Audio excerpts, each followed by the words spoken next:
Good morning and welcome here to the Kutsenberg Oval again. I got the head coach Malbonga Maketa here. Bongs, first thing I'm going to say, congratulations on the ODI series, being coming back from losing the first one and winning the last two. I mean, that must be really more exciting but really promising for you. Thank you first, Eugene. The way the guys came back, especially after that first game, I thought in the first game the occasion kind of got to us in terms of the series itself, and looking at the England boys, their records. That was probably one thing that affected us in terms of performance, and having experienced that and come through and looking at them closely in terms of strength and opportunities for us, the boys started to gaining a lot of belief, and the performance they put out in the second game really showed that they belong at this level, and which made it easier for us to compete in the last game.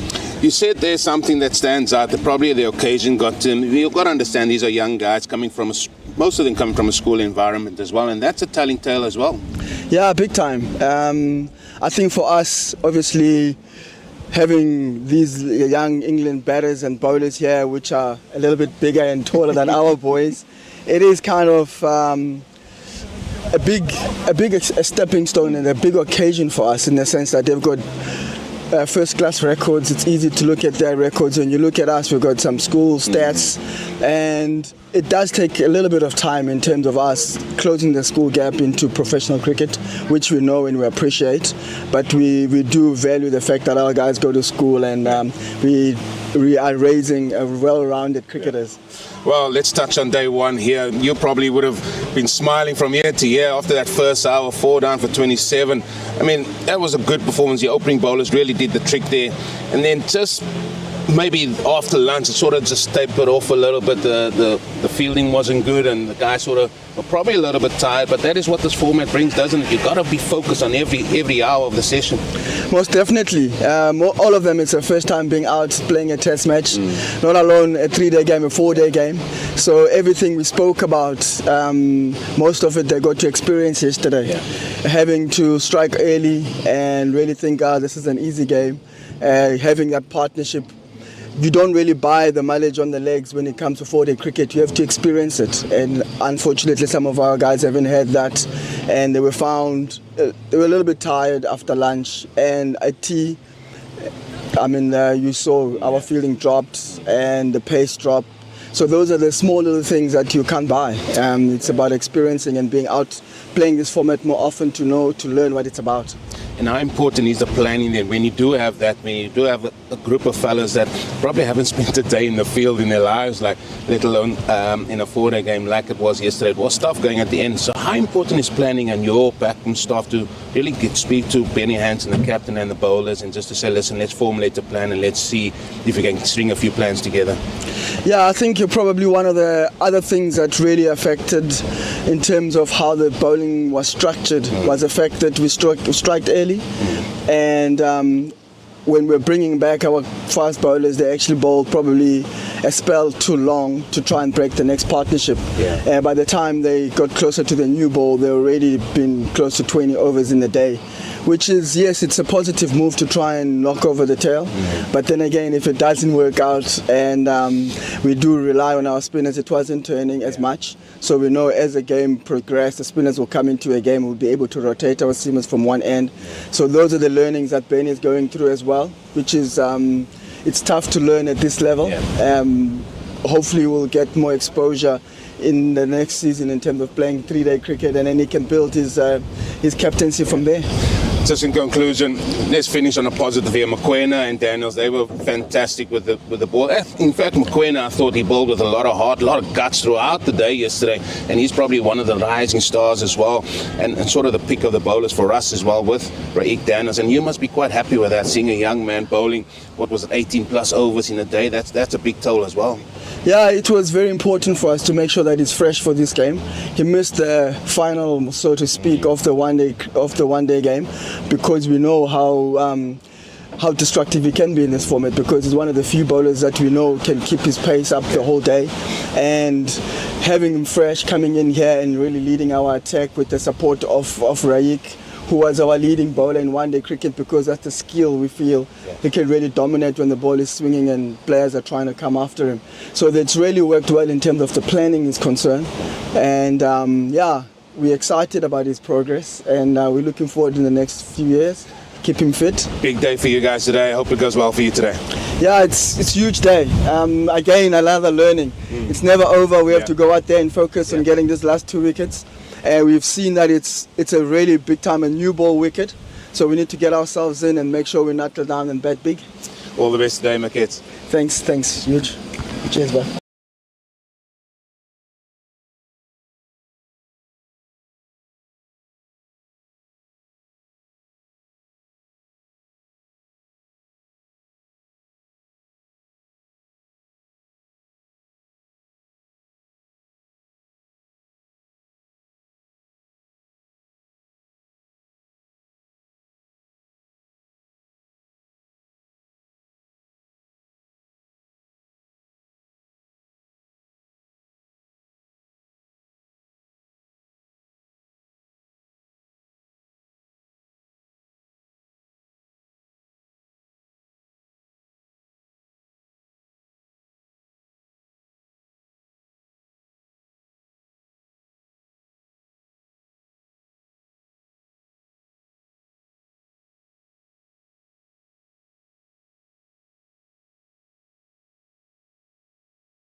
That 100 was a super knock with Jack Home as well. You spoke about that partnership, but there was good aspects of that partnership. They ran well between the wickets, and that's important in the longer format of the game. Yeah, I mean, Farhan's still, I can't believe he's still 16. Yeah. You know, he's kind of played in the World Cup, but he's kind of wise beyond his years. He's played for the Lions, he's played first class cricket, and it really showed. And something we've worked on this winter is to make sure we push his batting as well. He's performed very well in the last couple of years with the ball, but making sure he gets opportunity with the bat, and you know, he took that really well to yesterday. Jack Home, you know, again played a little bit of first team cricket, but yeah, like you say, the energy in terms of when there was opportunities to attack, they really took them. Yeah. And you know, in the respect to when the balls, you know, bowled well, and yeah, the run between wickets was excellent, and any good partnership always see that. So in South Africa, it sort of seemed to be a new ball type of pitches here. That a lot of wickets fell. We saw it in the ODIs that you guys played, and now we see it again. And it's probably something that you guys have to think about maybe going forward, going into the second innings as well, as well as going into the next test match. It's just, listen, let's just try and get past that new ball period. Yeah, it's an interesting way of kind of going about it, because you certainly don't want your players to kind of be timid and defensive, but you're right, it's a balance between kind of when there's opportunities to score and put the bowlers under pressure, make sure we take them, because then that puts the bowler under pressure, but also respecting that the ball is doing a little bit. And it has been a little bit challenging, but I mean, the great thing is a lot of our batters have still got scores, and they've shown that they can do it. I mean, if two people can do it at the top of the order, then obviously we get out in that situation at maybe 100 for 2, and we're set really nicely. I know these are under 19 cricketers, but what is your expectations? Because most of your boys have played 4-day cricket, the longer format, especially with the ball now. I know you still got 2 wickets and you want to get past that 300. I'm sure you want to do that. But is your expectations very high with these boys to say, listen, let's challenge these South African batters? Of course, yeah. I mean, it's interesting. They've played some 4-day cricket, but a lot of our lads are still 16, 17, so they've been given opportunities early. I think it's just recognising the conditions, recognising there's a wind. You know, like you're saying, you know, new ball is going to be an important time, but you know, I think those spells where the ball does not do too much, how can we create opportunities, like, you know, with smart field placements and smart bowling? So I think it's going to be a really good, exciting day, and it's, you know, that's why we have these tours, to kind of expose different conditions, so when hopefully they come back in 3, 4, 5 years time with England, they've had a little bit of an experience of international cricket in terms of playing in South Africa. Well, last question I'll ask you about the conditions here. We saw at Paul Roos not so long ago. It was a hot day there. A few of the boys struggling with cramps being in the field, but not so longer period. Today, there are breaks in between, but obviously that has also been spoken about, obviously the heat and the wind and everything else that drains you out here. Well, we could be in England and it would be about 2 degrees. So, but again, that's the whole experience of being out in countries like this with different heat we don't necessarily experience. And, you know, so when you do come back and hopefully play Test cricket out here or play ODI cricket, you know what to expect, and you've had that little experience. So I'm pretty confident we've got 3 seamers and 3 quality spinners as well. So we're kind of covered in all bases in terms of that, and it's a great challenge and a great opportunity as well. You've set it up nicely. Well done yesterday on your team. Again, looking forward to a great day's cricket today. Absolutely. Thank you very much. Cheers. Thank you. Cheers.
Good morning and welcome to Stellenbosch for day number 2 in the under-19 4-day match between South Africa's under-19s and England's under-19s. Day 1, story of two halves really. England found themselves in real difficulty with the score on 96-5, but then a couple of partnerships saving the day. Jack Holmes scoring 63 from 116 deliveries and Farhan Ahmed with 90 from 150 deliveries really saved the day for the tourists, who finished on 275 for 8, and that means that James Minto and Tazim Ali will rejoin or restart proceedings. Minto on 1, Ali still has to get off the mark, and South Africa would love nothing. It's going to be a testing day, especially for the fielders and the bowlers. The south-southeasterly wind of 35 kilometers per hour. No rain predicted, gusts of 63 kilometers per hour. And that's part and parcel for what is the not so happier side of the Cape. But England will welcome the experience. For South Africa, key to wrap this up very quickly. Israel Poole joins me in commentary this morning. My name is Johan Ferraro. Nice to have you along and enjoying some of the next stars making the way in the world of cricket. Israel, nice to have you along. You were here yesterday as well. Definitely considering the position England found themselves in, 96-5, they would have taken the way they closed it off. Morning, Johan. Morning, viewers. Yes, obviously, I mean, when you're fighting and you're 5 wickets down, just after lunch, you're thinking, wow, I'm just hoping to get close to anything like 180, just to give myself a chance when we're bowling. And then all of a sudden, they put a partnership together, over 150 partnership, and now they're in a goodish position to be able to back their bowlers today. So like you were right, obviously South Africa looking to knock them over first thing this morning, but if there's a kind of a partnership here, who knows where England can actually take the score. Very healthy slip cordon introduced for the first over on day number 2 as the umpires call play. From a bowling perspective, worth noting, and Kobani Mokoena, if you did not see his spell yesterday, 21 overs, 7 maidens, 5 for 49, well supported by Raik Daniels with 2 for 39 from his 19 overs, and Martin Kumalo picking up 1 for 34. Very impressed with that new ball combination and all the spoils going to Martin Kumalo. No, 100%. I think he was miles ahead of all the other bowlers yesterday. I think he deserved his fifer. He deserved his fifer. He put the ball in a good area consistently. And when, especially when the wicket was new with the newish ball, he was top class, knocked over the top, and that's what you want from your fast bowlers. I want to build on what you started, or you alluded to it yesterday afternoon. I was listening to commentary and you were talking about the bounce and keeper coming up, yeah, and where do you want to take it, and we'll get to it after this delivery.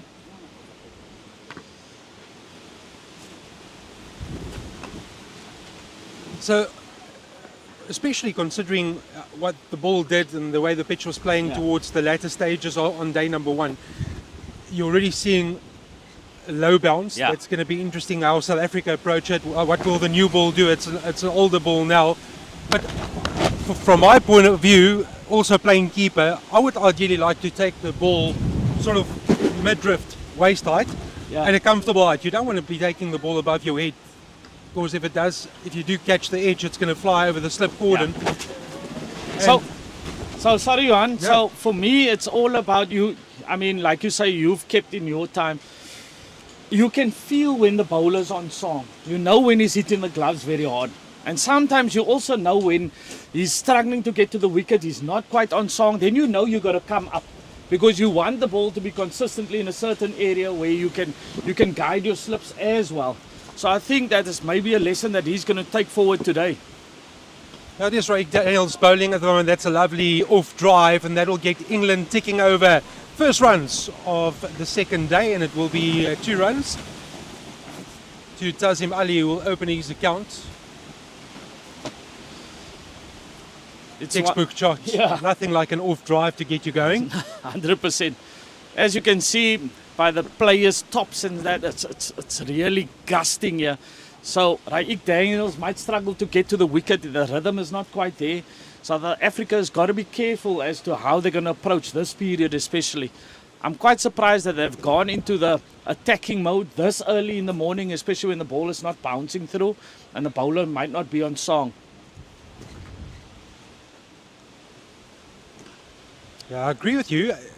Game situation, maybe Benny Hansen thinking that he wants to see what the ball does up front. That's the end of the first over. 2 runs off it, 277 for 8. England resuming on 275 for the loss of 8. Surely and Kobani Mokoena will be entrusted with the second over.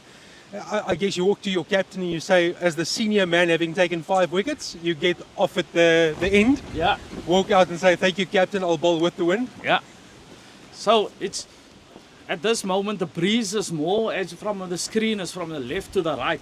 So I'm actually surprised that Ike Daniels has bowled this in first, because normally he would go the other end because that will help his away swing. Mokoena would have been more, I can say, he was better yesterday when the wind was also with him, bringing in the inducker into the batter. But we'll see how it goes. Maybe they'll swap around as the day goes along.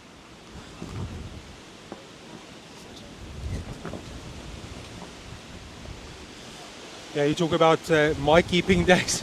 We played club cricket yesterday in Durbanville, and not as much wind, Yeah. but still lovely to be playing this wonderful game that we all love.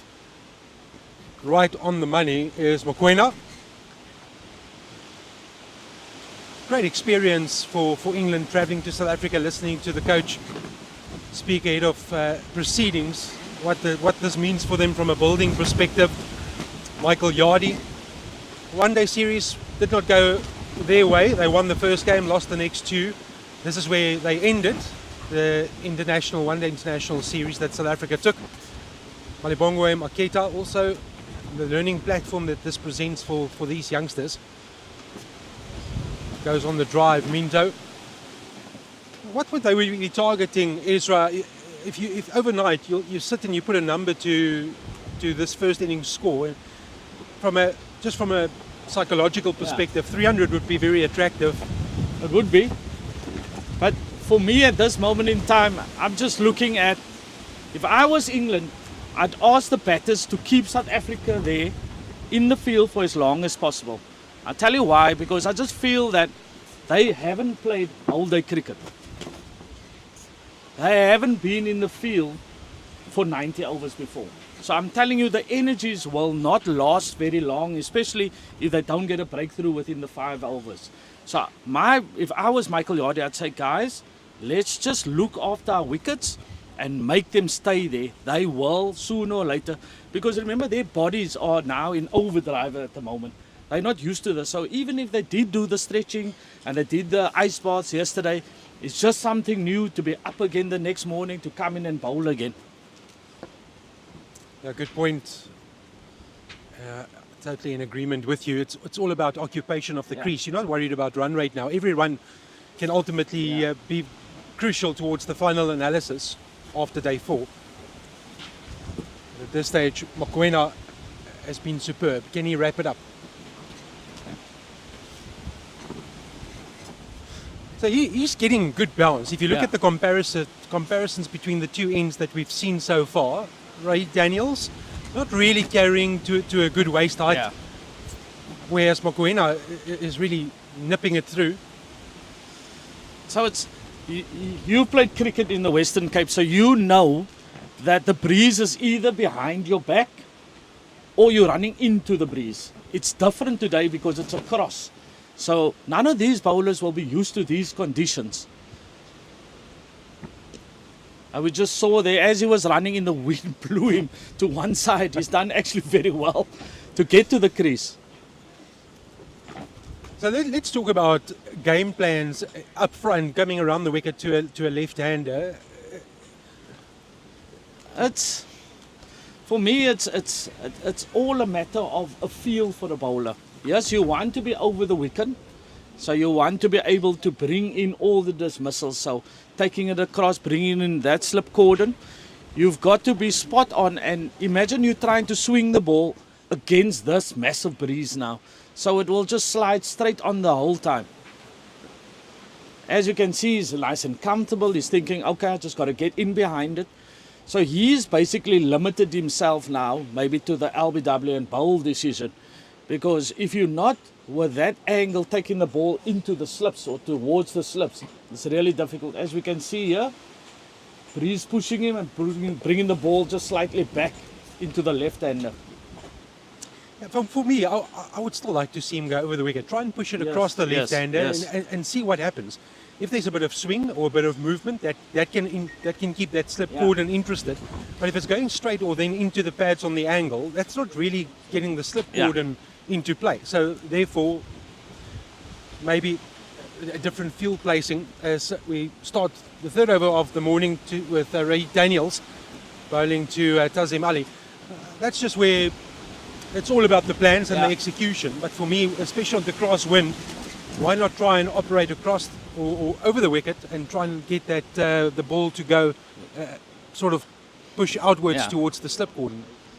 So as a batter, you're not quite sure if the ball's going to do something in the breeze or if it's just going to carry on the line. So you're creating a little bit of doubt, whereas if you're coming around the wicket, you kind of know everything will be slanting into you. So if I get in line there, you're a lot more comfortable. Like you say, so I would maybe think that you can maybe go this over coming up Mokoena from obviously that end, running in and thinking I'm going to try and take it across, because ultimately James Minto and Ali are lower order batsmen, to be honest with you. So if you get it in a good area consistently, that's when you stand a chance of getting them out. Oh, lovely drive through the covers. They'll think two and they'll get two. What I like about Tazim Ali is getting into line, produced the off drive that got him off the mark earlier this morning, and now another square drive for another two. Just looking at the wicket this morning, there's a lot of indentations. If we look on from the side that we're sitting in, the South African bowlers were hitting a particularly good area. As you can see on the screen, the brown patches, that's all indentations. So South Africa, whoever bowled from this end, which was like Ike Daniels, was hitting a good area there.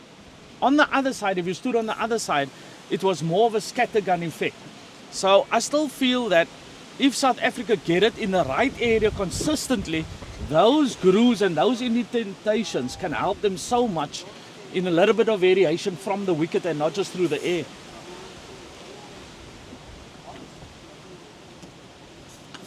Great points, Ezra. 100% correct. For now, England have done well negotiating the first almost 4 overs of the morning. 93rd over of the England innings, 279 for 8 if you've just joined us. Farhan Ahmed scoring 90, Jack Holmes 63 and Thomas Roos with 43, Ben Mays with 37. Top order failed. Ben Dawkins had a great one-day international series. Only 10 in this first knock for England. Archie Vaughan has not really got firing in this tour. Yeah. Failed to trouble the scorers. Kesh Fonseca also out for a duck. Ariansa 1 for 9. So good early inroads from a South African perspective, but now a good fight back in that middle order from England, this lower order as well. And that's put them in this position of 279 for 8. The England, or end of another Daniels over. Ali on 4, Minta on 1.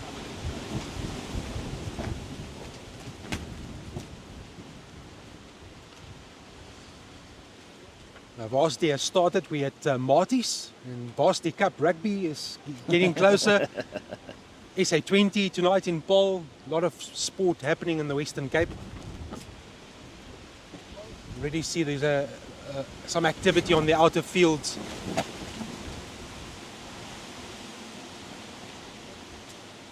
Oh, that's going down towards a vacant third man boundary, and we'll have enough wheels despite a diving effort.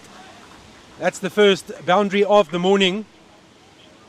And it goes to James Minto. So what we've noticed here this morning, Johan, is not that the ball has gone past the bat as regularly as what it did yesterday.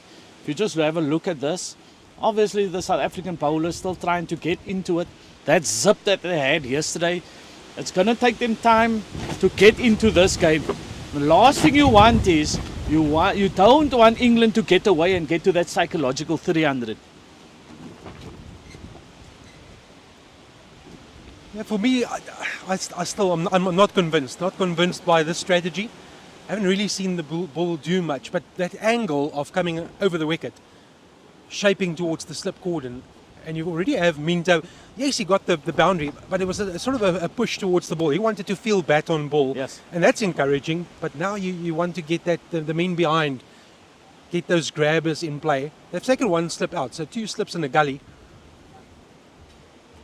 That's a shorty. One for the over. Comes from the square leg umpire. It's great to see so many former players also taking up the position of umpire. So many of them have done it. You look at someone on the elite panel that stood in the World Cup final, Marie Erasmus, played for Boland. Richard Innings played for England, test matches. So there's quite a few of them around now. I think they bring something different to the game. Another shorty from Aquena, trying to entice that hook shot. They've got cover protection on the boundary, so that's the plan. Aludin Palaker, you've got Shazy, Yeah. Mr. Shazy. Arnu Jacobs. So like you say, even if you're going to go with a short ball tactic and he's going to take it on, he's hitting with a massive breeze. So even if he miscue the ball, there's a possibility that it could carry all the way. So what you actually want is you want the right-hander to be batting on this side, make him hit on the short ball into this massive breeze, and that might make the ball hold up, and there's a possibility for South Africa maybe to pick up one. And what I would like to see more is maybe coming over the wicket and hitting a consistent area outside the off stump. That one's just worked nicely onto the onside. They'll get another 2.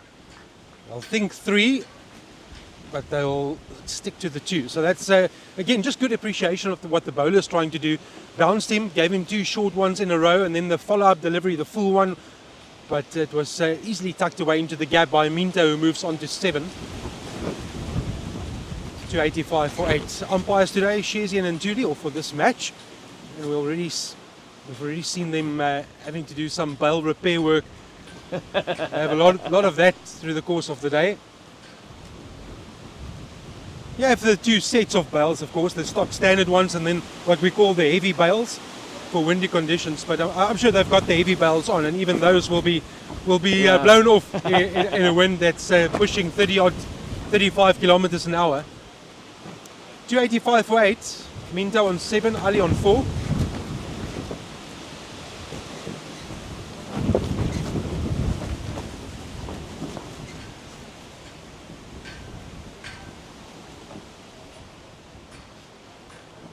Oh, is it an early change? So that's just, I think that is just, yesterday when I watched him, when South Africa came from the field, they went directly into the change room, and from there they immediately got into the bus. So normally what happens when you're playing a 4-day game, people are looking to get a stretch in, then maybe an ice bath, and then move on. So I was quite surprised that they didn't do the stretching here. They could have done it at the hotel. Not saying that they haven't. But those are the kind of things that we're looking at, and you got to be smarter the way you approach this game. So Raik Daniels has only bowled 3 overs this morning and he's already off. De Villiers on now.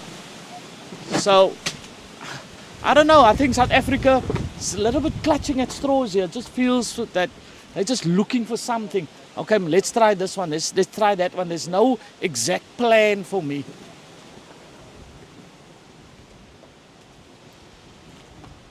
Yeah, very early swap, and they've got the same field that they used for Daniels. Ivan de Villiers, man from Pretoria, office. Actually saw one of his coaches that was part of the one-day series. He popped in, flew in from Johannesburg just to come and support Ivan de Villiers. It's also great, just the personal touches to come and see how your man is doing, offer the support. It could also be that they're thinking that maybe the top end is Raik Daniels' end. Because like you were saying, when you're bowling from the top end down this way, you're getting more bounce. Will also assist his away swing. So I think him running in like this, I just think that the breeze wasn't for him. So he might wait for Mokoena to finish and then follow him. Now that's again tucked into the gap, and South Africa leaking early runs. It's another 2. It's coming pretty comfortable, Ezra. Yeah, No real trouble for the batsman. Still a good track, but good appreciation again. Just knowing where the field is, working it into the gaps. Tazim Ali 6, James Minto 7, and more frustration from South Africa from the lower order. 275 for 8 overnight has moved on to 287 for 8.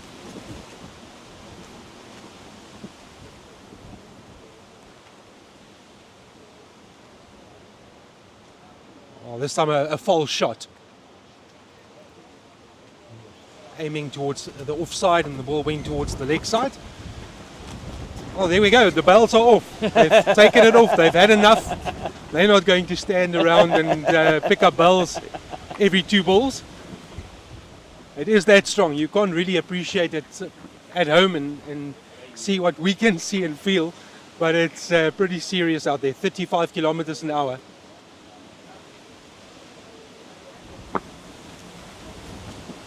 Lovely drive and well fielded.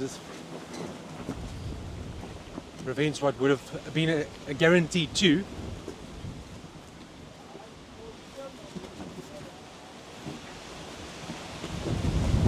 I think that if that's the line that he's got to bowl, I think that they can maybe take out one of the slips and maybe put him in a short cover, straightish cover, because I'm just looking that Ali is looking to punch that 2 gaps at the moment. So possibly have somebody in there. Maybe just with a different plan. I don't think the plan is going to be to get everybody caught behind today. So Benny Hansen has got to start thinking, where do I dismiss them in front of the wicket rather than behind? Because there's no zip like there was yesterday. 100%. And everything that's bat on ball today, everything's been in front of square. Yeah. We've seen a couple of backward square cut shots, but I agree with you. I think for me, the slip cordon is loaded too heavily. Bring out an extra man, put him into that offside catching position. Cricket also, it's a visual game. So Minto and Ali will see, you see the man in front of you, you're a bit mindful of pushing at the ball. There, Ike Daniels has taken over from the top end now. So it'll be interesting to see how he goes here. He will boom the ball back at the left-hander. And maybe that is the ideal plan. Like I said earlier on, I think they're bowling from the wrong end. So maybe this was just a turnaround strategy.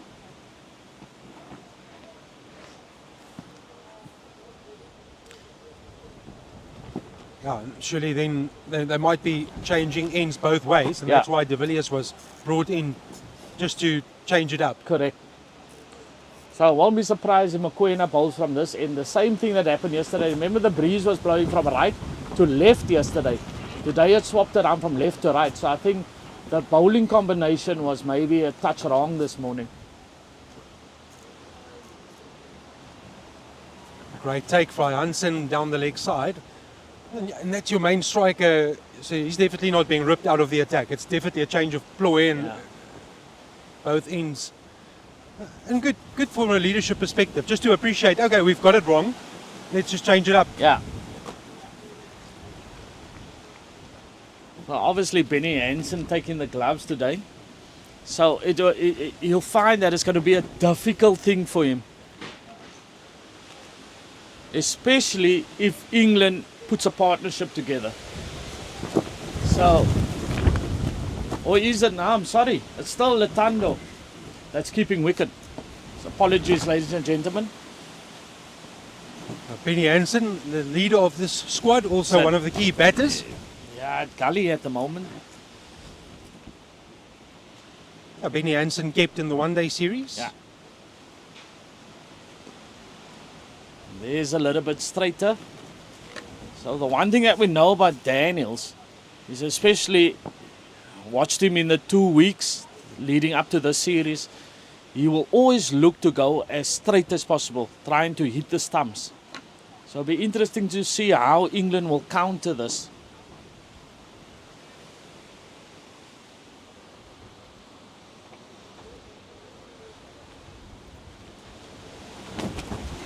Forces him onto that defensive shot. And there's you saw the wide shot of the field that's being used by South Africa at the moment. No one on the fence. It's all attack from a South African perspective.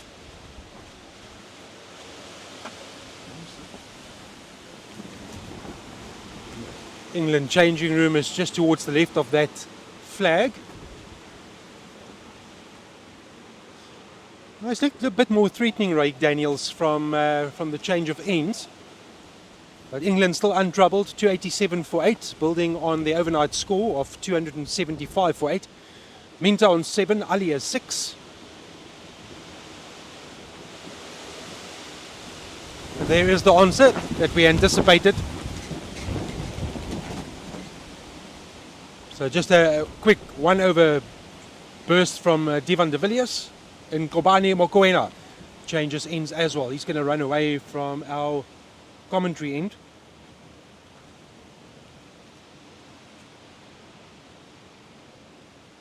And he'll bowl to the right-handed Tazim Ali.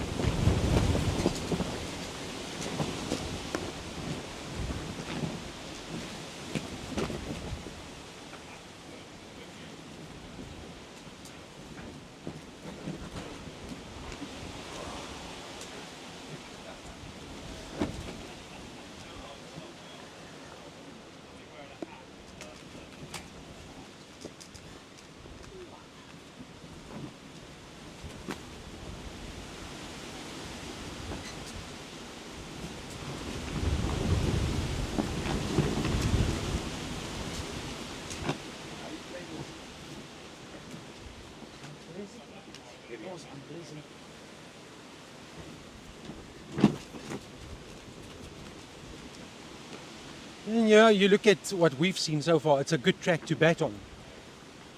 Nothing misbehaving. Yes, one or two keeping low from this end, but nothing to be too concerned about. That's part of four-day cricket. Yeah. Playing straight, especially for tail-enders. I haven't seen a wick, I haven't seen any shots out of desperation, but they're keeping the scoreboard ticking over, getting well in line.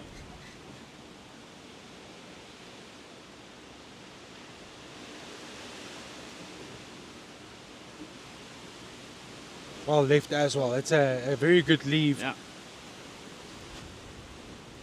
I just think sometimes we look at the wicket and we think that it's not carrying through.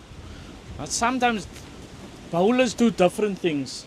So you might get a bowler that kisses the wicket and it's just pace that takes the ball through. And then you have Mokoena that runs in and hits the deck as hard as what he can. And then it might just do something and a bit of bounce. So we thought that it was going to be a lot lower bowling from this end. Oh, it's a big shot. The first shot, but too high probably. The men behind the stumps were very interested. Mokoena was interested. He desperately wants another one. 6-4 would be quite nice. As I spoke about, that energy starting to just drift away from South Africa now. It's almost like they're waiting for the inevitable, rather than going out there and thinking, listen guys, if we want to get off the park, we've got to put in the work here.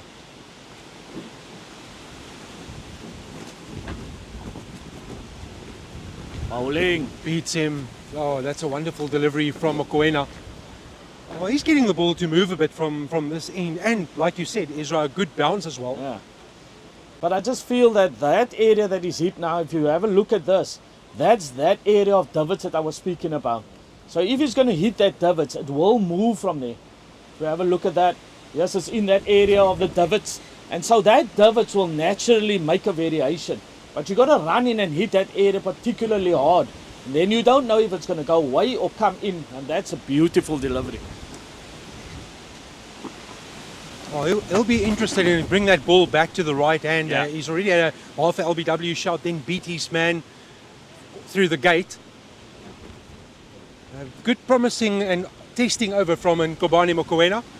His analysis is really healthy and good from a South African perspective. needs support now, and Ray Daniels has picked up 2, Martin Gumalo 1.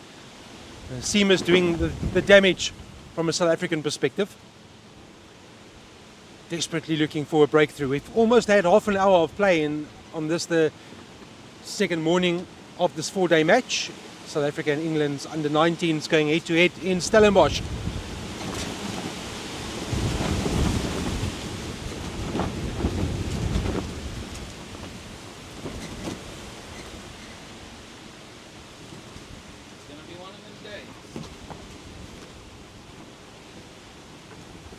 This one is full, and a no ball is signalled by the umpire. That's another extra added to the tally. That's 6 no balls in this innings now.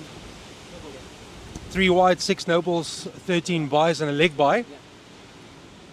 Extras tally on to 23.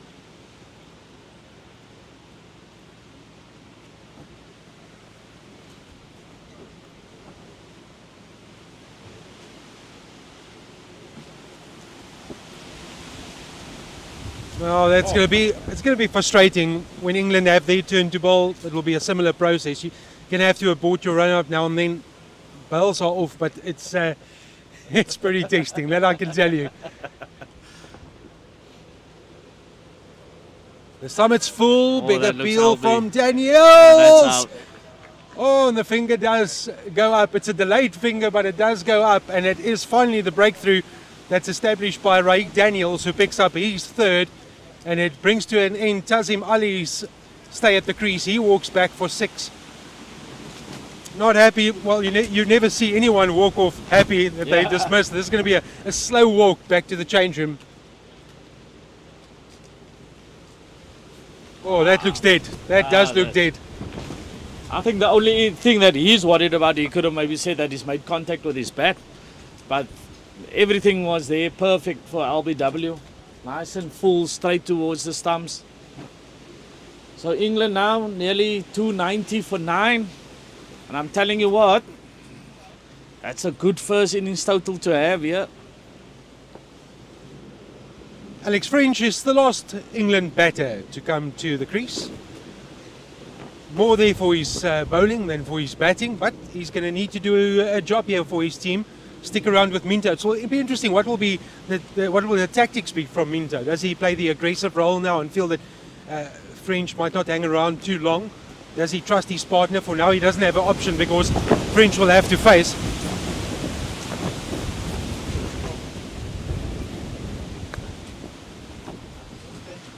I think England's at that stage where whatever they get is a bonus from now onwards. So I think if Minto decides to go after the bowling, then so be it. But who knows, Raik Daniels might land one in the proper area here and knock them over. Scored 19 in his last knock against Sri Lanka. Daniels needs to be full and straight. This one will beat the diving man behind the stumps, and that slip cordon, and that will get Alex French off the mark. They'll go 3. They'll need to go in, but easy 3. Well run by the combination of French and Minto. Now, that 19 was a match against Sri Lanka where Alex French picked up 4 for 81 in the first innings, 0 for 16 in his analysis in the second innings. It was played in Wormsley.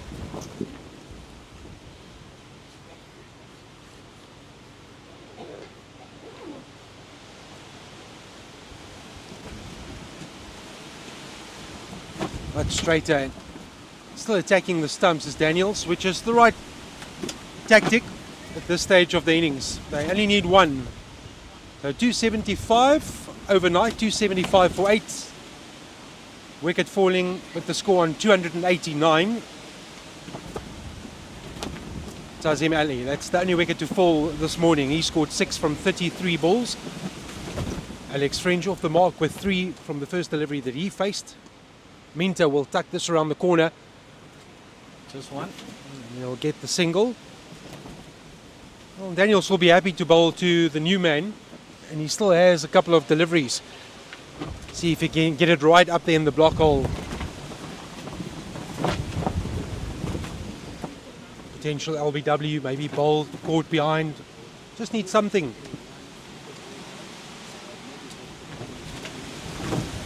French is a tall young man. Yeah.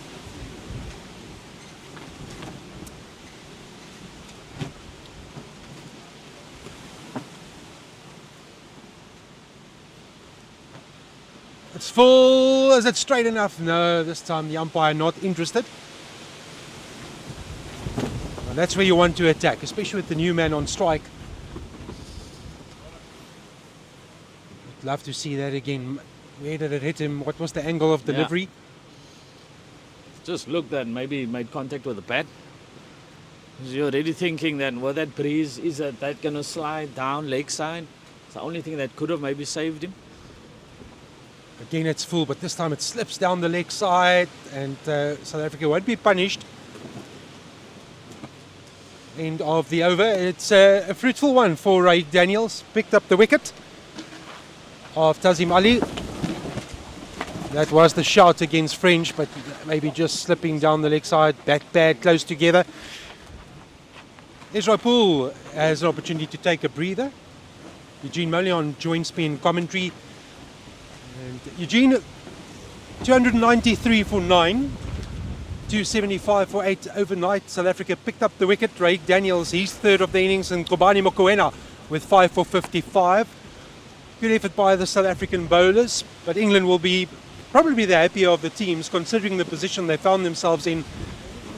90 odd for 5. Great rear guard action, middle order action from England. We just see Mokoena running away from our commentary end towards James Minto, who's on 9. Very important to wrap it up now. Good morning, Johan. Good morning to all the viewers. Yes, it's a big day this, and it's a big session, I feel. England just lost their first wicket of the day. That of Ali being given out LBW as well there, so 9 down. And I think South Africa would want to wrap this up under 300, because that 300 is a psychological number. It always has been. And it's been a great fight back here by England. No, it's a short one from Mokoena. He has the man that's sort of halfway towards the boundary. I don't think he's going to get there because No. the breeze. Yeah, 100%. The breeze is. The way he's going to pull that ball is not going to go very far, is it? No, I'm with you there. That'll be an almighty just to get to that fielder. That's straight into the breeze. Yeah, but What have you made of Mokoena? Yeah, he's been the pick of the bowlers. 5 for 55. And what I liked about him, that's excellent bit of fielding there by Van Schalkwyk. What I like about him, and I spoke to his coach this morning, as I said, he's somebody that shows a lot of bit of heart. He's got a lot of heart. He runs in, and I think this is why he's been selected for the 4-day game. He sat out for the ODI series, but here he's run in, he's done a job for his team, he's captain, and he's got the rewards for it. Changes the angle around the wicket to the left-hander. Oh, that's another drop. That's another chance that's being created, coming around the wicket, immediately reducing the edge. And South Africa failed to capitalise. That would have been the end of the innings. Hands on the heads of the South Africans. Oh.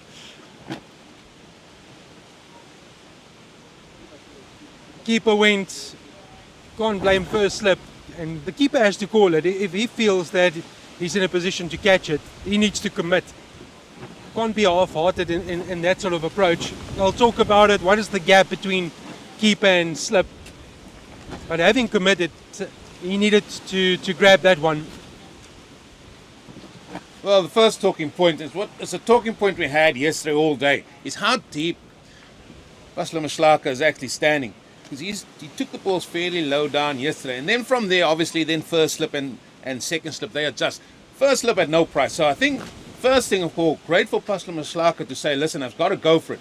He had to commit to it. Yes, I think he did. But I don't think this would have carried to first slip, because first slip is almost like a fly slip there. That was the short ball. But I think they should just come up a little bit, because there's no real zip from the deliveries we've seen today. Oh, that's glorious. That is absolutely glorious. Through the offside, shot of the day, goes to a left-hander. Why not? Our top shot from James Minto. He can hold the bat, there's no doubt about that. He moves on to 15, and England one shy of that magical 300 mark. Yeah, so, I mean, we're going to probably see that drop catch again, but this is a glorious shot. Just got a hands through it. But you first got to take into consideration, Johannes, how deep the Tabo Pashlamaslaka was standing, and then obviously everybody adjust after that. And I just feel that keeper was probably a little bit deep. He had to commit. He did commit. He just didn't get there because that ball was dying as it went to that first slip, because first slip was very deep. So I want to build on what you've just said, because for me, it's the gap that they've created. So if you're mindful that your slip is sort of 2.5, you need to cover a vast area. You need to cover the traditional keeping area and probably a full first slip position. So therefore, you need to dive and you need to cover a lot more ground. Where if you have the conventional first slip, you would have known that the gap is not that big. That's a first slip catch. Yes, bearing in mind what you've just said. Oh, there it is. There it is. We can carry on with the talking point, but we'll first talk you through this delivery. South Africa have wrapped it up. Raik Daniels has picked up the 2 wickets to fall in the first salva on the second morning of this youth test, and England finish on 299 for 9. It is Alex French who walks back to the pavilion, and this is how it came. Raik Daniels, that testing line outside off, he invited the drive, and it is taken, and well taken, and South Africa have wrapped it up. Raik Daniels with the 2 wickets this morning, 275 for 8, 299 all out. But just to finish on that point, and that's maybe creating the confusion and enticing the keeper to go a lot further than what he should. Bring that first slip up, and then you can cover that ground, and then there's no need to dive further than what you should. But that is a reflection of the scorecard. Altogether by the 90 from Farhan Ahmed, 63 from Jack Home, 43 from Thomas Roos, and 37 from Ben Mays. That was the main contributors in this England innings. They were blown away at the top of the order. Ben Dawkins had a great one-day international series. He made 10. Archie Vaughan, another disappointing innings, fell to trouble the scorers. And there's the bowling analysis. Raik Daniels, 4 for 49. But the man that has taken the show, and Kobani Mokoena, has been superb. 25 overs, 9 maidens, 5 for 61. Raik Daniels picked up the 2 wickets this morning. Once he swapped ends, he started running away from our commentary end. They swapped his position, and that's where he picked up the 2 wickets. So credit from a leadership perspective to do exactly that. There's the summary of the scorecard. England finishing on 299. Now it's about the South African chase. How do they go about it? And what do England do with the lessons that they've learned in the South African innings? It's all set up beautifully for what South Africa will answer with.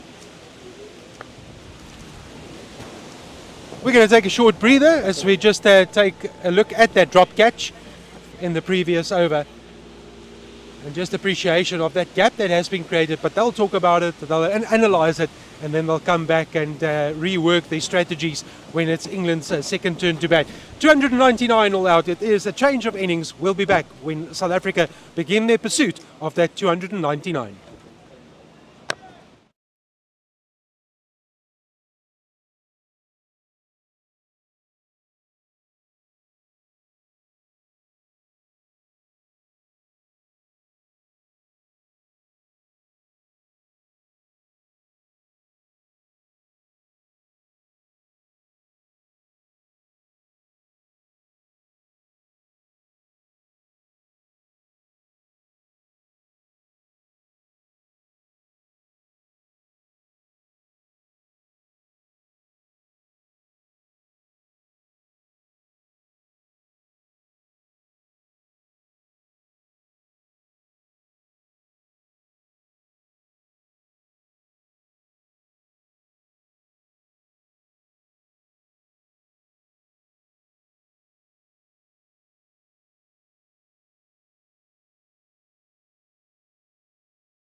Good morning, if you've just joined us. Welcome back to Stellenbosch. We have a change of innings. There is the summary of England's scorecard bowled out for 299. 5 for 61 from Nkobani Mokoena, 4 for 49 from Ray Daniels.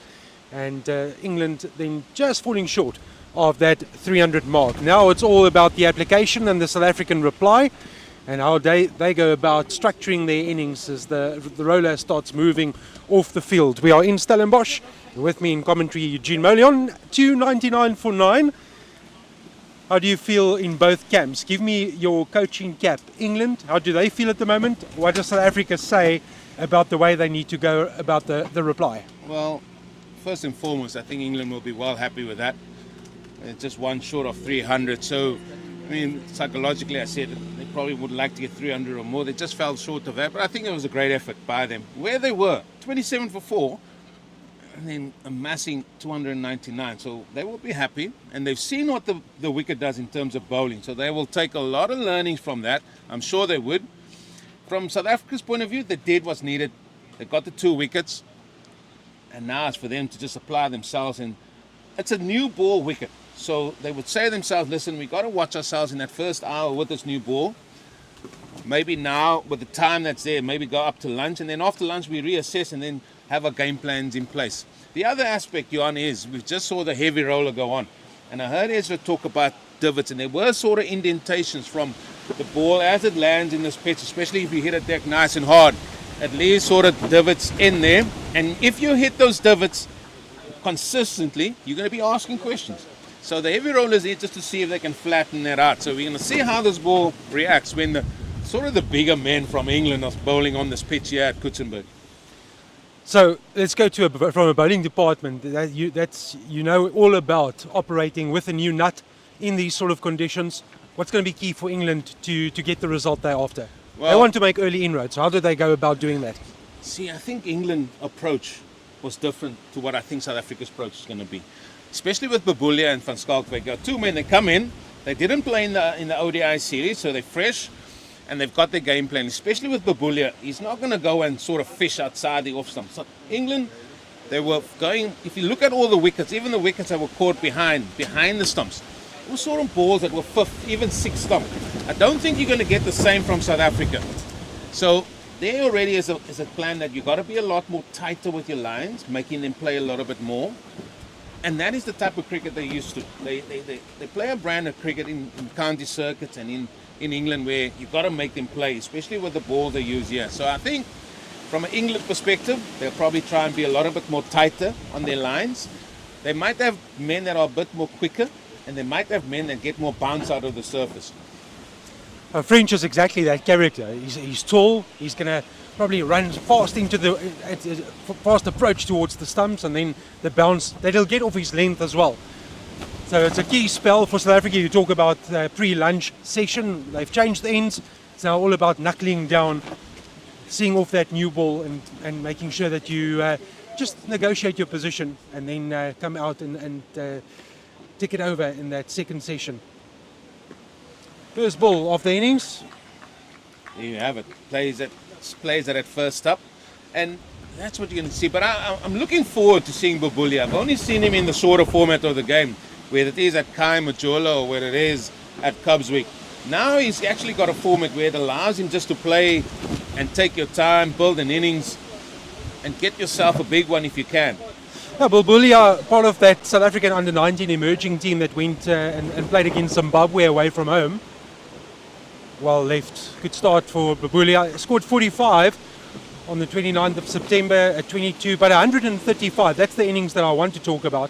135 against Zimbabwe under 19. Also scored a 67 not before that.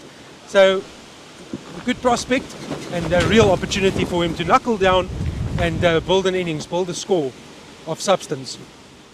Tell you what, yesterday we heard from the umpires that at some stage the England batter said, no, we don't want to be out there in the middle. The wind is blowing too hard. We can't stand and hold the bat.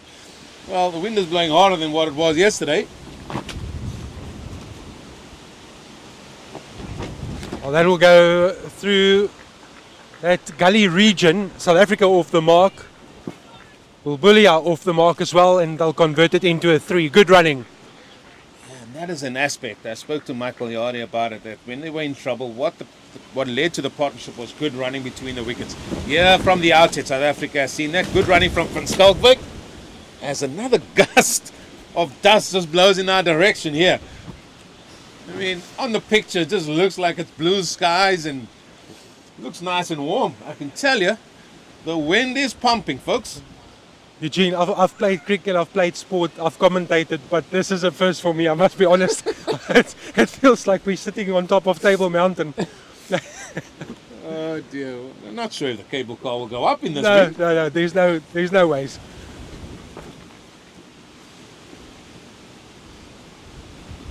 First ball to Van Schalkwyk. Another good prospect, 18 years old. I'll talk about that Zimbabwe series in Bulawayo.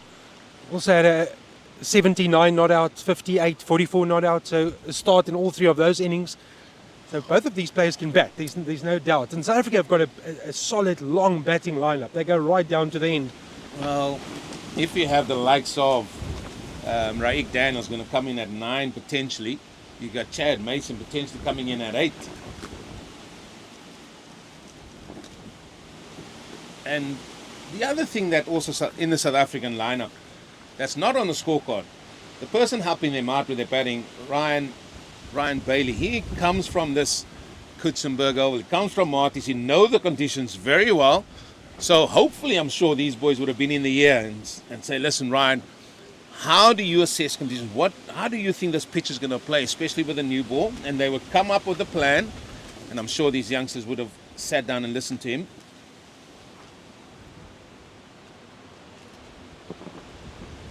Now, nicely worked off the hips and towards Minto, who's fielding a fine leg.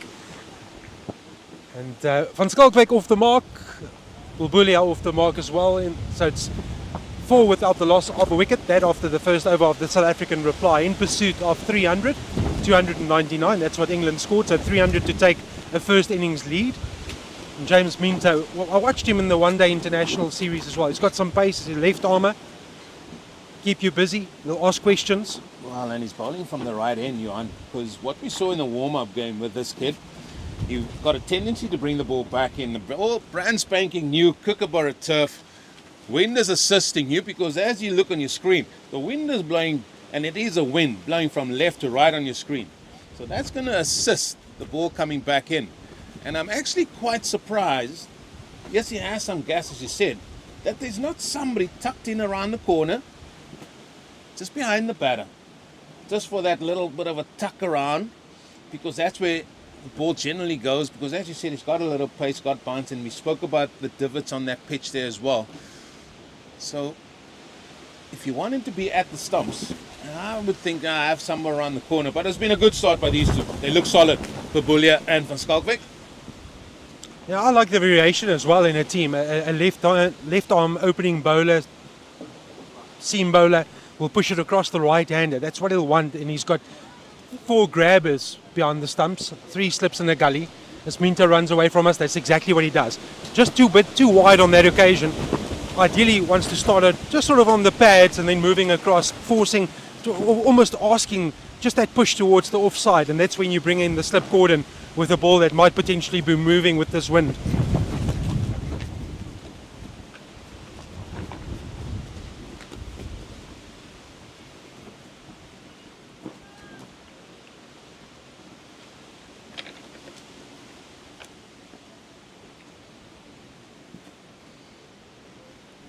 If you have just joined us, you might see that there's no bails on the stumps. They pulled that pretty early in the piece, decided that this wind is not going to allow for bails, and just take them off. Otherwise, we're going to be very busy and unnecessary delays.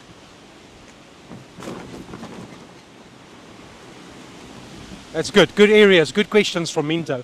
Well, what I can't understand, if you look at that picture, the umpire shares in the background, he's got the old wide brim hat on.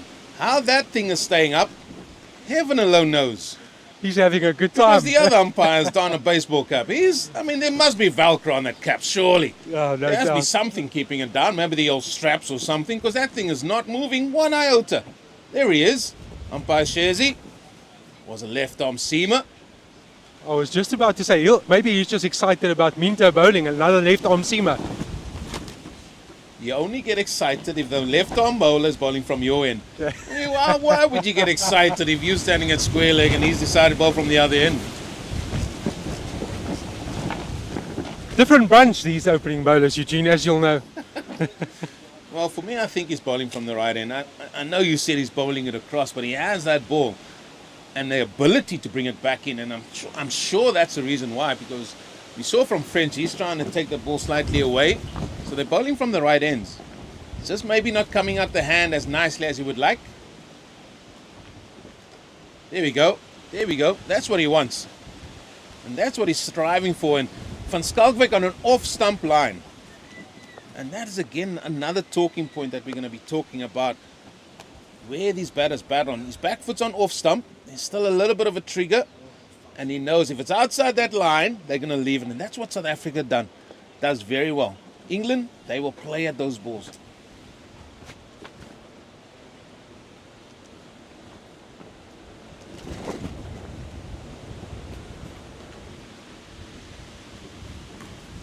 This time 2 straight and no protection there, so they'll definitely convert this into a 2. And that's the danger, Eugene, in this early phase. If you do miss your mark and it's 2 straight, it's really easy just to work it into the gap. Well, the question is, do you want him to make them play? If it's yes, and with the shape he does get, and that's why I said even before he bowled the ball, why not have somebody tucked around the corner? Because the likelihood is the ball will go there. But he's stuck with 3 slips and a gully. You can even move square leg behind square even if you wanted to.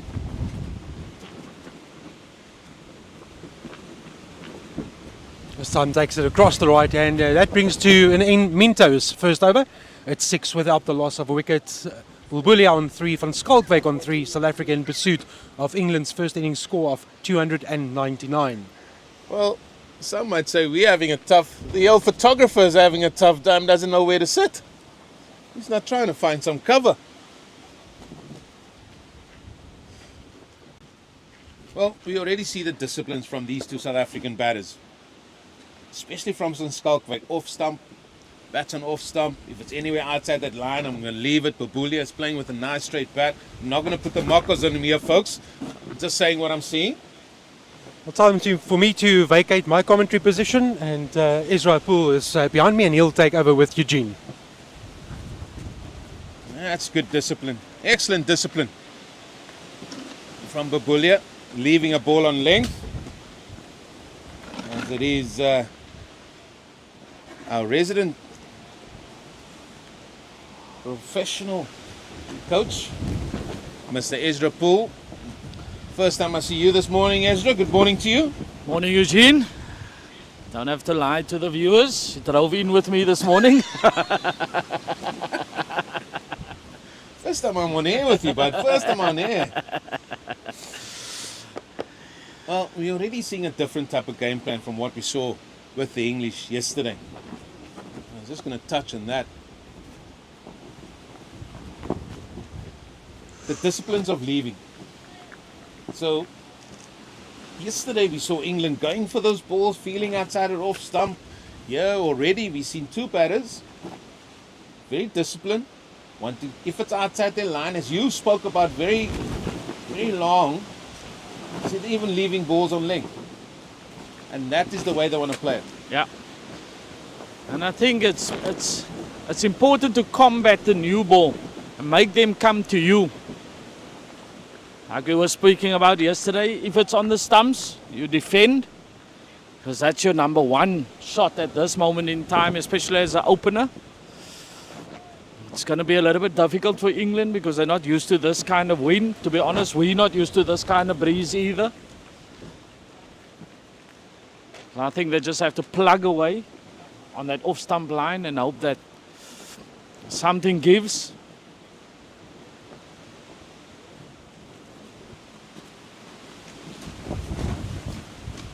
Well, what's the difference, Ezra? At least it's not, 5 degrees. It's very warm, so the England team wouldn't mind that. Yes, it is breezy, but it's all about the wind. That's what it's all about. And I was walking around earlier, and somebody asked me, like, how difficult is it? to play with the wind. And you've got to think of a lot of factors. As a bowler, it's a rhythm. You're running in, how the ball drifts. Sometimes it goes away with the breeze or in with the breeze.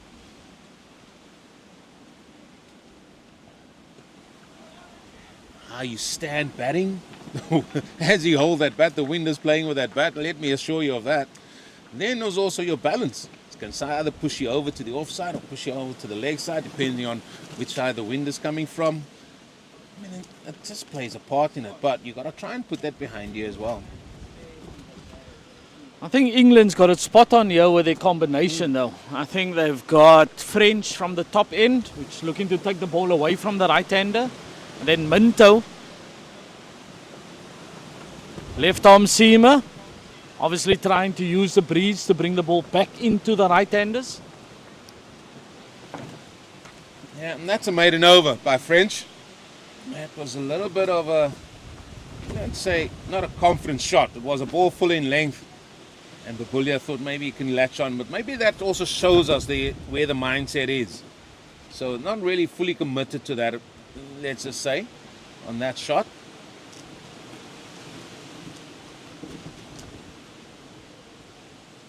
Not really in there. Not really committed, if you know what I mean. But he's still there. Just looks like he's ducking really low, Eugene, instead of standing really tall and just punching that down the ground. So he's looking to get almost like he's leaning back into the shot to try and play a drive. So that could be interesting as the game goes along.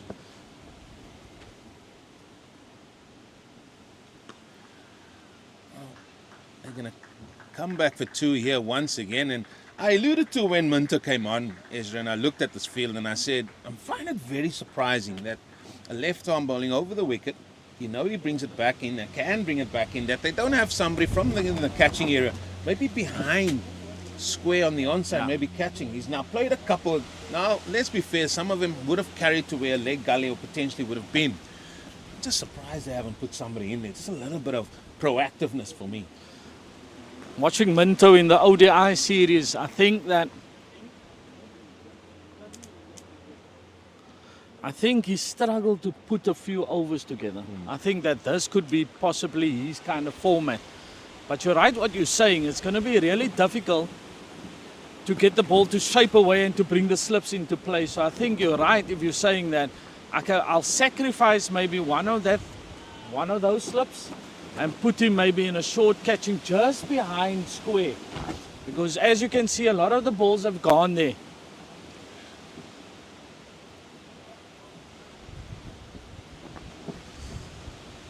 Good discipline from Van Schalkwyk. Here's another question. I spoke to Johan about this just before you came on. How much do you think, or do you hope, the batters of South Africa under 19 were going to Ryan Bailey and saying, listen, how's this pitch playing? How's this pitch going? What do you think is the best way to go with the new ball? Because this is his home patch.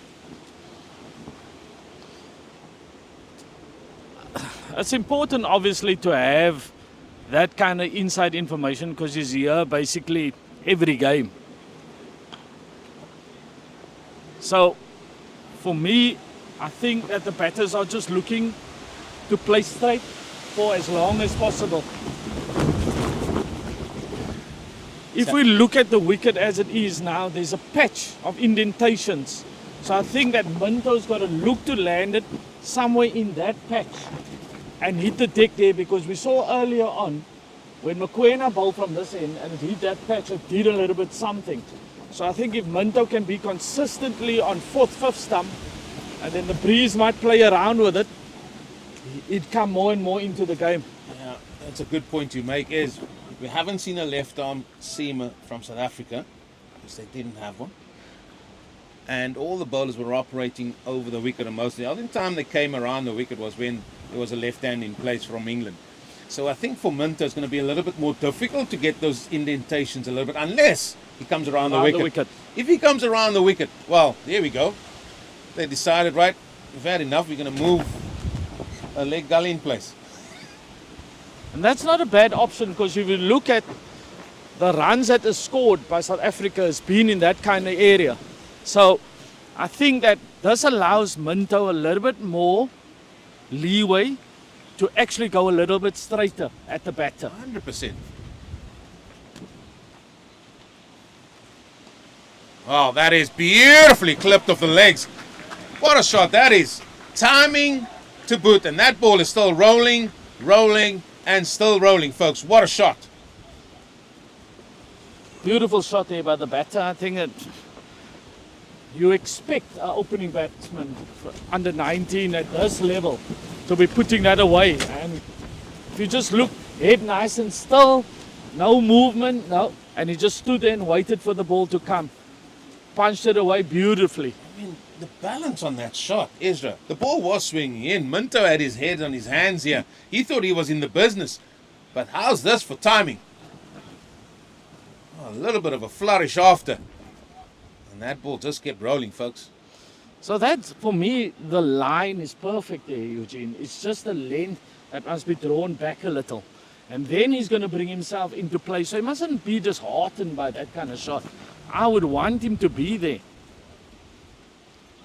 Oh, discipline again. And we've seen Bobulia bat at a number of national weeks. This is what he does. And I mean, he's probably loving the fact that, there's no timing, there's no 50 overs. I can just bat for however long, because he has the capabilities of doing that. What was it? What did he say in his 100? He didn't hit any ball in the air.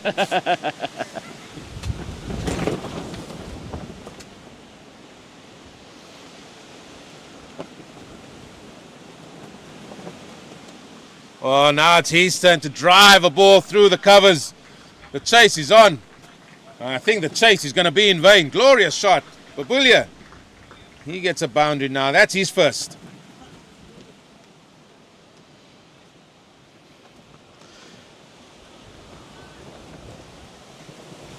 So as we can see there, the inconsistencies in terms of the length is my problem. The lines have been really good this morning. So you want to be bringing them forward, yes, but you want to be hitting the splice of the bat or the bat maker's name, basically. That's where you want him. So if he plays forward, I want to be hitting anywhere on that bat maker's name.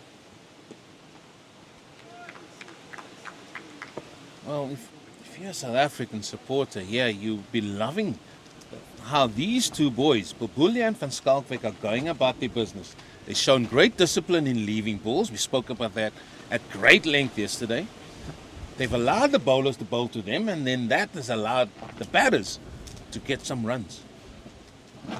Love this format, Ezra. 4-day cricket.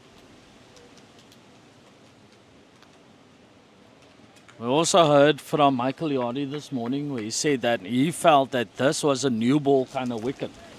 And if South Africa can take it deep here and they form a bit of a partnership, it's going to be interesting to see how the English will come back from that. Obviously, maybe there's somebody else in the team that will hit the length more consistently than these two. But that's just the way that cricket goes. It might not be French's day today, but it might be somebody else's day today. Yeah, just like most players as well, you want to make your mark on a tour as well. And he's running in here trying to make a mark, trying to make an impact on this tour. He's been inconsistent, yes, but they're going to try and find that line and length. We know that. You've still got Jack Home. He can bowl seam as well. He's a little bit more skiddy than some of the other bowlers. And then they've got two spinners that have done well on this tour so far in Ahmed and Ali.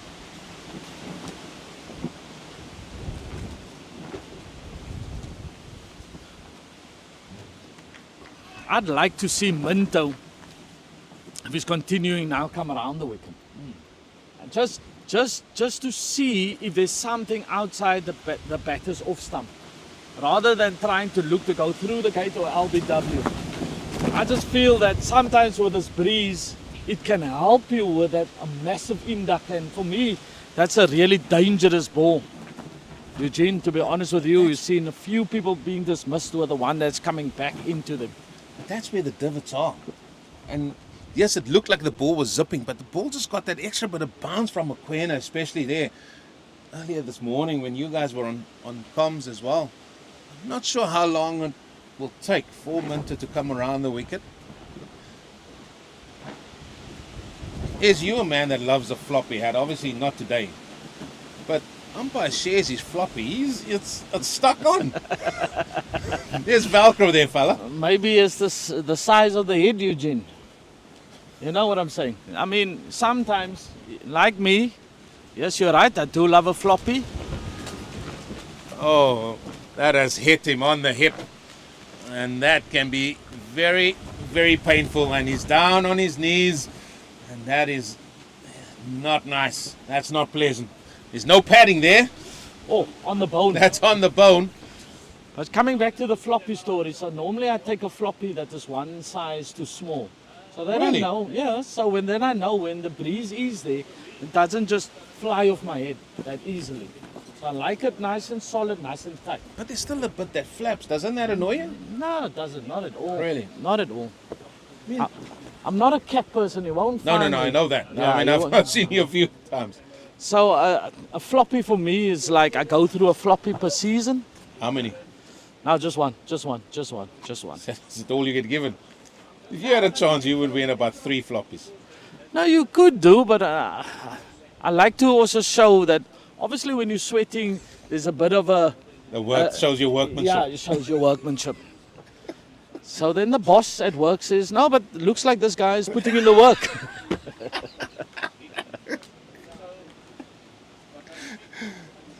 Well, I hear you, Is. You could always give your floppy to someone else and say, listen, just keep running around there. But yeah, you coaches have a thankless task. I'm led to believe it's 2 double sessions. I mean, double sessions, isn't it? Throwing balls. That's quite tough. I know it's a one-day competition, the one-day cup coming up as well. And let's also say a great deal of thanks to our sponsors, Sesonke Tourism and Travel. Thanks for their sponsorship as well for this broadcast. But the one-day cup is coming up, and surely you boys, from a Boland perspective, must be riding high. It's been a good season. So far it's been a a good really, season. it's been a good season, yeah. I think that, especially in the 4-day comp, we lost the first one. Obviously, we sat down, we reviewed it. People had an open and honest discussion. And then we said, right, we're going to reset. And we've done that. And I think we've played really good cricket up until the break. Has it surprised you, though? I know the seasons that have gone, and you've been there for a while now, and you've been involved with ball and cricket. Has it surprised you how effective the new men that has come in and contributed to the way you guys have played as well? Obviously, the coaching staff is also good. But just how they've blended in and gelled with the players that are there from Boland as well, and they've always contributed from the games that I've seen. Look, the guys that we brought in, we identified last year that we had a bit of a problem in terms of the batting. We sat down, we spoke about it, and I think what we did well was we recruited really well. So we went with Grant Roelofsen, which we knew was a run scorer. He came from the Dolphins. We went with Kaplan, and then also Peter Milan stayed around. And so far we've been really good in terms of what we are scoring in the first innings in the 4-day competition. Roelofsen has been really good. 100 and 200s? Yeah, the 100 and a double 100. Yeah. So, I mean, we can't ask for anything more from the new guys. Down the leg side, that goes. And the thing that stands out, I mean, there's men there.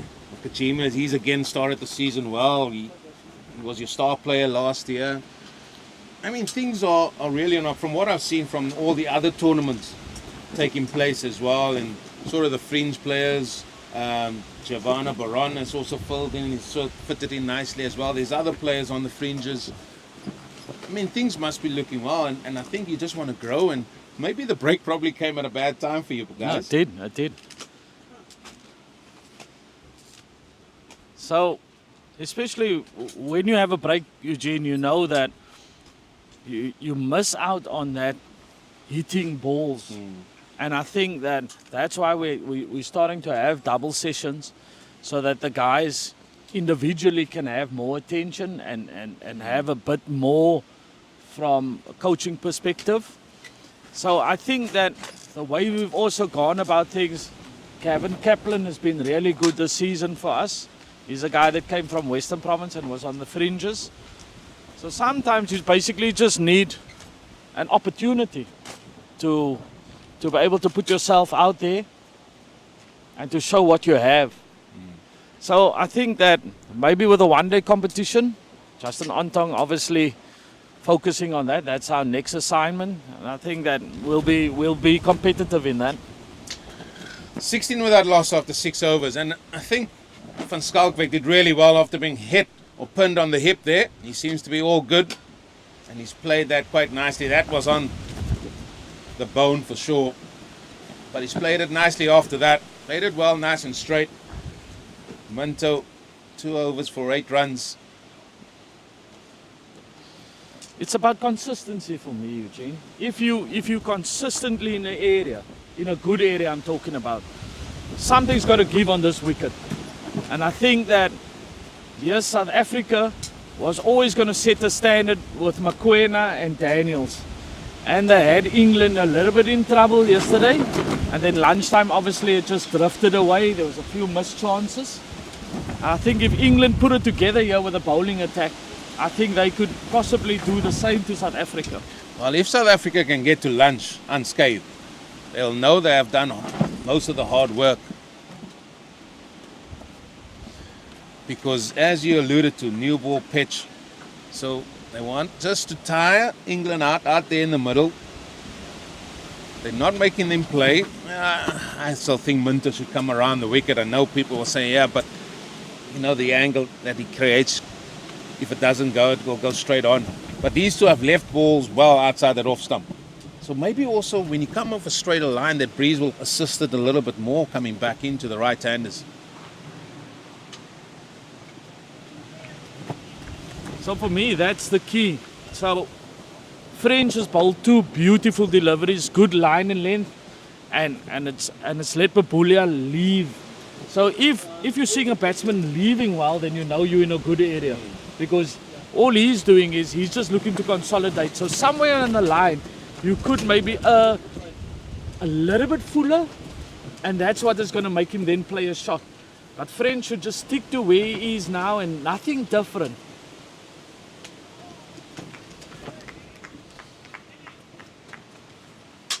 I still feel the nature and the way Babulia goes about him. You want to make him play, so I would err more on the full side and say, listen, entice him. Here's a big gap, entice him to drive, and if he gets 1 or 2 through there, yeah, so be it. But you've got 3 slips and a gully waiting. Yeah, I'm with you on that one.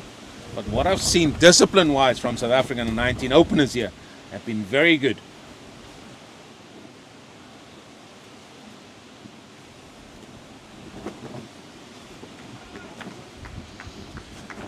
So just a touch fuller from there, Eugene. And I think that England is going to be in a kind of area that we've been asking for.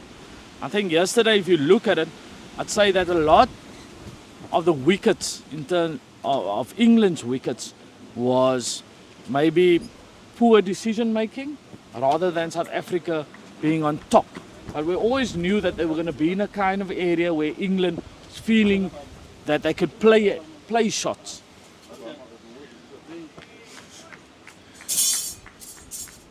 Well,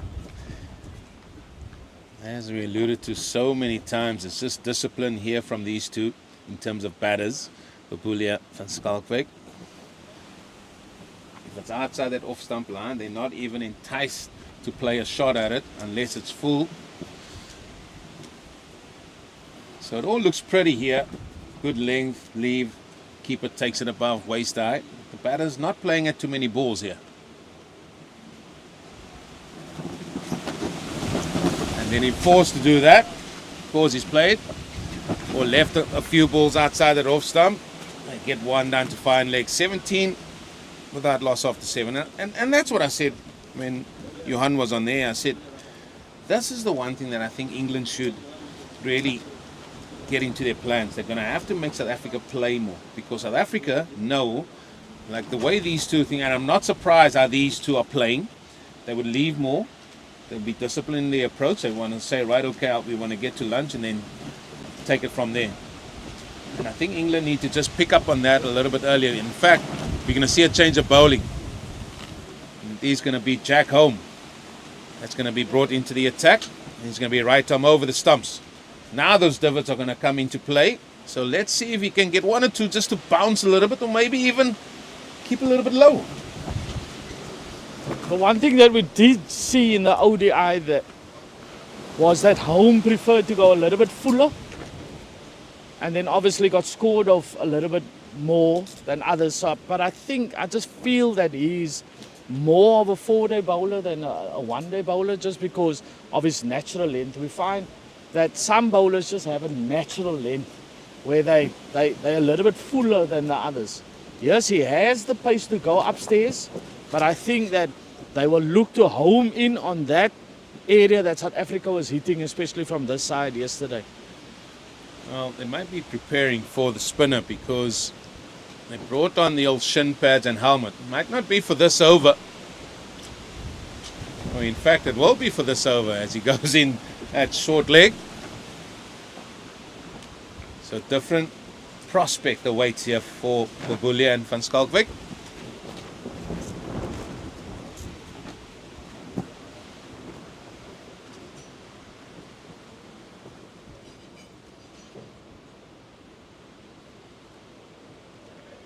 Oh, A lot skiddier. He's a lot skiddier, so we can even see the zip of the surface there.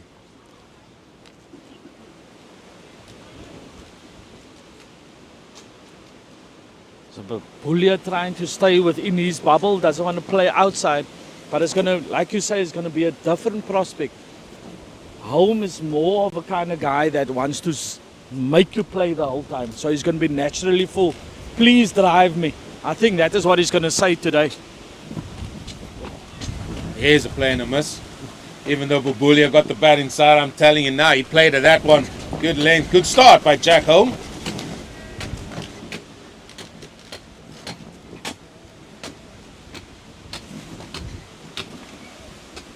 Mr. Jeremy Fredericks just sent me a message now, Eugene, wanting to know about the win. Jeremy, it's a lot stronger than yesterday. Even he would not play golf in this. I can tell you that now. He said yesterday boldly, I'll play golf and win. I'm telling you now, that guy, he will not be playing golf in this win. Oh, what should we call that? The paddle pool? Paddle pool. But what Jack Home is doing here, he's at the batter here for sure. Short leg in place. Now if the short leg is in place, the man at square leg surely can go around, and I just think they're missing a trick there. It's the second one, or maybe even the third one has gone down in that area.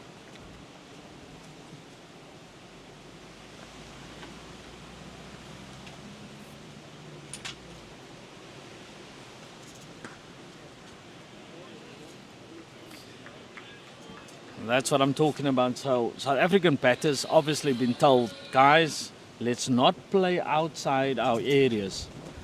And I think Captain Vaughan has realized that Minto is maybe not getting it spot on where he should be because of maybe the wind and the conditions. So he's gone straight to home and said, Jack, please, I want you to hit just a good area on and just outside off stump, making the batsman play the whole time. Caps are flying all over the place here.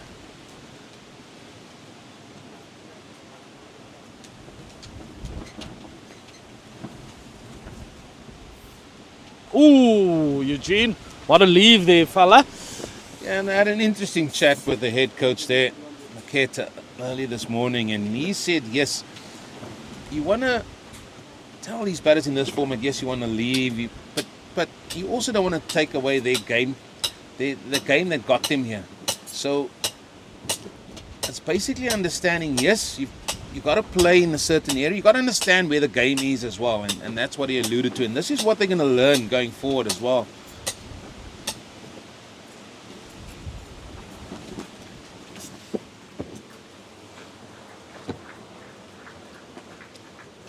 So I just think that this is the same team that will be going to the World Cup. next year, if I'm correct, Eugene. So it's important that you give the guys the opportunity to play. You don't want to take away.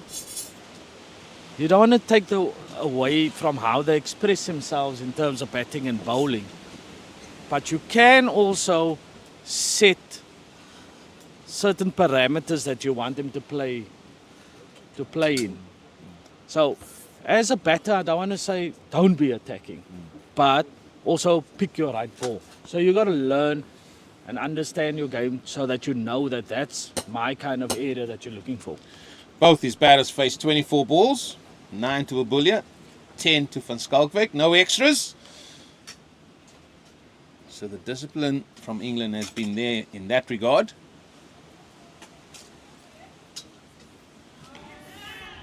Down the leg side, a little bit of appeal.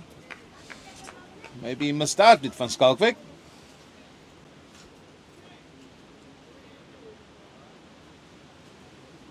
The other thing I want to rectify what I said yesterday. There's no restrictions on bowlers here.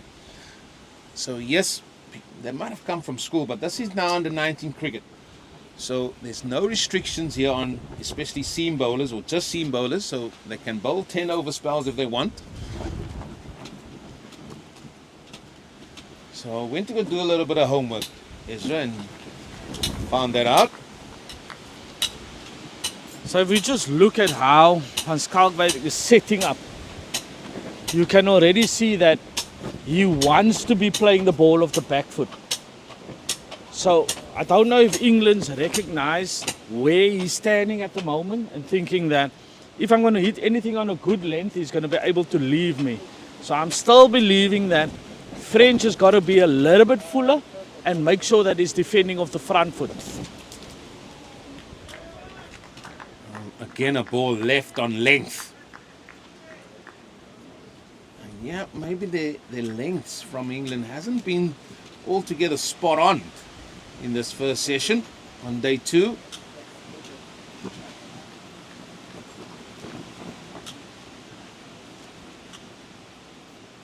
It's not like there's no markings for French to look at, because when we were out there in the middle, there were plenty of markings to aim for.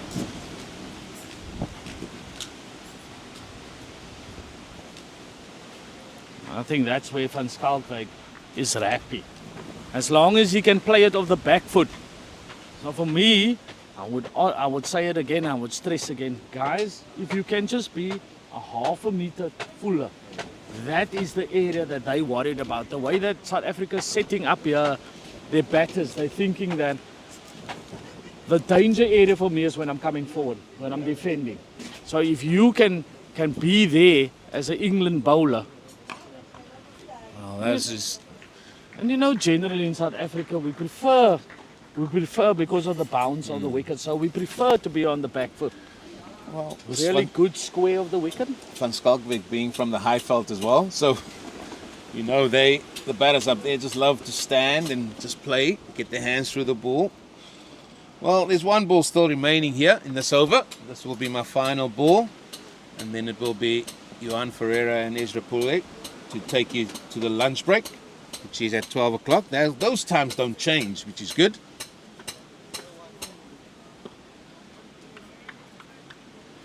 Sinat.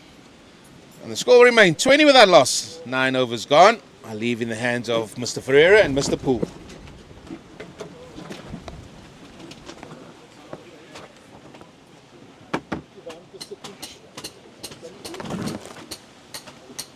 Thank you, Eugene. Promising start by South Africa. They've looked untroubled. Van Schalkwyk on 11, Bulbulia on 9. Having wrapped up the England innings earlier today, 299 having resumed on 275 for 8. Bar that blow to Van Schalkwyk, which he seemed to recover from, he's looked very solid along with his opening partner.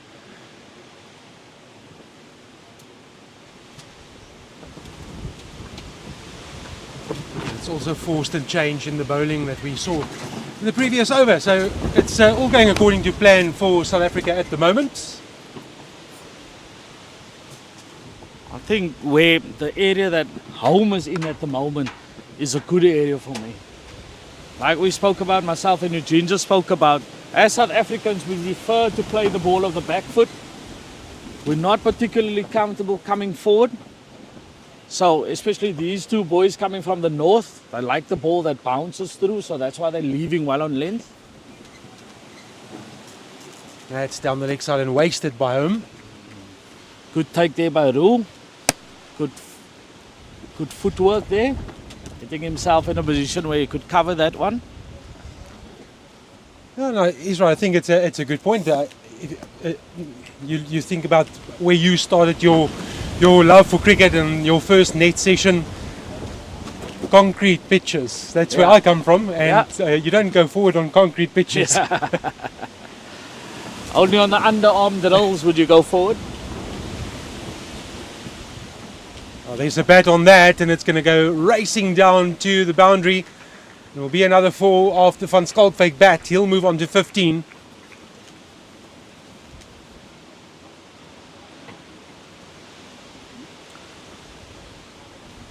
So as you can see with that delivery, Holmes has been so good in terms of his action to get it right at the crease. That one, left arm just played out to the left and then obviously fell away with the shoulder, and that's what's taken the ball there.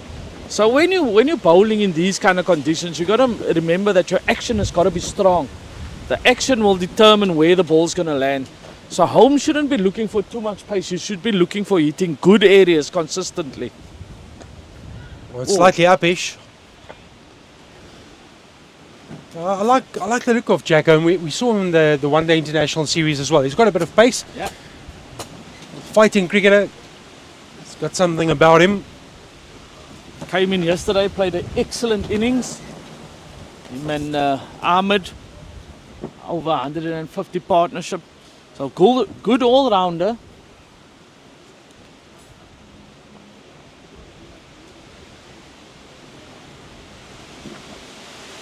Again, slightly upish. It's twice in the over. So Van Schalkwyk will just have to be slightly mindful of that. So as I was telling you, Gene, if you just look at Van Schalkwyk's setup at the crease, you can see that his first movement is a back and across, and then he doesn't come forward particularly easily from there.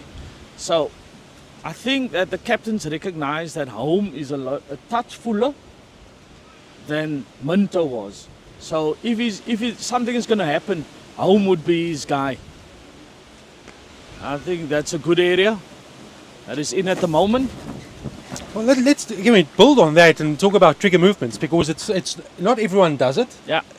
A trigger movement can also, in some instances, be off-putting, and you almost put yourself in a position where you can't recover if your balance is not correct. Yes. So it's not something that everybody does. Were you one for trigger movements? I think that for me it's all about if it's comfortable for you, but it's also going to be it has to be technically correct. I don't want you to do or have a trigger movement that puts you in a bad position. So if you're working on a trigger movement, you got to make sure that your hands and your head are still as possible, and that you can cover a certain area. So those are the kind of things. Sometimes with a trigger movement, we find that players, they maybe make their trigger movement too late, and then they're on the move when the bowler releases the ball, and that can lead to the dismissals.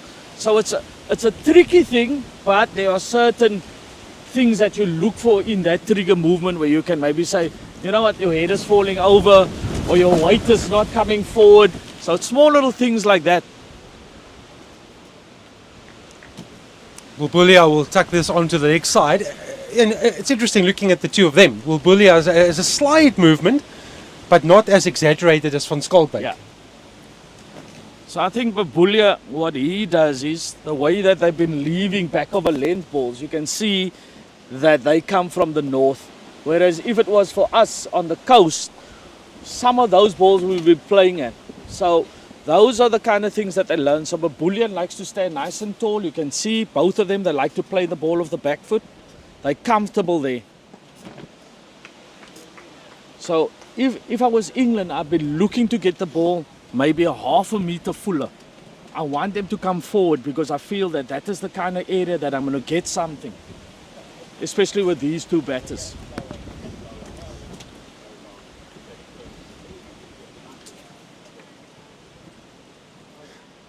And also from a coaching aspect, it's difficult to change someone's setup. Once you've set up to build a trigger movement or to take a trigger movement away that could be wrapped on the pads and the finger goes up. It is the first wicket for England with the ball. Alex French is the man that establishes the breakthrough, and it is van Schalkwyk. 2 half chances in the previous over, slightly unsettled and now trapped in front.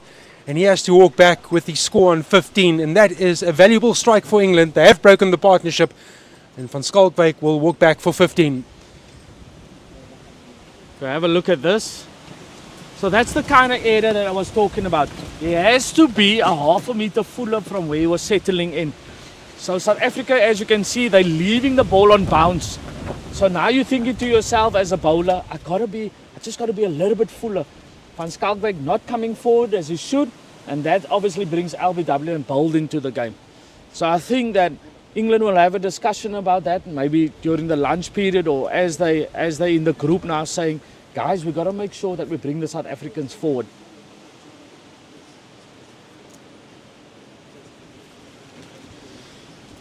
French has been operating unchanged from the top. 1 for 11, busy with his 6th over. And he has generated a lot of bounce. You talk about the bounce, and Bulbulia especially has been very good on leaving on bounce. Yeah. And that's the one that was just slightly fuller, wrapped him on the pads, got the desired result. So Adnan Lachadin comes to the crease, well familiar with Western Cape conditions. Yeah. And now we can do exactly this comparison between the trigger movements of Bulbulia and Lachadin. So Lachadin, a very positive player. What we've noticed in the ODI is if he's given any sort of width, he goes after it. But the problem with Lachadin is sometimes he's trying to overhit the ball. So when I'm saying overhit, he's trying to hit a cover drive or he's just standing still because he wants to show that I'm here to get into the battle. Sometimes it's all about caressing and timing the ball. So we'll see how his innings progresses. And his problem as well is it's the foolish ball. Goes on the kite, and there's vacant territory, vacant real estate, and that's the opening scoring shot for Adnan Lachadin. And it comes in the form of a boundary. He's off the mark, and South Africa move to 29 for 1. Positive player by nature. Yeah. Well, it was there to hit. Big invite, and if that's the second ball you face and you want to get off the mark, field bat on ball, you'll welcome that every day of the week. So it'll be interesting to see whether Vaughan is going to allow French to continue here. Because what we also found was when they got to 5th, 6th over, you could see that the zip that they had earlier on has kind of disappeared now. So it'll be interesting to see whether England will make a change from the top end. Maybe bringing Minto from the top end. Again, just losing his line. Too much down the leg side. They still have that short leg catching under the helmet. So sometimes we play in the Western Cape and a lot of the bowlers that I played with, they kind of time the dip in the wind. So you'll find that the wind will be strong and then it will go away a little and then come back. So as they're running in, they hit the patch just when there is no wind. So that's also something to consider that England won't understand at this moment in time. You'll see that Daniels and Mokoena, when they were running in, they knew that just slightly there was going to be a dip in the wind. So that would allow them to be balanced when they were hitting the crease.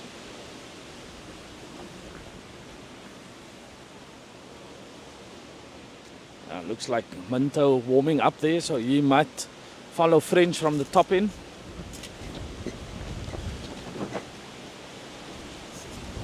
And we saw how effective the South African thinking tank was when they swapped ends with the opening pair this morning that resulted in the 2 wickets that Daniels ultimately picked up. So not a bad move to get Minto from the top.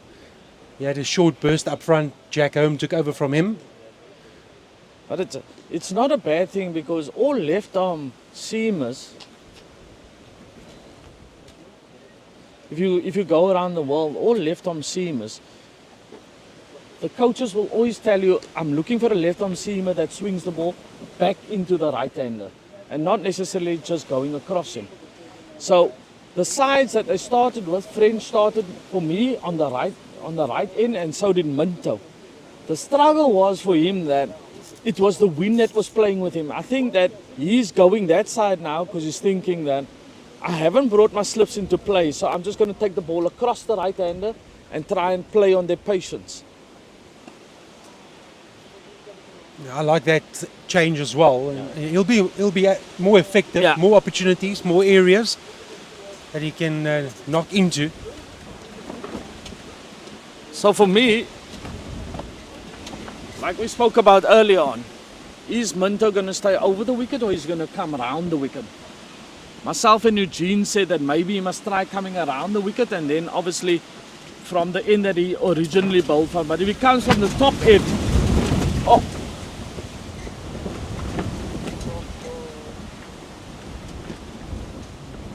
He's just lost it there completely.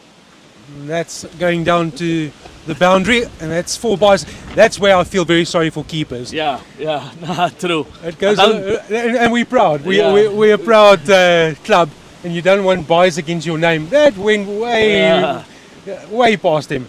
No, sometimes there's nothing wrong with going to the umpire and saying, "Would you have got to that?" So why don't you call it wides then?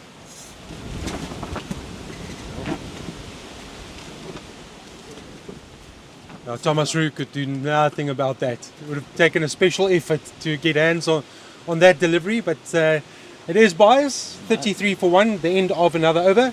Bulbulia has 10, Adnan Lakhadin new to the crease has 4. And let's see if that change does come.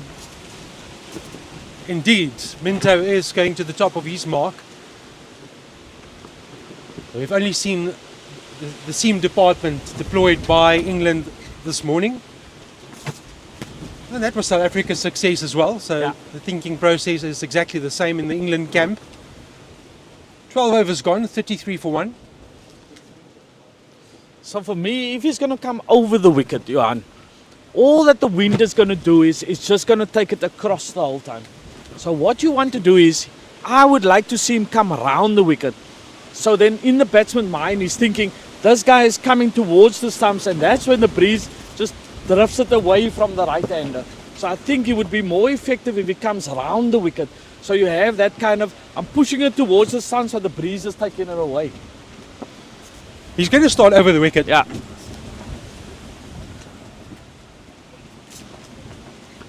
Slightly short of a length.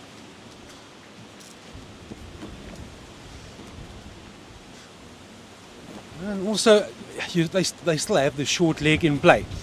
So for me, also going around the wicket, despite the shape and the opportunities that you can create with some bounce and tucking your man up, you could bring him into play as well. Whereas if you're putting the ball across the right hander, your short leg is just a spectator. Yeah.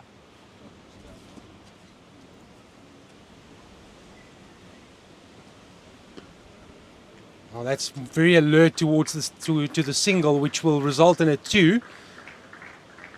That's very well played by Lakhadin. So that for me is exactly where the problem lies for me. Lakhadin, if I'm standing there, I'm looking at the ball just going across me the whole time.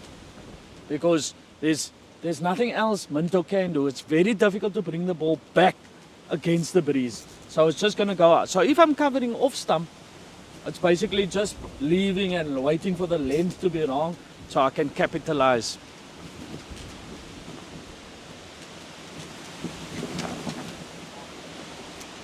This time, that is the game plan, to bring that short leg into play. So he wants to tuck him up short and maybe try and get Lakhadin to fend at a delivery, but it's not short enough. Yeah. Comfortable height. So England's key is, I don't know if they recognise it, you've got to be a lot fuller to the South African batters. That's the kind of area where we play very well. We defend very well. We score from a lot of those areas. That's too short. And you know that Lachadin, if you watch him closely, you'll see that he has a slight trigger where where his right leg goes towards leg stump. And then he plays from there.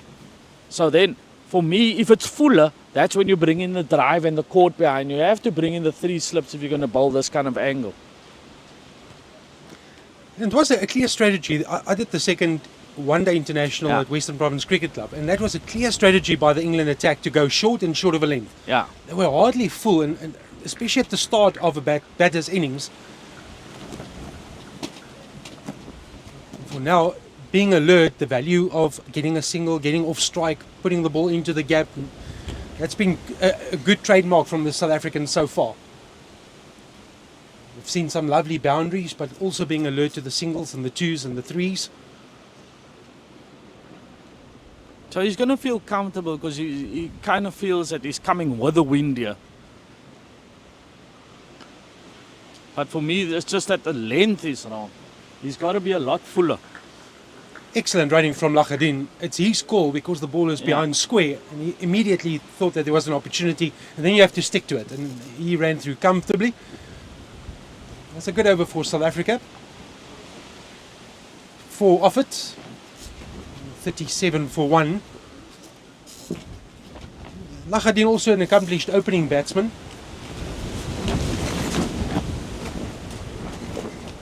And South Africa really loaded in that department. Strength down the order. But you need someone to go through, someone to build a big innings. Yeah.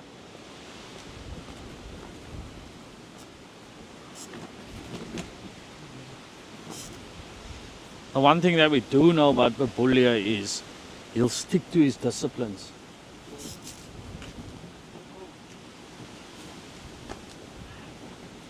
Lovely straight bat. Love that. Again, a good trait from the opening batter. Yeah. And to your point, exactly what you've just said. He'll stay in his bubble. Yeah, he'll stay in his bubble. He won't play outside of that.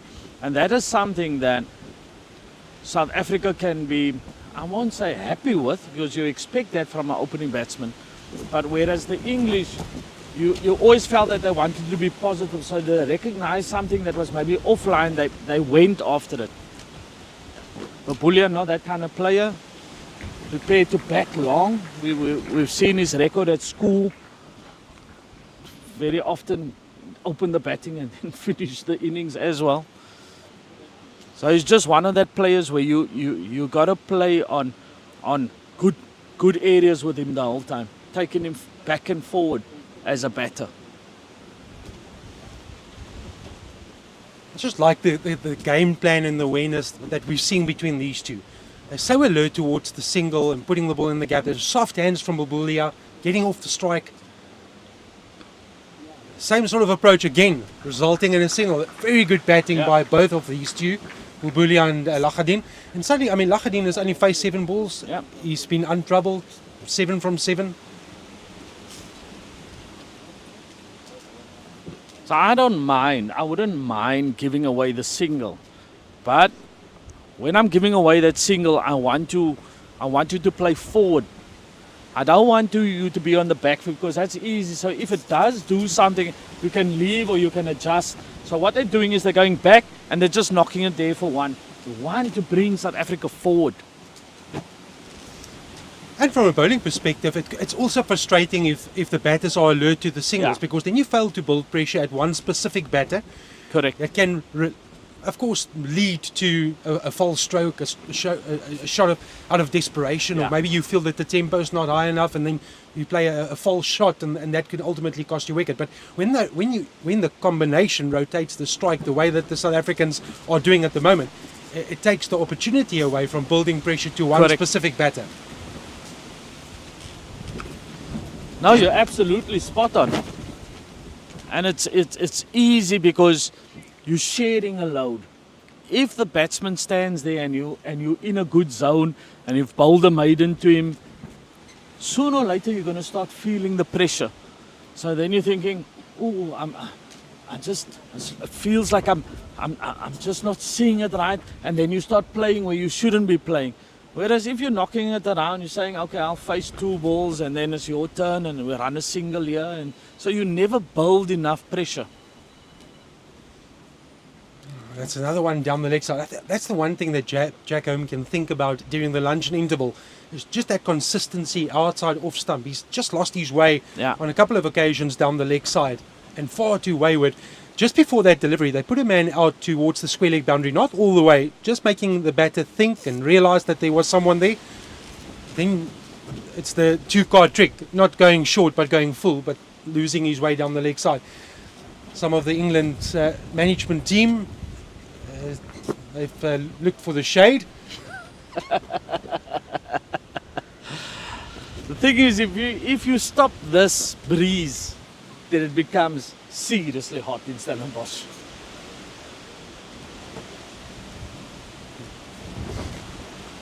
Maybe having an opportunity to talk about the weekend's Premier League results.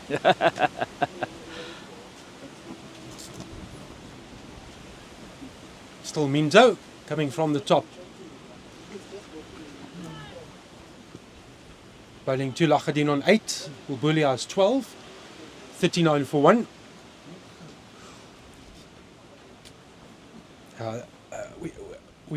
It's comfortable. The weather's comfortable if you take the wind out of it. Yeah. The wind is the tester today.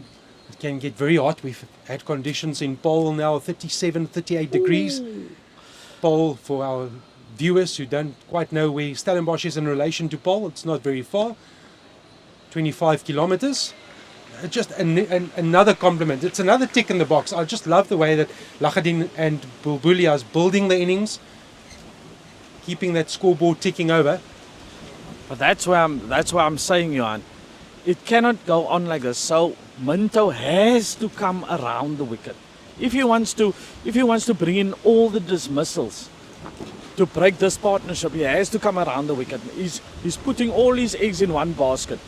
The only thing he can do is back of a length across.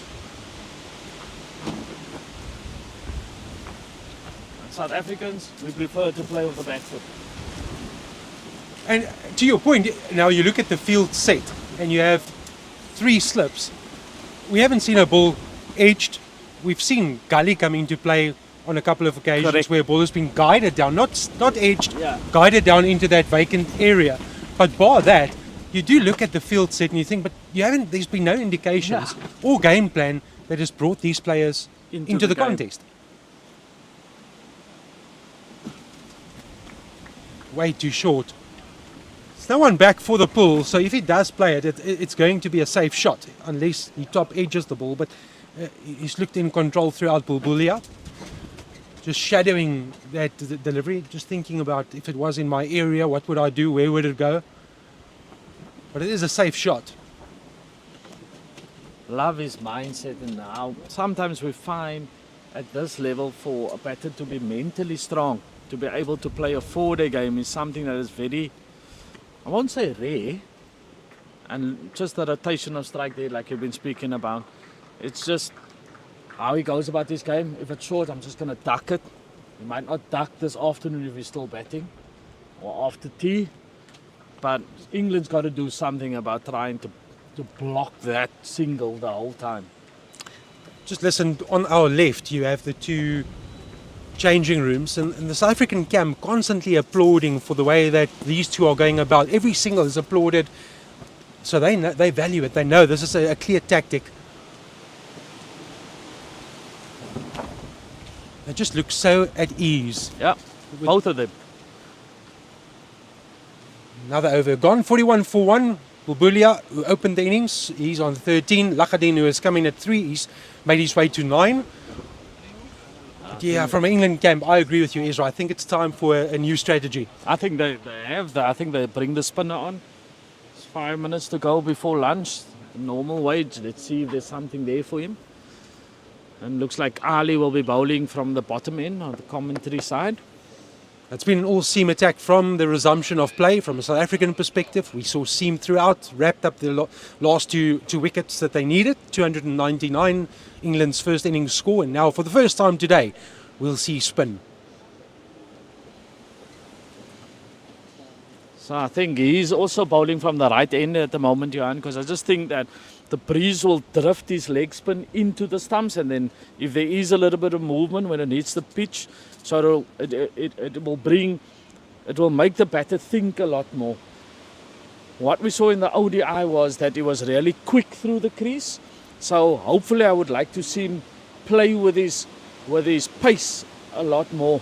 So toss a few ones up, see how it goes, and then you can pick a pace from there.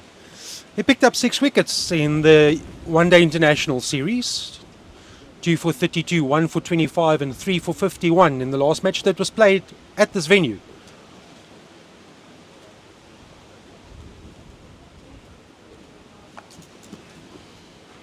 Oh, that's not what you want from an England perspective. Ooh! And then a dive, that could have been nasty. Yeah, it could have been nasty, yeah. We'll do some pitch repair work, but you never want to see that. No, you don't. I think the wind and the heat has obviously dried out the outfield. Looks really lush if you see it on the screen, but if you walk, certain patches are really dry. And so the wicket would also become lower and slower as the day goes on. Bakes with the sun that is drying it out. Is there any moisture left in it? It is interesting to see.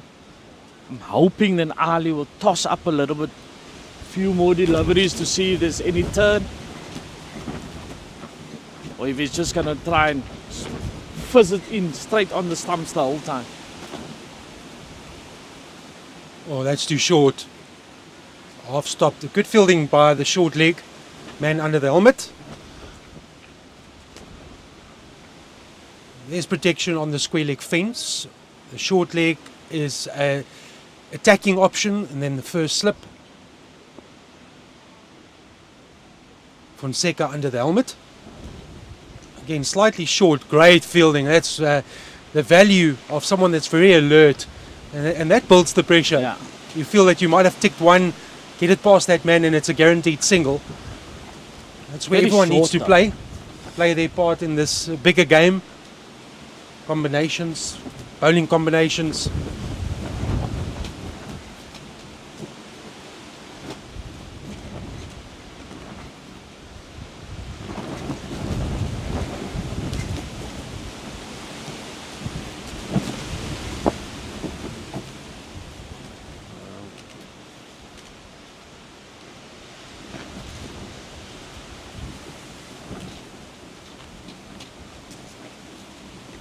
That's good, right behind the line of the ball, under the eyes.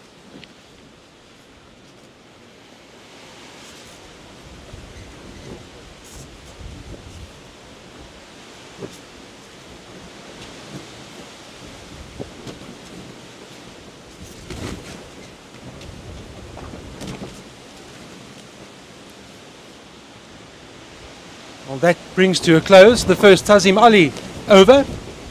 2 off it. South Africa 43 for 1. Bulbulia 15, Lachadin on 9.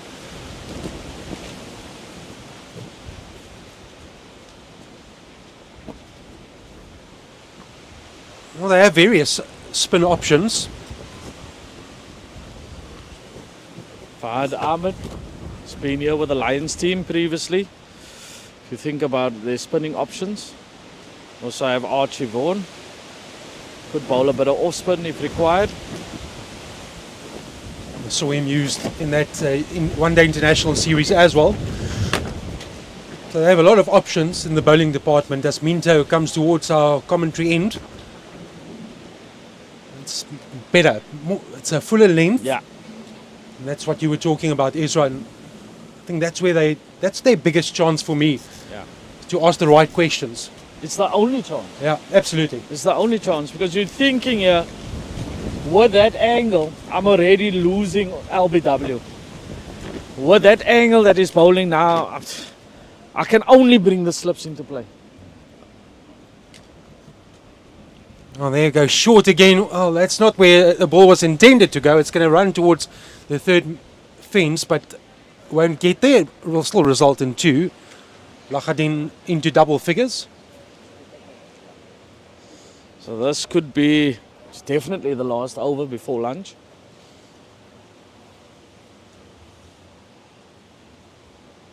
Well, he saw it on Len. That's why. That's why he aimed towards the leg side. Shot was the right one. Ball just didn't get up enough to where he wanted to play it. There's vacant territory there, so it's a safe shot.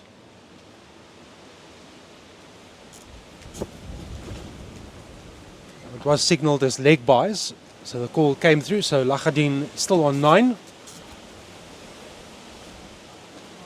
And so important that over before lunch, you want to make the better play every delivery.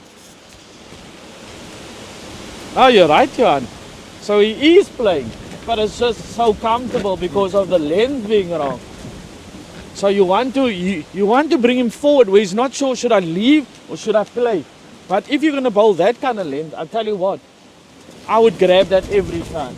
I would grab that every time because I'm thinking that I'll be comfortable there. That for me is just It's too easy. Absolutely too easy. For me, Minto now, if I was Vaughan, I would say, okay, we've got 2 balls remaining in Just the try over. something. Let's just go around the wicket. Even if it's just the change of angle, if nothing else. So you got to be playing with conditions. So that's what I'm saying. If he's going to come wide of the crease around the wicket, it looks to the batsman like he's going to come hit the stumps. And that's where the breeze just takes it away. Then you bring it in. Then what is important if he does, is how full he's going to go. Bails out does Bulbulia. So we will still have 2 deliveries in the over.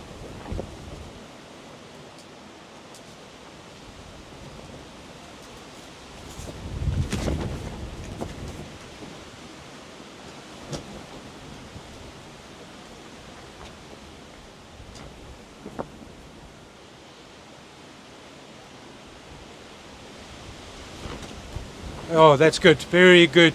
Very good running by the South African pair. Excellent. Get away from that last ball just before lunch. Thank you very much. Anand Lachadin, you face that one for me. Undo the Velcro, lean on your bat. Start walking off.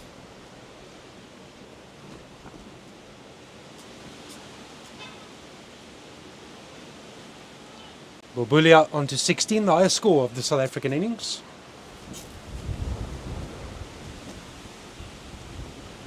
As a wick at that, the shot was on, but that is going to be the end of the over. They'll turn and they'll hit towards the dressing room, a session that belonged to South Africa. England resuming on 275 for 8. South Africa picking up the last 2 wickets for the addition of 24 runs and then making their way to 47 for 1. The only wicket to fall, Jorik van Schalkwyk out to Alex French, trapped in front, LBW for 15. Mohamed Bulbulia is there on 16. Adnan Lachadin has 9. South Africa going to lunch with the score on 47 for 1. Good session for the home team. Time for new strategies in that England camp. They haven't looked threatening enough. Can they come out with a different plan of action and try and make inroads into the South African lineup? Will South Africa still be untroubled as they have been for the majority of the 17 overs, bar the 1 wicket to fall? It's 47 for 1 at the luncheon interval on day number 2. We'll be back after lunch.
Oh, welcome back here to Kutsenberg Oval for the start of session 2 here of this youth test between England under 19 and South Africa under 19.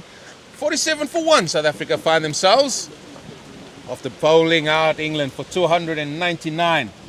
And first and foremost, let's give homage to our sponsors, Sosonke Tourism and Event Services.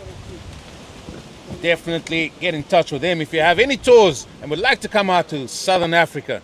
They will sort your tours out both on and off the sporting fields, whatever sport you desire. Get in touch with them. There it is, www.sosonketours.co.za. That is their website, and please get in touch with them and come out to the glorious Southern Africa and come enjoy not just the weather but all the things that goes with it on and off the field. My name is Eugene Mullion, with me Johan Ferreira, and let's just say, Johan, the wind hasn't subsided, but in fact it's going to be another interesting session that awaits us. Wind in the Western Cape? Never.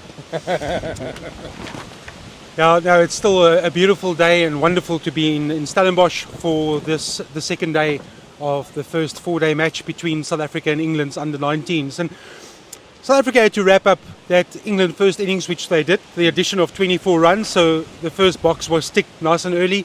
Daniels with the last 2 wickets, and so important for South Africa to get a solid start, and that they have done. Yes, lost a wicket of Jurich van Schalkwyk for 15, but I've been very impressed with the application of Mohamed Bulbulia and Adnan Lakhadin, and also the appreciation of singles and twos, the way they've been very alert in to getting that scoreboard ticking over. Bulbulia is 16, Lakhadin is 9, and that's put South Africa in a position of 47-1 at the resumption for the second session on day number 2. So far, South Africa's day. Yeah, one session gone, one session done and dusted. Jack Home is going to continue here, running away from us, bowling to Bulbulia.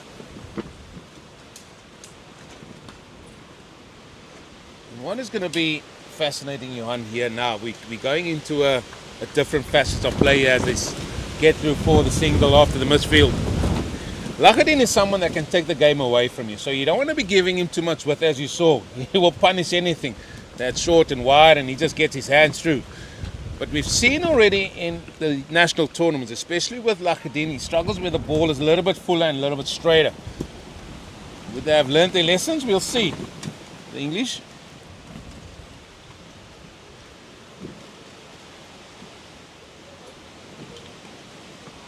So on that point, for me, it's about the right strategy at the right time. And I felt that England were too short in that first session. I think they gave South Africa an opportunity to tick that scoreboard over, work the ball into gaps, soft hands, not really asking questions on the front foot. Yes, you might go for an expansive drive and be knocked away for 4, but at least you're in the battle. And with a slip cordon that's loaded, I just felt I didn't understand the plan. If you were bowling short, you're not really going to bring those players into the equation. They've got a short leg operating again, as we saw throughout for the latter part of the first part of South Africa's innings. But too many easy singles for my liking, and I wonder if they can just, for me, I would have taken out one of those slips, bring them into a short catching offside, or change the plan. We saw that James Minto, the left arm pacer, still operating over the wicket, Wynn not really assisting that strategy. The calls for going around the wicket, bring that short leg into play, then you can still take the ball to the slip cordon with the wind pushing it across the batsman. So I felt England missed a trick up front. Yeah, just hear your point there. So they got 2 slips, a gully, and then 2 men further saving the single on the offside. For me, I've got no issue with that. For me, it looks like they're going to go a little bit straighter. So that's why they've got the short leg. Not necessarily for the short ball. I think it's more where the ball comes off the inside edge, maybe onto the pad and then gets caught. It's a man a square leg. I would rather like to see him behind square on that onside.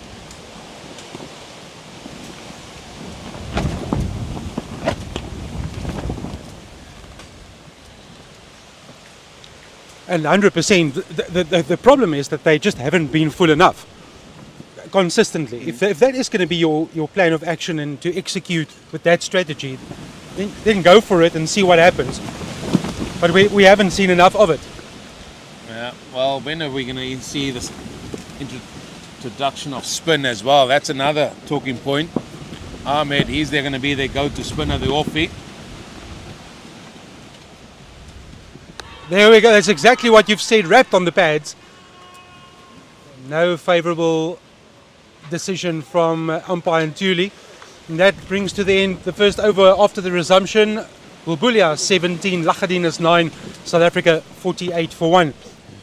We've been talking about it. There was the first real pitched up delivery. And yes, didn't get the result, but at least asking the right questions. Talking about spin, Tazim Ali was introduced just before the luncheon interval, 1 over for 2, but they loaded. They've got plenty options in that department. They've got seamers. So it's a well-balanced attack. What role will the spinners play? South Africa's spinners didn't take too much, nothing in the wickets column, so all seam from South Africa. The wicket to fall so far in the South African innings belonged to a seamer, so we haven't seen anything too threatening in the slow bowling department. I was speaking to the coach earlier this morning, and he said that one of the aspects of the spinner was just to keep one end so he could rotate the seams from the other. That was South Africa's game plan. I'm not sure if that's going to be the game plan here of this man. Ahmed now is going to come into the attack, the off spinner. Now what you got to watch here is the wind, and I'm saying it's a wind, is blowing from left to right. So he's going to get the ball to drift away. And if he can get the ball to grip even off the surface, he could be in business, I'm sure. So he's got a short leg, he's got a slip as well. He's actually got a sweep on the offside on the boundary. I'm not sure why he's there, but yeah, maybe that's just an easy push into the offside for a single.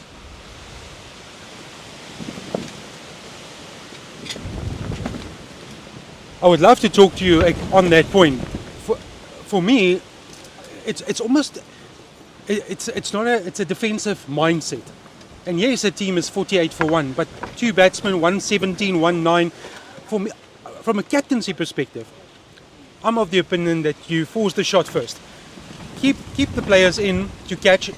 That to me is a ball that you're saying to the bowler, you're not going to have a consistent line and length. You're going to bowl one short and wide, and that's to protect the boundary. Give your bowler the confidence, bring your inner field in. Different mindset if 2 batsmen are set, both in the 30s, maybe 50 plus. You've got 2 batsmen still fairly new to the crease. I would do that differently. I would not have that sweep on the offside. Bring him into the ring. If they beat you, then you can react. But for now, that's a easy release shot in my opinion. We saw the stats here of Ahmed. He's played 5 first-class matches at a very healthy average, 23.92. He's picked up 10 wickets in a match once and got a 5-wicket haul. Best of 7 for 140, which shows he can bowl for long periods of time. And that is what England would like him to do here, especially the captain Archie Vaughan.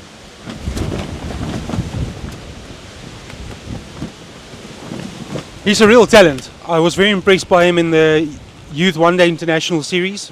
Real prospect for England. Comes out of a cricketing family.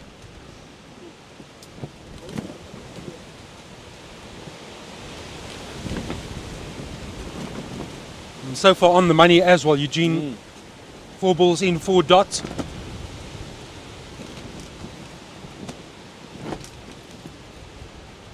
This time all flighted and just knocked into the gap. Good presence of mind. Yeah, and that's what Bulbulia will do. He'll bat forever. If he could have the chance to bat forever, he will do that.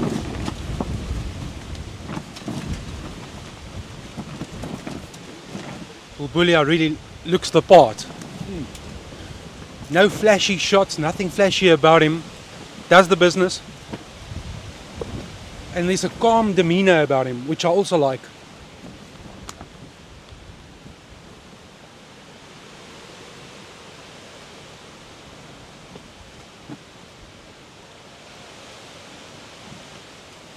Now, Lachadin might take up a different approach here. We know he's somebody that doesn't love to face dots. He's sitting on 9 there, or what's that, 22 deliveries now. So yes, you've got to start again, and this is the important factor as well that we spoke to the coaches about, is that you've got to learn when to switch on, switch off. So they come back after a lunch break, They got to get back in, but you got to start again. We always say, listen, just start again, have a look, give yourself a chance, and then play away. They won away from a team 50 here. So it's still a very good start for the SA Under-19 team here.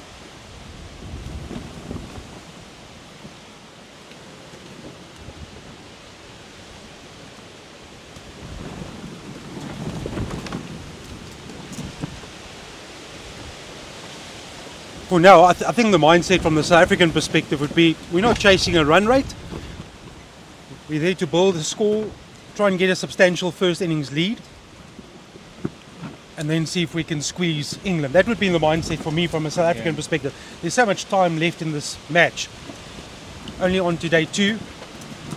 And if you can get a good substantial lead, you can apply all the pressure, hopefully roll out England cheaply in that second dig, and that's how you win the match. So a very important first innings for South Africa. And there is the 50. It's well appreciated by the dressing room. It's Bulbulia who ticks over another 2. Yeah, it goes even further than that, Jan. I think we shouldn't get ahead of ourselves. What you said there is right. It's not about the run rate. That's not what it's about here. You said there's still a lot of time. We still got 2 full sessions to go today, and then there's still 6 sessions left in the match. So for me, they've got to bat the guts off 4 sessions to give them any chance to be in a good position. And how they get that first task today, yes, they want to get to tee now for the next goal and then to bat to stumps. They want to get to stumps in a favourable position where they can dictate how they're going to play and take this game forward tomorrow. So bat out the day, see where they are in terms of runs, and then apply yourself tomorrow to say, listen, how are we going to take this game forward here? Yeah, small victories, small sessions, small milestones.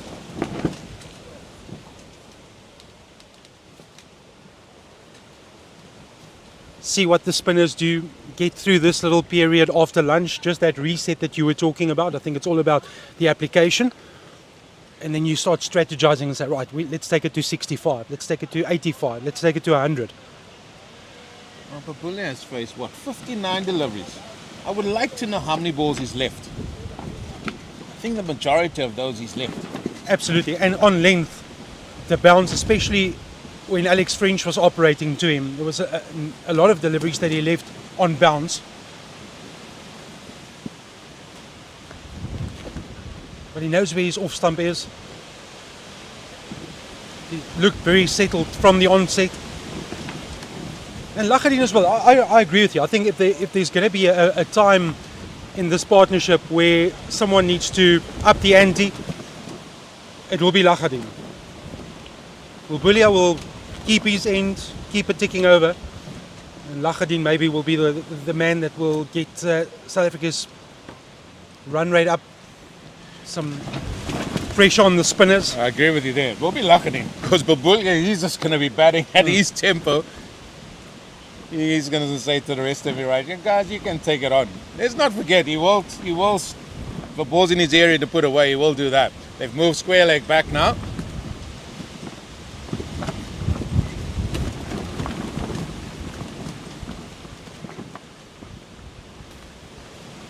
$51 for 1 after that over. Bulbulia on 20, Lachadin on 9.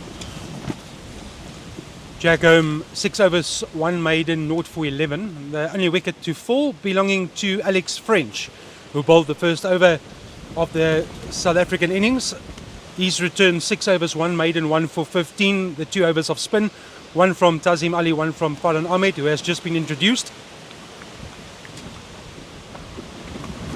He's going to be bowling a lot of overs, I can tell you that now.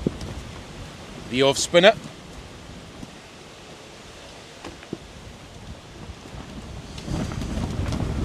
Well, will Lachadin use his feet?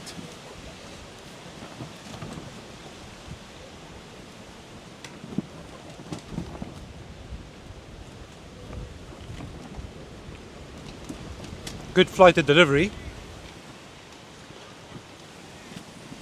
I think somewhere along the line the fuse is lit here. Somewhere along the line.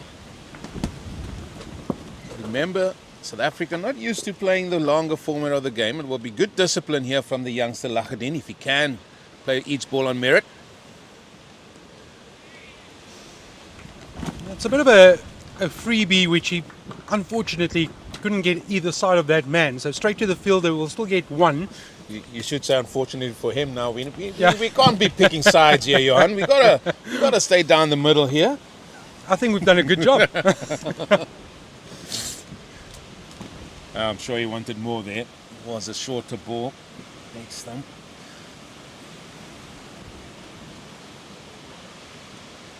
Again, tossed up. The thing that Michael Yardi said about this kid here, Ahmed, is he's still young, still 16 years old. And he's certainly a talent. He's certainly a cricketer of note. He's shown with the bat. He scored 90. We saw that he's able to take wickets in a shorter format of the game. And he's able to bowl with control here for his captain as well. Oh, that's beautifully bowled, isn't Absolutely. Yeah, you've just given him the praise, and he's rewarded you for those compliments. I like the look of him. I think he's going to go a long way in his cricketing career. it? I think for the first time we've seen somebody, one of the spinners, take the pace off, really tossing it up. And we saw a little bit of drift. Yes, we saw the ball dip as well. So it doesn't mean that there's nothing on the ball. There's a lot of energy on the ball. He might be the danger man, I feel. And speed, to your point, speed is such a vital ingredient in a spinner's armory. You can't just run up and bowl the same pace, same lines. Got to outthink your man, outflight your man, bring him forward, take him back. It's such a cat and mouse game. And then the variations, apart from the speed, your variations. The wrong one, the quicker one. Just a fascinating contest.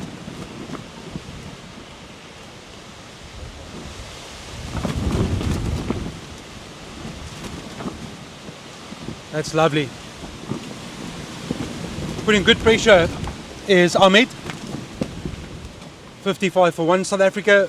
Bulbuli are 23, Lachadin 10.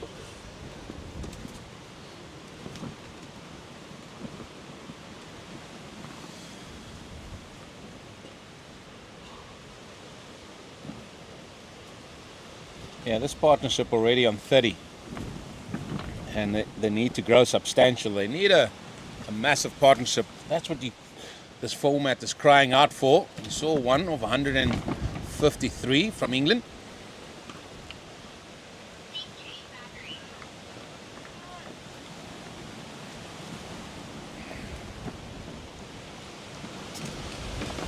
Tell you what, it was nice to be inside that clubhouse at lunchtime. Not because of the food, just to be out of the wind.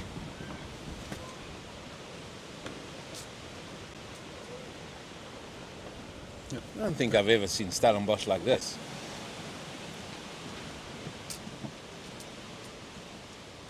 I've never experienced a cricket field like this. Well, you should try and venture going up those, what do you call it, the stanchion here, the scaffolding, and go and sit up there and do commentary up there. It's been fun.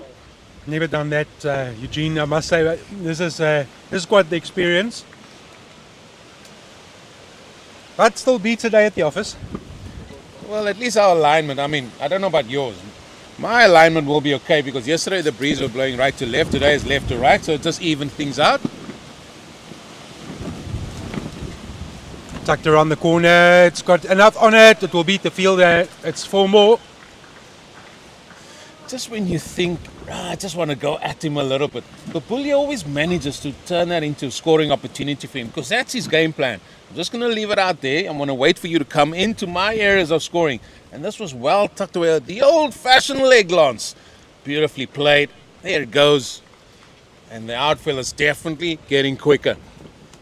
And that's been the only criticism of Jack Home. He's just missed his length too often when he strays down the leg side. He builds pressure and then he gives the release ball on the leg side. That's been the only thing that I would say that he's missed.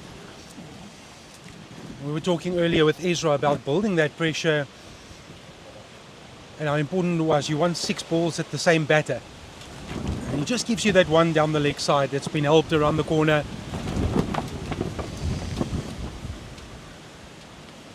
Also a good young talent in this England team. All-rounder.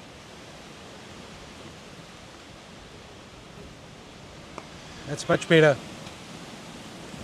In fact, the two men that had that excellent batting partnership for England under 19 are bowling now in tandem. Jack Home obviously got 63. He got that yesterday in a mammoth partnership with Mr. Ahmed. 153 runs that was. I've just seen Tazim Ali warm up. So Jack Home has had a spell, yes, with the lunch interval as well. But he's bowled 7 overs on the trot. So is there an opportunity for the England camp to say, let's go spin from both ends? Only seen the 1 over from Tazim Ali. And Fardan Ahmed will certainly continue at the top end. Oh, just look at that. Right behind the ball is Bulbulia. 59 for 1. Bulbulia 27. Lahadin 10. South Africa 59 for 1 in reply to England's first innings total of 299. Dismissed earlier today, the only 2 wickets then to fall belonging to Daniels. Some of the England spectators and travelling supporters. I was sitting amongst some of them earlier when I had a commentary break, and they're loving it. They're loving South Africa. Not so much the win, but they're loving being out here and supporting this England squad. Why would you be in England this time of the year? It's cold there. Absolutely. You look at the Premier League teams and how cold it is. It's freezing. Our rugby team's going abroad for the United Rugby Championship. Six Nations starting this week. Ireland, England. There's a good one to look forward to. Oh no! You see, you're already licking your lips at that one. Who are you going for? Who are you going for? Remember, England under 19 are playing here, so a lot of the English are watching. So who are you going for, Mr. Ferreira? My mic is muted suddenly. Well, on form, Eugene, you've got to go for Ireland. But form counts for little. It's a test match. It's two proud countries going up against one another. Where's the game? Is it at Lansdowne Road? Well, let's have a look. Or the Viva, as it's now called. We also got a Lansdowne Road here. Tad Furlong also now out of that clash.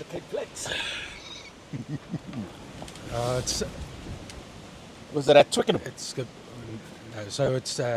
The tournament starts this weekend with France and Wales. That's Friday night. Scotland and Italy going up against one another on Saturday, and then Ireland, England. So Ireland at home. So. Yeah. I'm going Ireland, but for the England supporters, nothing against your team. Ireland with home advantage, of course. Playing it safe, Eugene, playing it safe. But Ireland, certainly the favourites. I've got the address for Johan Ferreira to all our English fans out there. That's beautifully put away. Good feet.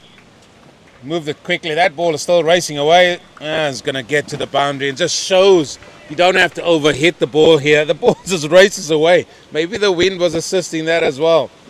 Well, that's well played by Lahadin. Yeah, so if it's anything to go by, this is a comment from a Man United supporter, and we've got nothing to say. No, Johan. At least we beat Fulham last night. That's promising. Johan, you shouldn't have gone there. Well, we take victories. Any victory that comes well, Eugene is yes, a good one. It sounds like it. You brought it up. I mean, we've got Arsenal supporters just 2 away from you on the right. It's difficult to be in the red half of Manchester at the moment, especially after City's 3-1 win against Chelsea. It's also difficult to be in the blue half, some might say. They're finding it tough. Well, at least they're in the top 4 in the Champions League positions. But yeah, Liverpool sitting in a prime spot, dominating Europe, dominating England. Please, we will take one game at a time. Johan, we take one game at a time.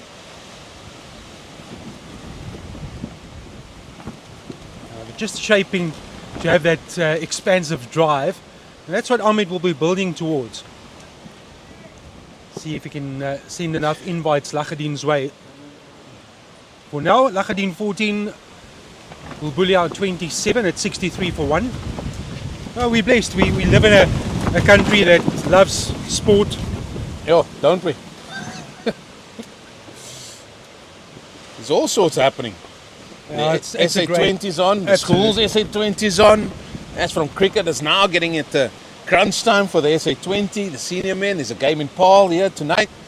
I know some of the Grasshoppers are going to go there. The Grasshoppers are a team from Ireland. A few of the boys enjoying the sun. I'm not sure they'll be enjoying the wind, but they wouldn't mind that. There's a whole host of rugby happening as well. And how good has the Cape side's been? Paul Royals and my Cape Town sitting in the top 2 positions.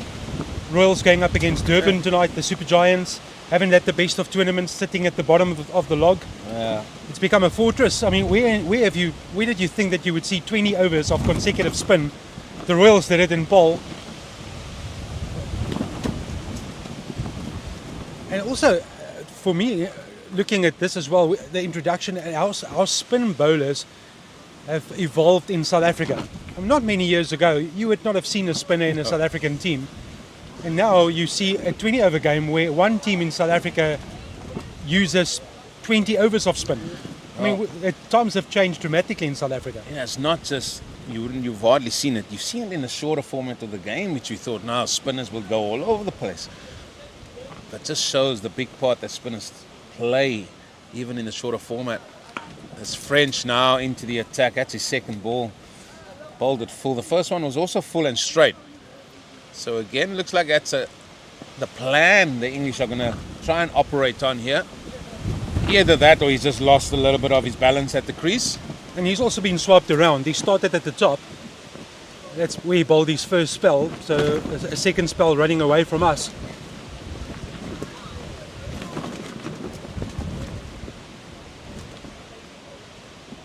He's got good wheels. Oh, he's a big fella. Some of these guys are really got to look up to.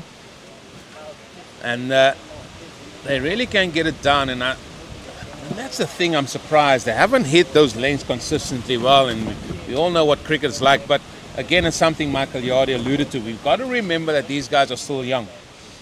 They're very much starting out on their cricketing careers, even though they've been open to playing county first and second sides as well. That's a good delivery here. Oh, they have to that's scamper trouble. through. Oh. That is trouble. Let me tell you, Babulia thought for all money that ball was going to go past. I think he might have forgot that Minto's a left-hander. I'll tell you what would have been interesting. If that ball hit the stumps, remember there's no bails on the stumps, and that's the reference point for the umpire. This could have been disaster from a South African perspective. Look at that. He would have been short. Well, those are the chances you want to take as well.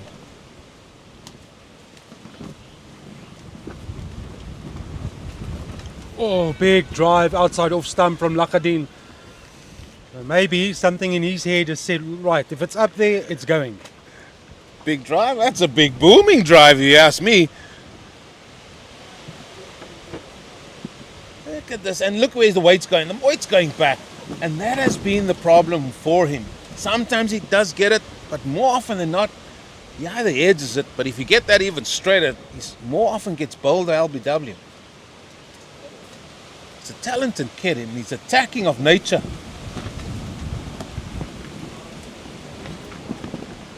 Much better approach, and they'll go through for another single.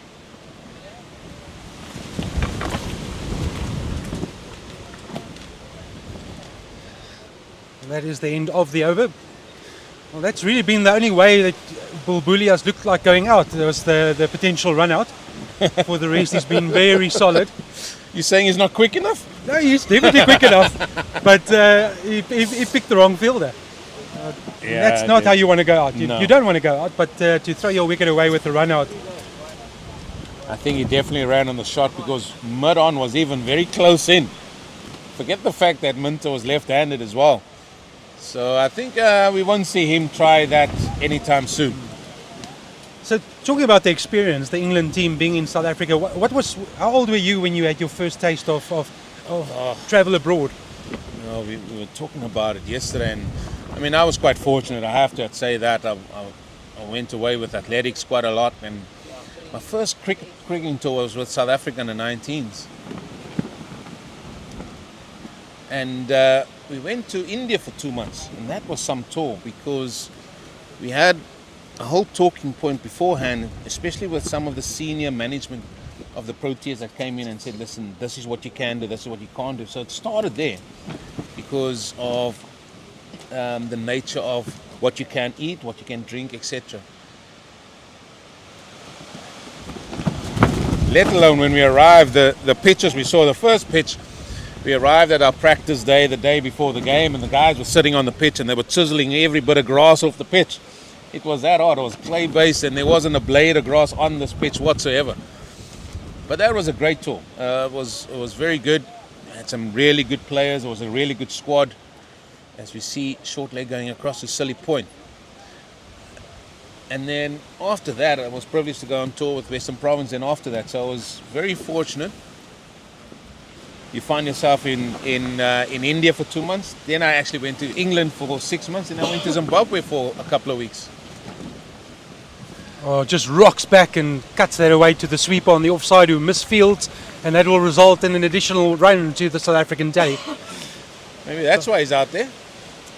So I never experienced international cricket travel, but I did go to England to referee as a rugby referee in 2005, and I went to Manchester and I refereed the Sale Sharks against Rotherham, and Steve Diamond and Jim Mallender were the coaches then. Charles Maree played in that Sale Sharks team from South Africa.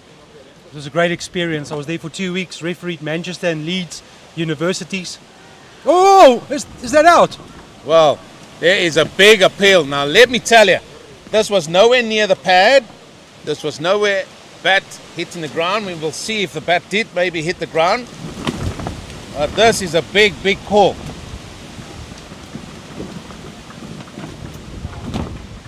Well, they were convinced. Everyone behind the stumps, and bowling included, went up in unison. They were absolutely convinced that Lachadin had edged that.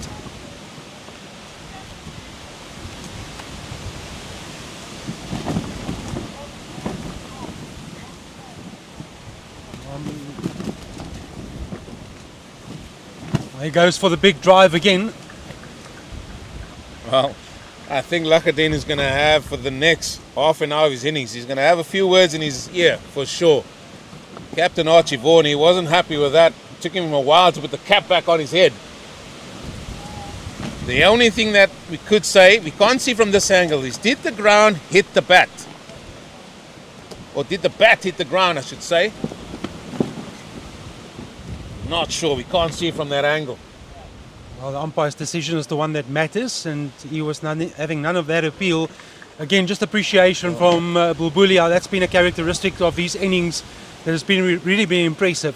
It's just putting that ball into the gap, ticking it over. So he goes on to 29, 69 for 1 South Africa. Time for me to move out, and Ezra will join Eugene in commentary.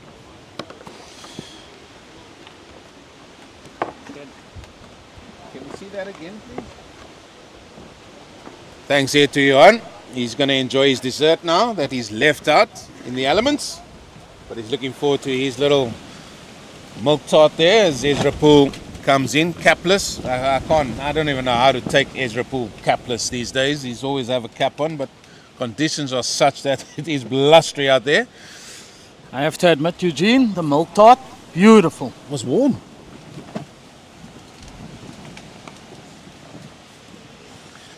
So as I was walking back to come commentate here, I ran into the North Hands bowling coach, Rory Kleinveld, obviously coming to have a look at the England team.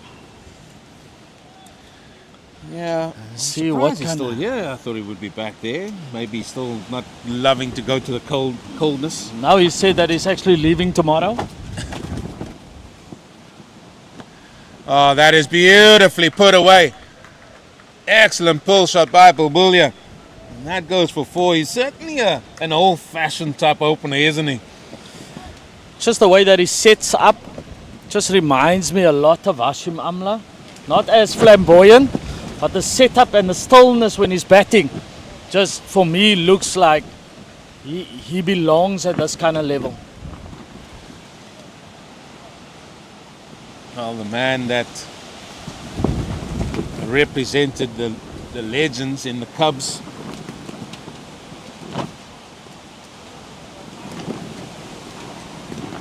I mean, that is old. That is just old school opening batter right there.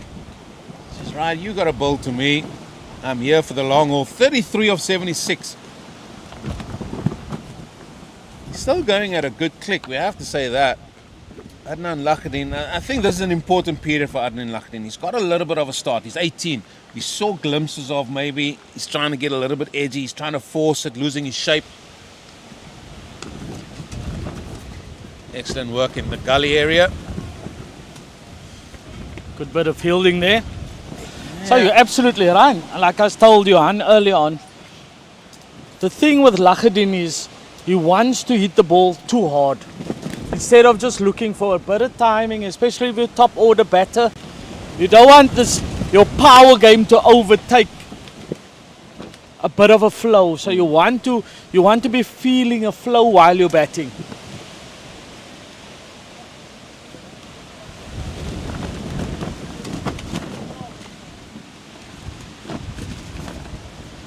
Oh, they got to try and get the stumps up, right? Because you got to guess. Because there's no bails on, mate. However, all set to go. Oh, maybe the first time just outside that off stump. And he knows it. And you can see the minute the batter does that, sort of does the old get the feet moving and doing a few of the older bending of the legs, you know, maybe I shouldn't have played it that day. Should have left that. Because he's left it all day. For the first time he did. And that's why I sense, and when we've played this game for a while, and sometimes you get that feeling, listen here, the wave is not with us here a little bit. Something's about to happen.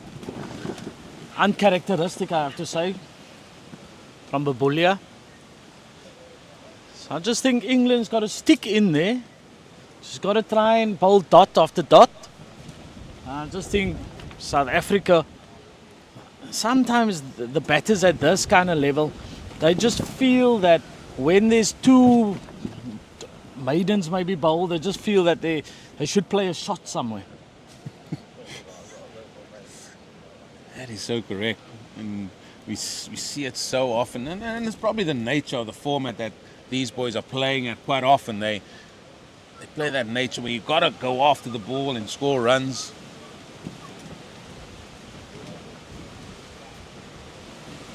He's coming around the wicket here. So, Archie Vaughan, you in play here because the breeze is blowing across. Unless this ball is straightening prodigiously, I'm not sure this mode of attack from Ahmed. Because he's taking LBW away, surely. It's not turning. It can't be out LBW, Eugene.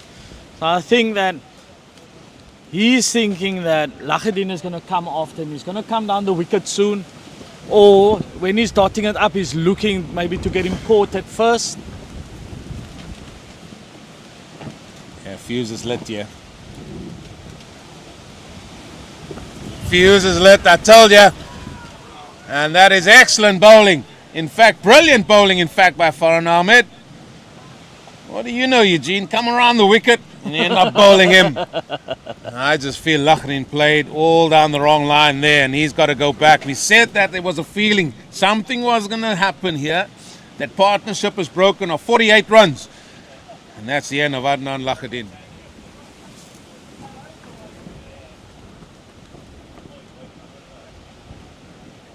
There's a little bit of turn there. Eugene has gone through the gate. And I just think Lakhadin just trying to play too big a shot, trying to hit it too hard. But we sense that. We sense that from the previous over. We sense that when he was on the facing up here as well to French. And there was a little bit of turn from the straight as well. So maybe this pitch is drying out a lot quicker than what we have thought. But Ahmed justified his decision again. I say it again. What do you know, Eugene? He's come around the wicket and he's ended up bowling in between the gate.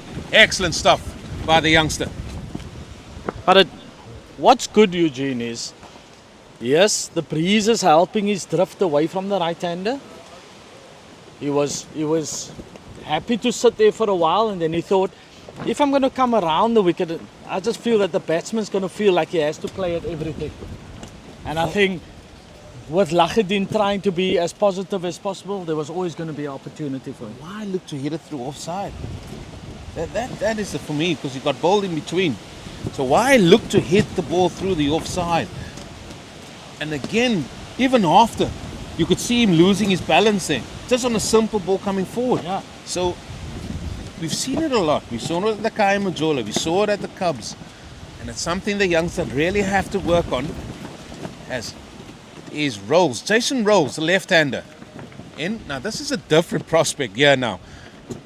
So the drift is going to bring the ball back in. If it pitches and grip, it's going to go away from the left-hander.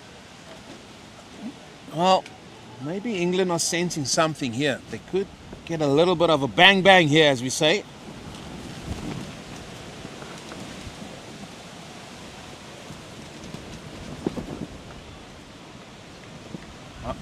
Umpire says he can stand upright. We've got no chance. So I just think England's maybe missing a trick here. I know they have the short cover in there, but why not get him, especially the first few balls, get him right in the batter's face so you can see that there's somebody here. Because what batsmen do, especially in the 4-day comp, they lunge forward to try and defend. So that, with time, the short cover comes into play if it's starting to grip in the wicket. So why not get the guy right in front of him, try and make him play a positive shot to something that he wouldn't have normally.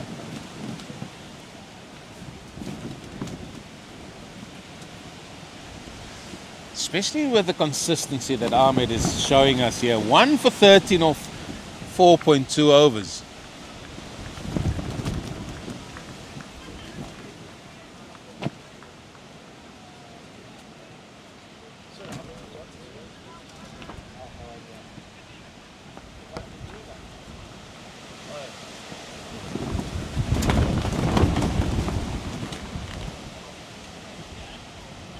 Oh, did you see that, Eugene? That drift coming into play there.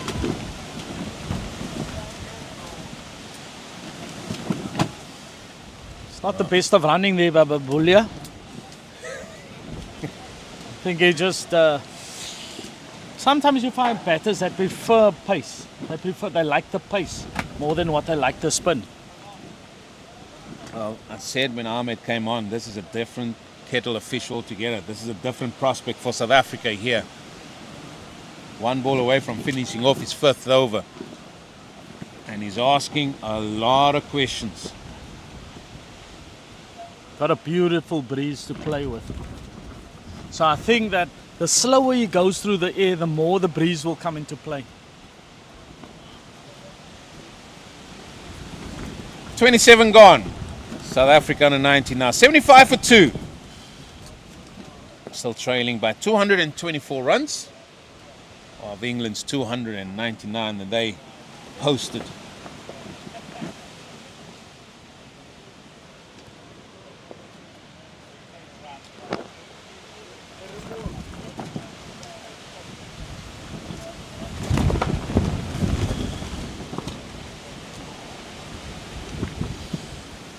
Bit of a discussion here. In fact, the discussion doesn't even include Archie Vaughan. It just looks like the bowlers decided, listen, let us have our own little union and discuss what we're going to do here. Sometimes that's good.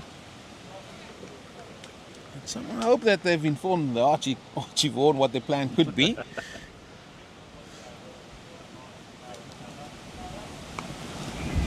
Oh, run out! Oh. Well, I tell you what, our co-commentator Johan Ferreira said, well, it looks like the only way Babulia's going to get out if he runs himself out. Well, you're nearly obliged there.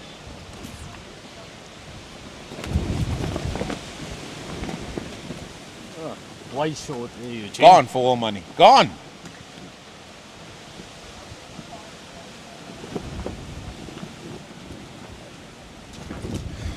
Ezra, I hope when you get home tonight, you're going to take the eye drops and put it in your eye because the dust would have eaten your eyes up, I tell you. Eugene, I've gone around asking for somebody to borrow me a pair of sunglasses, and nobody's prepared to do that today.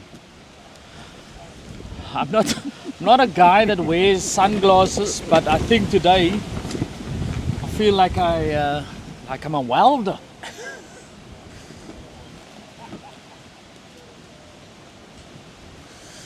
fuller length, probably in those bowling marks there. So I think Holmes being the guy that spoke to French earlier on, is just saying you got to get a touch fuller. Maybe I was a little bit too short, but if you're a lot fuller, I still feel that that's where the batters and the bowlers are going to come into play. That's a business area. That's a business area. We've seen it all day long, and you got to just hit those areas, especially with a few of the indentations in the surface. You might want to give lower, but predominantly what you do get is the ball get that little bit of a steepling of a bounce here.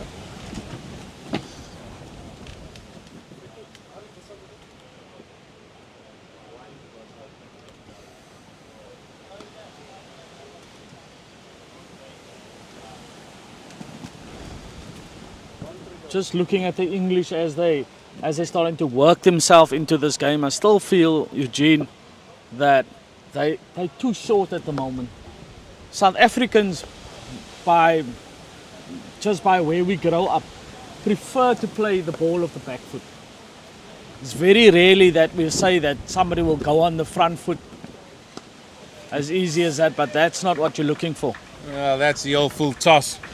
Maybe striving for that fuller delivery that you spoke about. And again, just the 2 runs. We can see the idea, but they've just been inconsistent in trying to find that length.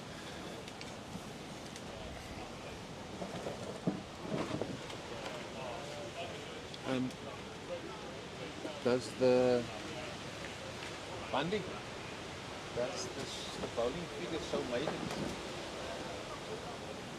The bowling card. Can you show it? 1 ball to go of this over 28, and just going to have a look at the bowling figures here. It's another full delivery. That is just punched down the ground.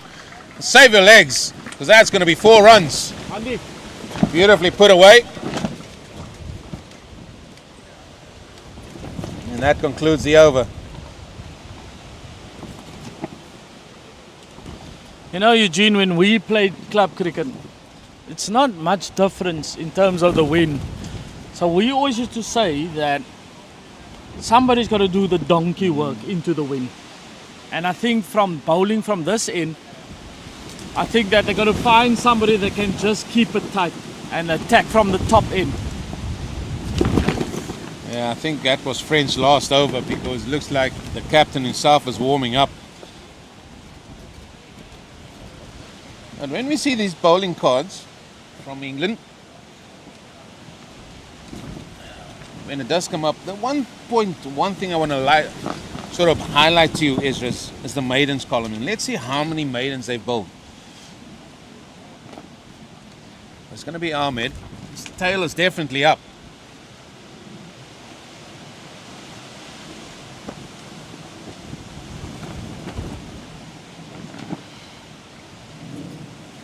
What I would also like to see from Ahmed, yes, he's been bowling beautifully, but it's also to find the right pace for this wicket. So it's almost like he's a little bit into the ODI mode, but quick, but flat. So I'd like to see him toss one up a little bit, play with the breeze, and just see if there's anything that's going to respond to the wicket.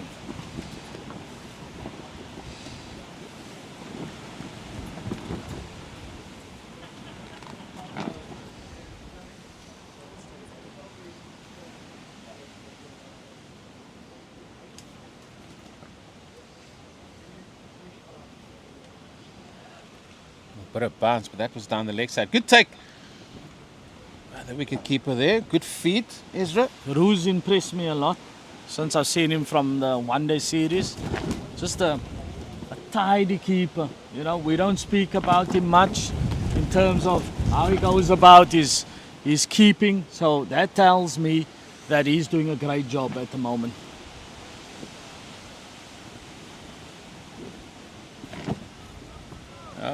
Bullia continuing on his merry way, tucking one round the corner. He doesn't mind just getting the odd ones here and there. So the one thing that I do know is if I'm the captain in the field, that for me is just too easy. So I'll be bringing a man to try and plug that. I want you to play maybe a sweep, come down the wicket, just do something different that is not part of your game. They can all see that Babulia is the kind of guy that will stick around, doesn't get flustered easily. So I would just want him to play a different shot than rather than just the easy tuck away for one.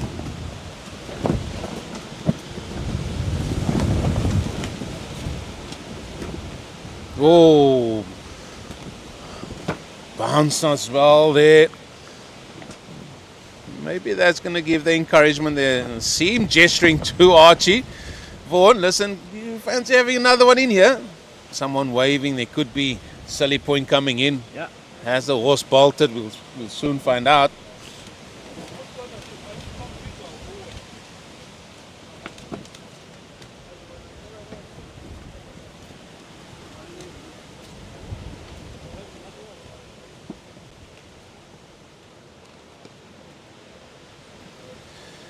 "29 overs completed, 83 for 2.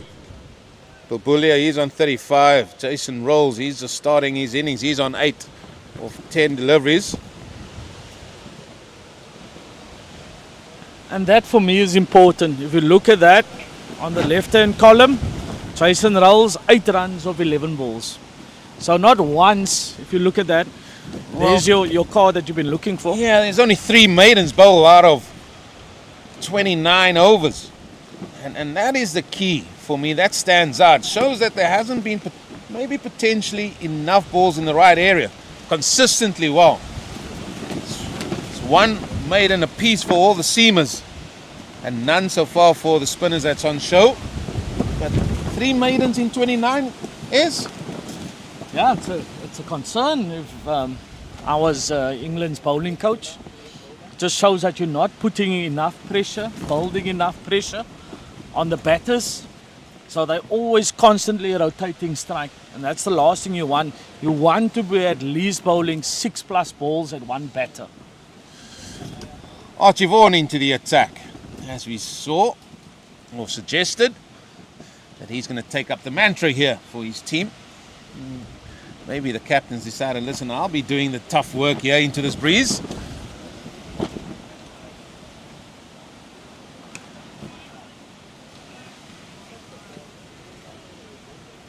And this is the end that he's bowling to that we saw at Cubs, that maybe were more encouraging for spinners to bowl into.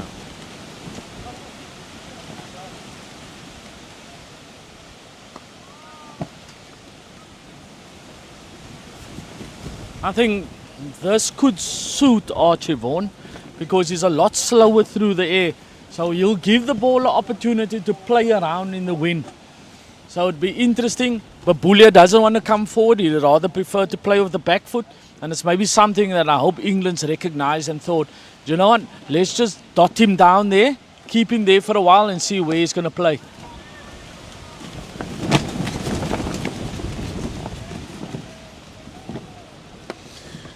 Well, I think he's just going to be dotting it up. That's his game plan here.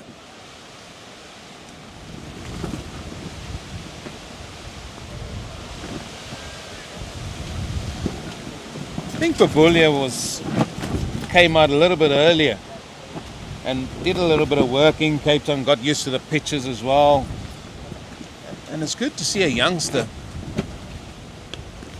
doing that out of his own. Said, listen, he identified where the games are going to be. He's in the test squad. So where the game's going to be played, it's going to be played in Cape Town. Right, let me come through a little bit early and do a bit of work.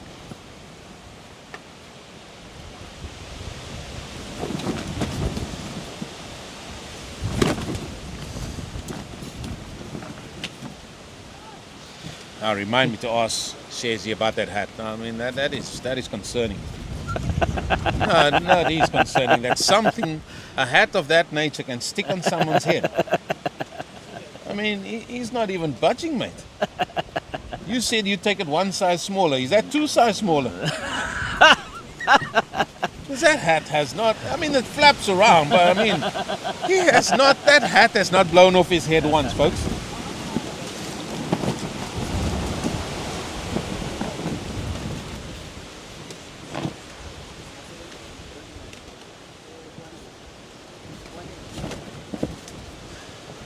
He's such a simple game plan, hasn't he, Babulia? That's a maiden. There we go. Archie Vaughan is showing his boys. Listen, that's how you go.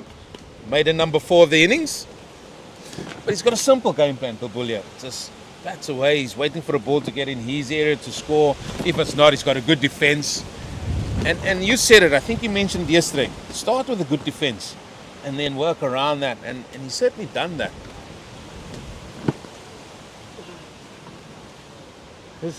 There's no need to be chasing anything. No. Eugene, you can bat today, you can come back and bat tomorrow again. So why do you need to take unnecessary risks? I just feel that tomorrow the sun is going to take revenge on you guys. That's going to be here. It's been forecast to be 34 with no wind. You chose your days well, haven't And you? I have. But then again, I'm also off to Paul again tomorrow. So if it's 34 here, Could be 37 there. But it's one of those things. how's your arm? Throwing arm all right? No, it's been alright. It's definitely going to be work tomorrow. Oh, you'll be glad to get your floppy hat on.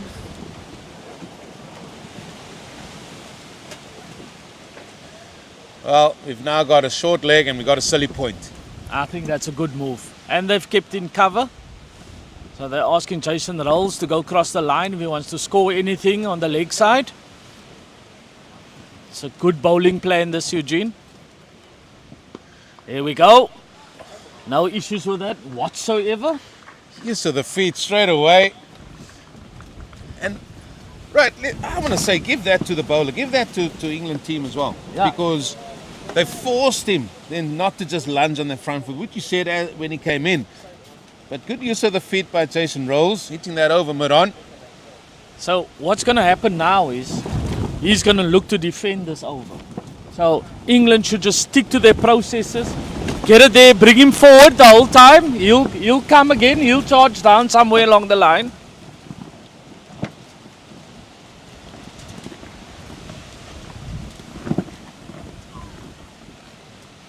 That's turned onto the onside, oohs and ahs again. He gets off strike, 5 of 2 deliveries. And Babulia on strike. He's a busy cricketer, is Jason Rolls. But Going at a runner ball. But I think that England's tactics there was spot on. So I think that shot, because of the field placing, he came down the wicket there. He wasn't comfortable with having the man at silly point. So he's thinking that anything up, I'm going to have to go. And that's where England is in this game at the moment. Yeah, I have to agree with you.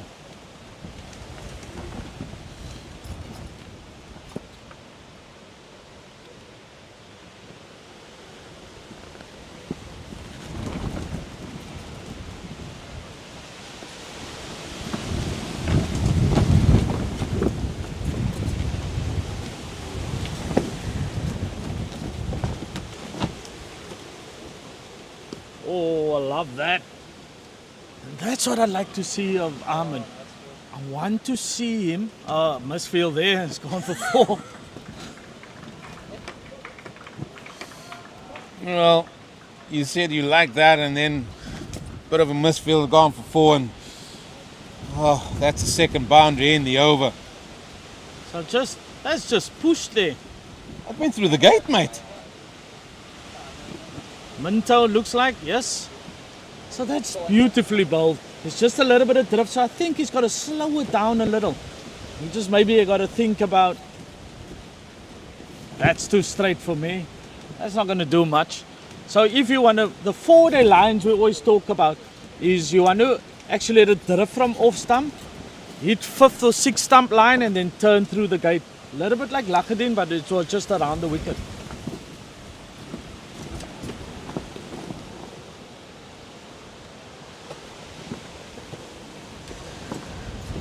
Caesar, that over's up. Quite a productive over that for South Africa. Still 1 ball still to come. 9 runs in this over as we are greeted by the big men from South African cricket. Mr. Edward Khoza and Patrick Maroney, also known as Smiley. Executive, is it executive director of domestic cricket now? Oh, yes, sir. Please don't forget the executive. Executive He's director. a man of high stature, and he always comes and greets everyone and calls them by name, sir. Exactly. Advocate Koza, should we say?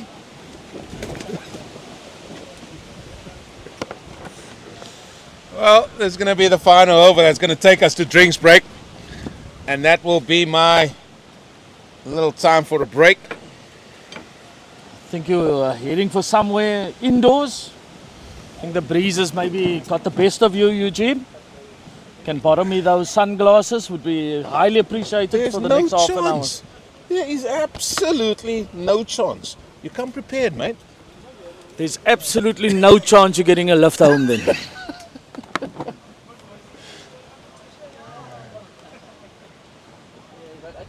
I think that Jason Roos is feeling the pressure here. Where the man at Silly Point just looks like he's trying to do, like work the ball away from that kind of area. And I think England has got a spot on here. They just got to be patient.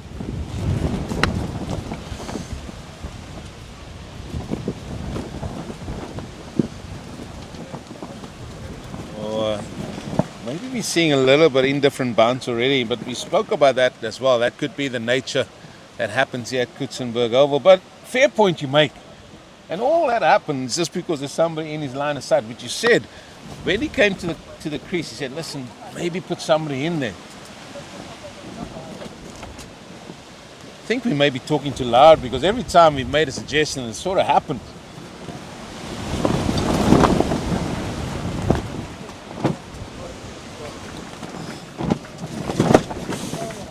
Well, I've got 3 more balls to go, and I'm telling you, I will be away like a shot here, Mr. Poole. So I'm happy with the way that England's got the offside. Not happy with the deep square. I think they can bring him up into the circle so they're cutting down that one. Make him try and sweep against the spin. And I think that maybe England is missing just a chance here with that. I would rather want to see him sweep because I don't think that that's one of his strong points. And then you're blocking all his singles. The way that the field is now, perfect on the offside, just on the leg side, I need a bit of improvement.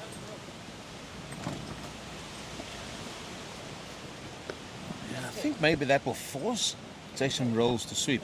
So you got to ask yourself, what do I want the batter to do? Yeah. So if you say, right, I want him to play a 4-shot, maybe this side here, try and sweep against the spin.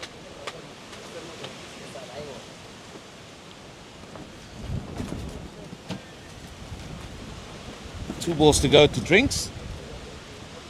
Bit slower there, Archie Vaughan. Like to see you play with the drift here.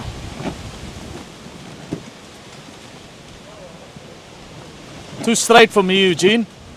You gotta be off stump and just outside.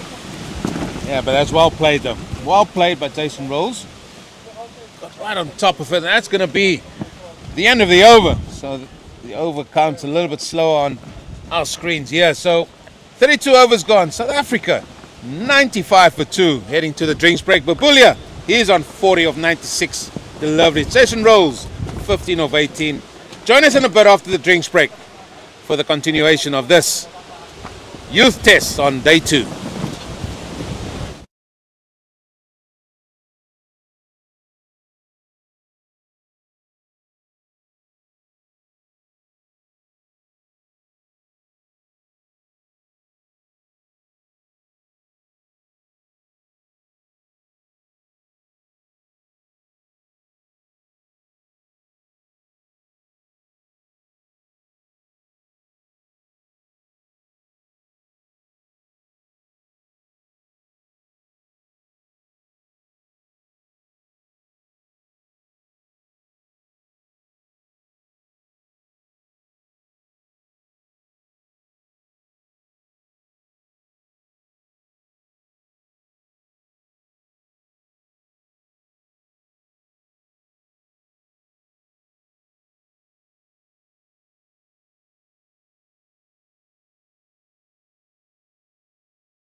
Welcome back. The drinks interval is something of the past. We would like to also say thank you to Sisonke Tourism Event Services for making this broadcast possible. Your destination management specialist. You can contact them for your tourism needs, your sporting tourism needs, and come and visit South Africa with your teams from wherever you are, and make it a time to remember and visit Sisonke Tourism and Events. There is the details tourism at Sisonke Events. You can visit the website www.sisonketours.co.za. That's SISONKETOURS, sisonketours.co.za.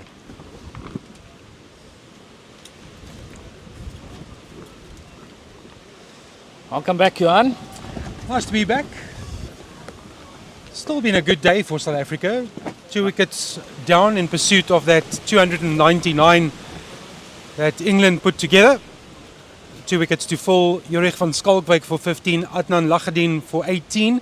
Just looked slightly unsettled towards the end of his innings, and then tried to up the ante and was bowled by Farhan Ahmed. But the man that stood firm, Mohamed Bulbulia, has really looked the part.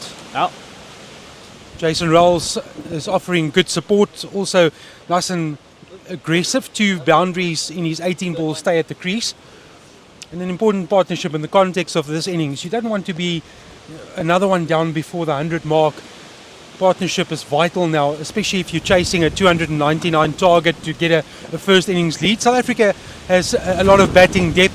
They bat right down, but this is an important partnership. You don't want to open the door to this man, Farhan Ahmed. Yeah. He's already proven more than a handful. He's asking questions, testing line and lengths that he's operating on.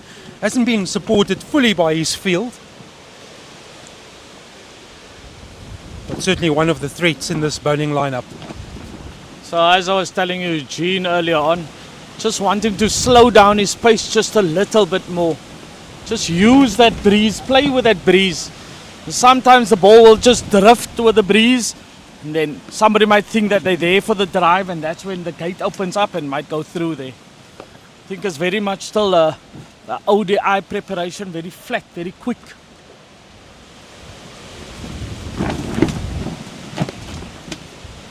We've seen 3 spinners from England. Tazim Ali with the 1 over, Farhan Ahmed and Archie Vaughan.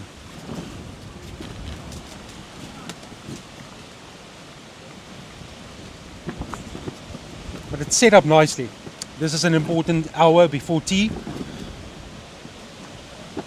And then one more session to go before the end of day 2, which is the halfway point in this match. Remember, it's played over 4 days, not 5.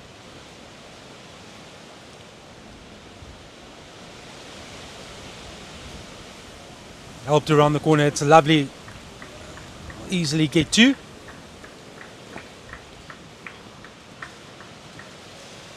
And the thing that struck me about Ahmed was he hasn't bowled a maiden as yet.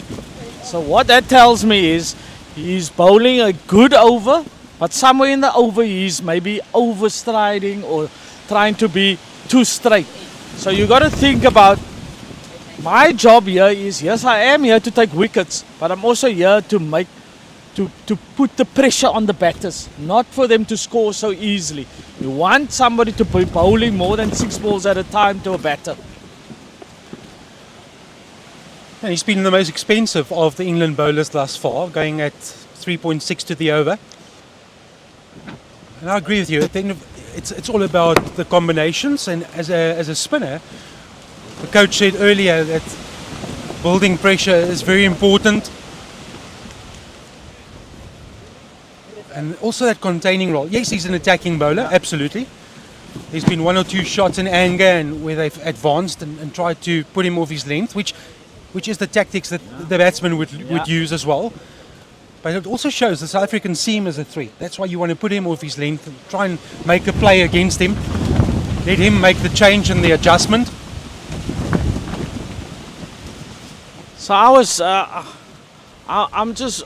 of the belief that man out on the deep square, I feel for Jason Rolls, you can bring him up in here. I want him to be playing across the line, thinking that, where do I score now? Maybe the sweep is my score shot. And that brings LBW and Bold into play. That for me is too easy to get a single out there, especially when you're inconsistent with your lines. Not saying that Archie Vaughan is bowling badly. I just feel that he can almost like smother the South African batters. And then that kind of thing happens when you're looking to play across the line. Rolls walking after it, almost offering a return chance to Archie Vaughan. I agree with you. Again, I'll go back to my earlier point. Let the batsman make the play and then you react. But that you knock that 2 meters further on the leg side and that's a single. Yeah. And it's too easy. It shouldn't come easy. You should work for your runs. And so as Rolls is standing there, he's thinking, okay, I haven't scored here. Where can I go score? So as you can see... Now there's the shot. Oh, Clean pickup could have been interesting, but yeah.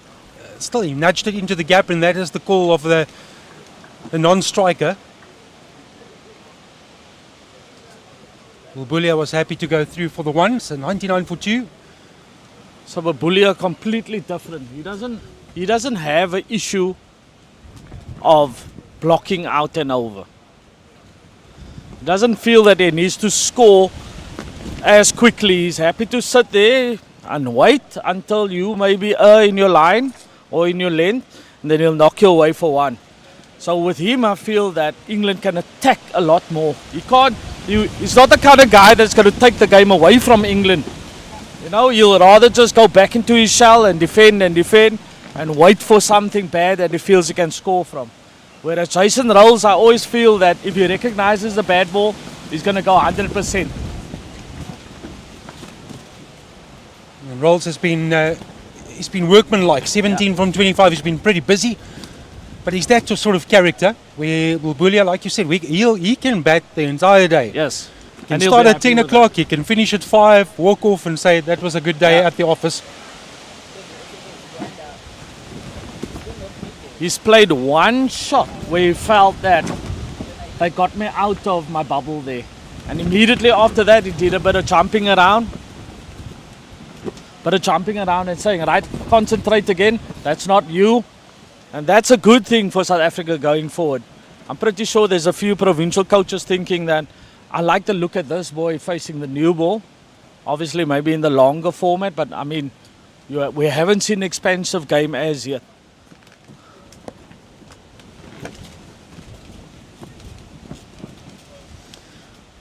And again, it's interesting how the modern cricketer has evolved, but at the same time, clear definition and roles for a T20 player, a 50-over player, and a let's call it a 4-day/test player.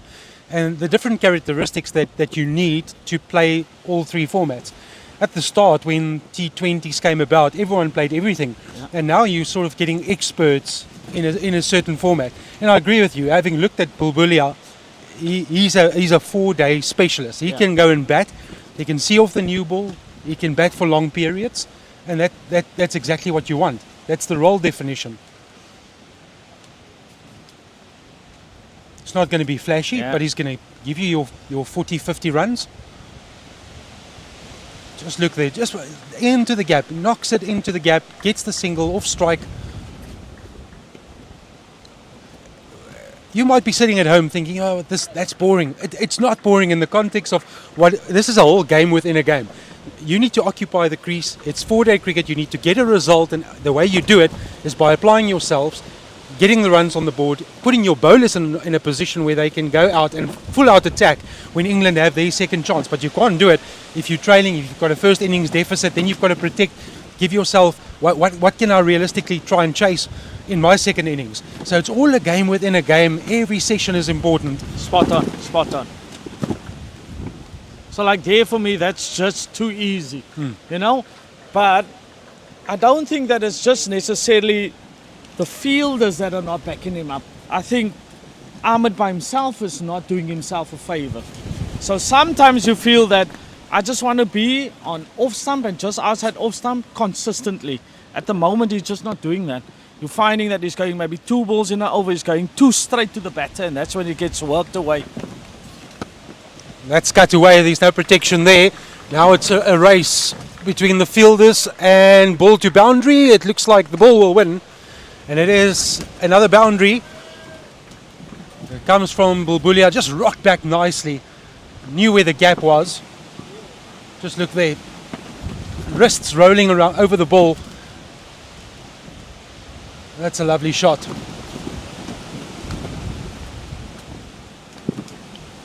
As Captain Archie Vaughan now, I'd say, do you know what? You've given me a great spell here. You've picked up a few wickets, but I think it's just time for a break now. I wouldn't mind seeing Ali bowling from that top end, as the wind's nearly taken us out of the commentary area here. So I'd like to see Ali maybe bowling from the top end, Archie Vaughan continue from the bottom end. I think the change is imminent. I can see Ali warming up, but he's been warming up for a lengthy period now. But it's probably time for a change. If you look at South Africa's match situation, 35 overs gone, but we've only had 4 maidens. So to your point about applying the pressure, playing that containing role, 4 maidens and not one bowler has bowled more than 1 maiden.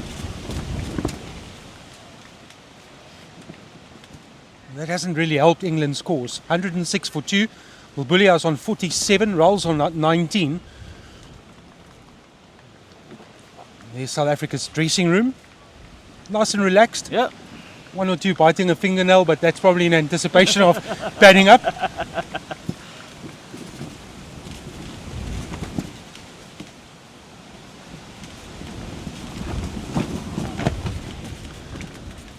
Superstitions. Did you have? Did you put left pad, right pad, left glove, right glove? Not particularly. I mean, you? No, not really. Yeah. Definitely not the Neil McKenzie type cricketer. Oh, it's wonderful batting.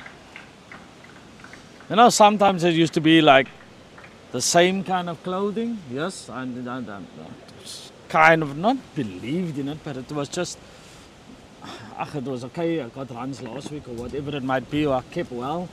So you just stick with that same kind of thing, but there was no, it has to be in a particular order.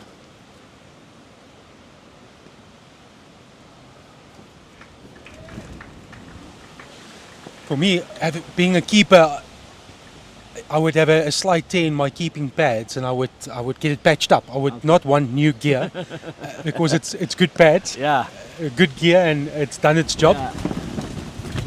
No, that's obviously, I think that's standard for all cricketers, to be honest with you. You know, it's like a bat, for instance. When you believe in the bat and you know that it's not going to let you down, you would rather go and repair it 3,000 times rather than switch over to a new bat. Absolutely.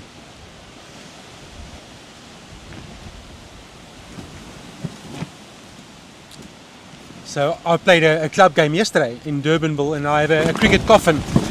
So that's from the old school. Yeah. I got that coffin when I was in matric, in grade 12, and it's still there. It's still got its wheels and still carrying on even to this day. But there's nothing like a new bat, nothing like new gear. Yeah. The way you knock it in with a sock, or ball in a sock. Yeah, but nowadays it's different. Absolutely, take it to a machine and it knocks it in for you. Oh, it's pre-knocked in. You buy it off shelf and you just pitch up and you bat. Yeah, the people just take it out of the sleeve and there you go. And I drove my parents crazy with that mallet that you knocked your bat in with. Came back from work and then Johannes sitting there knocking in his bat. You get the Christmas present and then a day later your parents go, why did we do that? It was a bad move.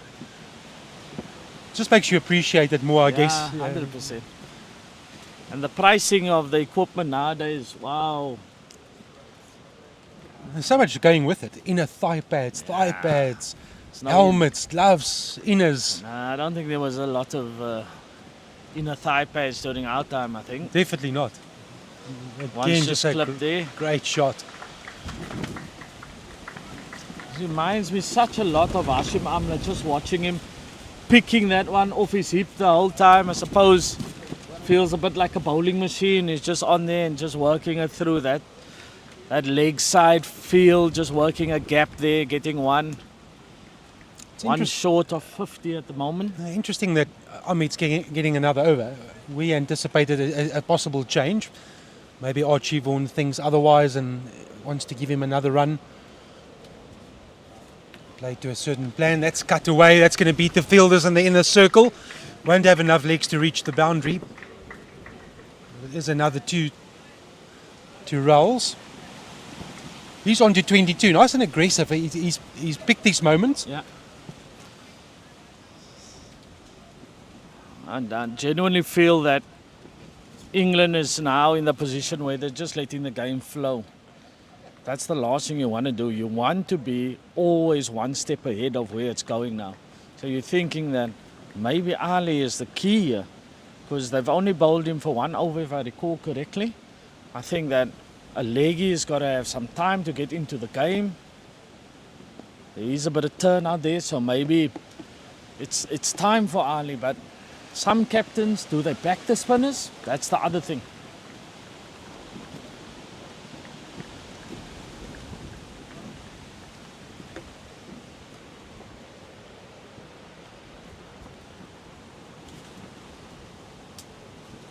Well, if ever you wanted a captain that would back the spinners, it is Archie Vaughan, Yeah. because he spins himself. That's nice and flighted, but Roos just waits for it, punches us into the gap. It's another 2. Oh, for me, I think it's 1 over too many for Farhan Ahmed. Yeah. It's bowled non-stop now. I think that this is his 10th over that he's into now. There's nothing wrong with going back to your seamers, to be honest with you. I think they would all prefer that in that Ahmed is bowling from now. And then maybe the spinners can do the the donkey work from the side. But you can't just let the game drift like that, because what you'll find is, if you finally get to tea, where you can sit and talk to the coaches again, you've let South Africa score so easily. The last thing you want to do is you want to make sure that they're below 3 runs and over. They're going at maybe 2.5. So you're constantly in control of the game. You don't just want it to drift away from you. Then you have to fight again. No, and exactly, leaking runs, looking at Farhan Ahmed's analysis, 4.1 to the over with a ball shy of his 10th over. That's 40 runs off him. Yes, he's picked up a wicket, but it does him only 1 over for 2. Archie Vaughan has been very economical, 4 overs for 6. Alex French conceding 3.1 to the over. Left arm seamer James Minto 2.5. So the runs have just really come too easily off the Ahmed bowling.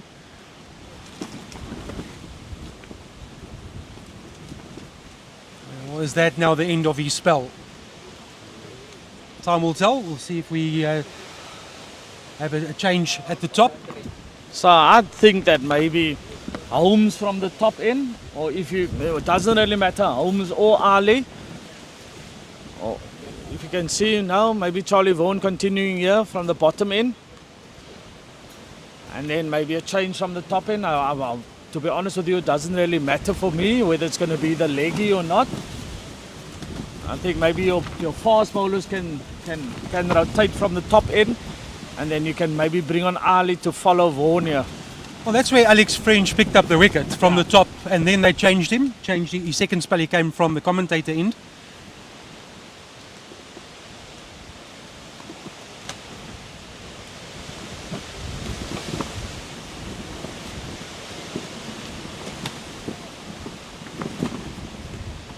So how long will Archie Vaughan give himself?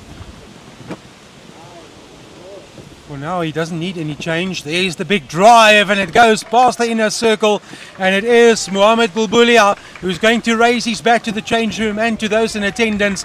It's a classy half century, a valuable 50 from a South African perspective. Raise your bat, young man. That's well deserved. Well played.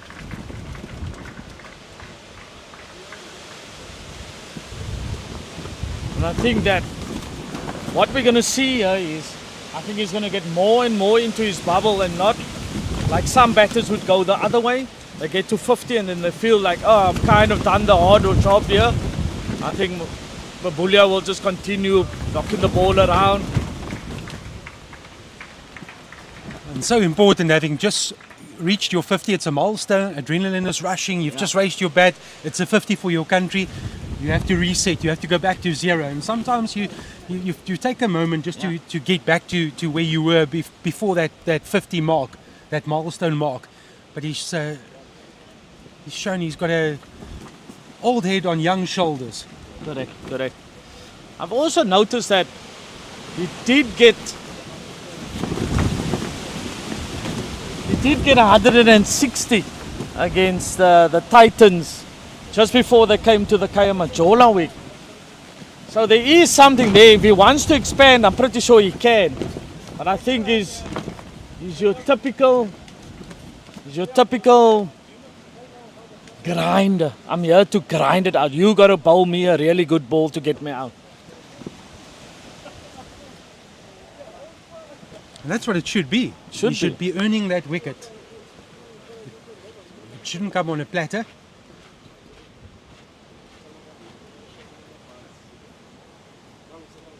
But you look at, again, the modern day, longer version player. The new generation, Sam Constas, comes into a test team and starts reverse sweeping and sweeping opening bowlers. And that's the message that goes to youngsters watching him and saying, but I want to play like that. I want to play Test cricket like that. But in a 5-day format, it's entertaining. It brings the crowd. But you still need to apply yourself. You still need certain aspects to bat for long periods and score big runs and starve the opposition. Be hungry for more and more and more. Be interesting to seeing that we are playing them in the World Test Championship, whether Australia will actually go with him opening the batting in that final. That's another sport highlight that's fast approaching. Test series between Pakistan and the West Indies finished this morning, and disappointing to see a test lasting 7 sessions. West Indies winning the second test, drawing the series. Wasn't going to take rocket scientists to figure out that whoever was going to come to Pakistan next was going to face a barrage of spin bowling. And for me, yes, sometimes we find that in India the pitches are conducive to turn, but they still leave a bit there for Bumrah. So yes, it might turn maybe on the second day or something like that, but on the first day they can be devastating either way. And it doesn't necessarily mean that the pitch is turning, that Bumrah is out of the game, because then it starts to reverse swing. He's hitting good areas, he goes to the short ball ploy. Just generally a great bowler. Oh, he's a class act. You can just watch him bowl the whole day. The variations, the speed, angles. I think this is going to be something different now for Roos and for Babulia. It's not that he hasn't faced Holmes yet, but it's just that the tactic has now changed. They've come in and, well, you can say that Roos has come in and only faced spin, whereas now he's going to have Holmes coming in. The wind's going to assist him, he's going to run, he's going to try and hit the deck as hard as possible.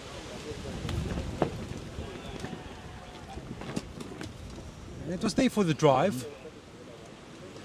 Only problem is just leaning back on the shot. You want to be keeping your head flowing over the ball, especially if you're driving at it. You don't want to be leaning back, because that brings backward point into the game, the slips into the game. If you just look at how he's leaning back on this. The weight not going forward into the ball.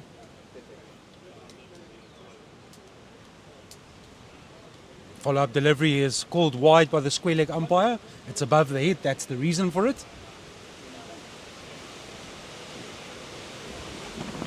You would have seen a lot of him in the one-day international series roles against home. But different circumstances, red ball versus white ball.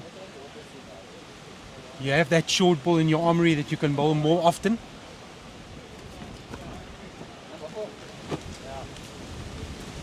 I like that length to rolls. I think he's the kind of batsman that feels, he wants to feel the ball on the bat the whole time. So even if it costs him to play a little bit wide, he still wants to feel that.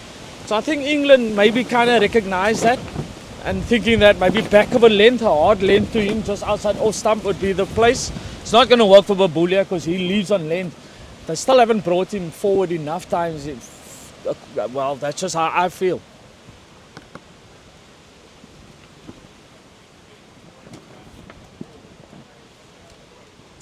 Oh, it's a worst time to bail out as a bowler. You've run all the way and just at the top you get called and you have to abort and go all the way back. That will annoy me.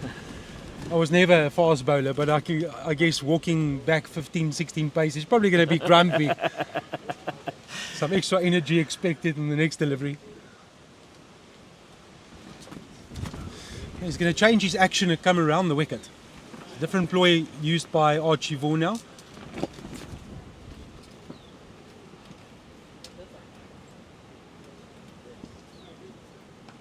Again, same area. What I haven't seen is, and I don't know if this is to do with the ball that they're using, but I haven't seen the England bowlers consistently swing the ball. Whereas before obviously you got the great bowlers there in England and Jimmy Anderson and those guys, but they would work so hard, so when they go internationally, they still have a bit of shape. New ball, old ball, middle kind of over ball. It's just surprising that this England under-19 team is more about hitting the deck. And they talk about the wobble seam nowadays, and they're looking for seam movement. So it just shows how times have changed. Have you had any experience with the Duke ball?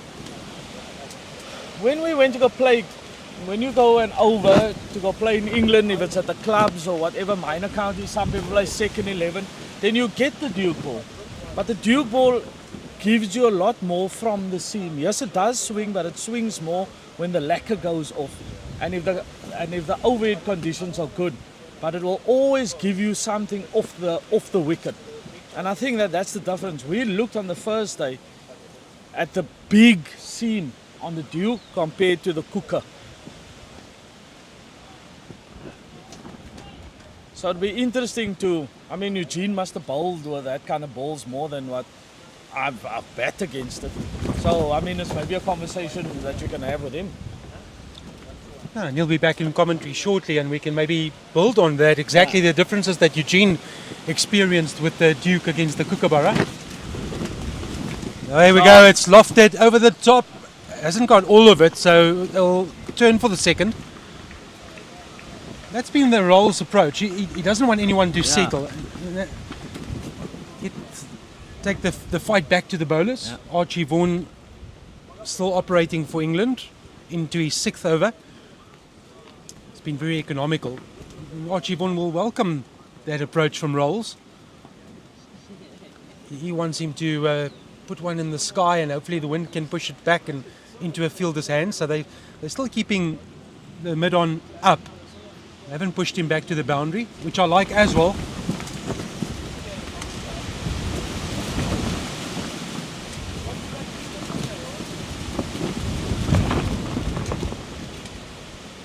The one thing I also haven't seen was a play and miss of one of the spinners. So I'm thinking about whether I can maybe block another gap. Is the slip necessary? Some people will say definitely, but I haven't seen one really turn. No, bar the one that bowled Adnan Lahadin through the gate, that was about the only one. But the pace was right, it was a lot slower, so he allowed the ball to grip. I just think they're trying to kind of just pace it in there the whole time. They've got to give it a chance to turn. See, that's just too easy for me. That's good from Rolls. Knows the man is slightly deeper than where he should be. So one more ball for me, and then Eugene Molian will be joining you. Thanks, Ezra. We haven't lost any wickets together, so a good session. So it's a good session.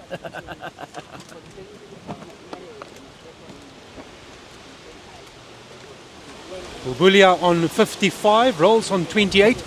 South Africa sitting nicely on 124 for 2. That in reply to England's first innings score of 299. They resumed earlier this morning, if you've just joined us, 275 for 8, and then bowled out for 299. Daniels picking up the last 2 wickets to fall. As Eugene Molion is back in commentary. So Eugene, I'm going to just build on the discussion that we had prior to you coming into the commentary position.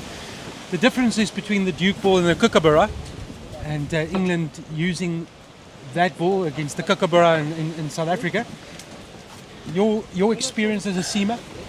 Well, first and foremost, here on the Kookaburra turf that the boys are using here in South African conditions, the ball swings a little bit up front, that we know.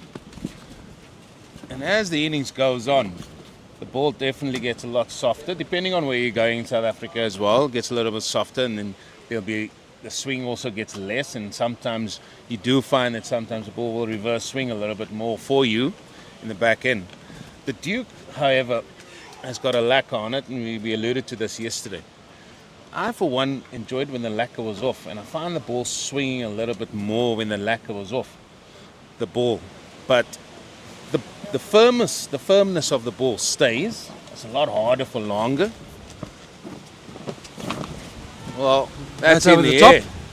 No protection there, so safe shot again, and it's going to go towards the boundary. 4 more to Rolls. He's moved on to 32. So the ball stays harder for longer, and the seam is also very pronounced on that, and that stays around for long. Here with the Kookaburra, the seam definitely gets a little bit softer, and the ball definitely requires a lot more work in terms of looking after it and maintaining a good sort of look to it. The balls that I saw South Africa use in that first innings still looked very good, so it was well looked after.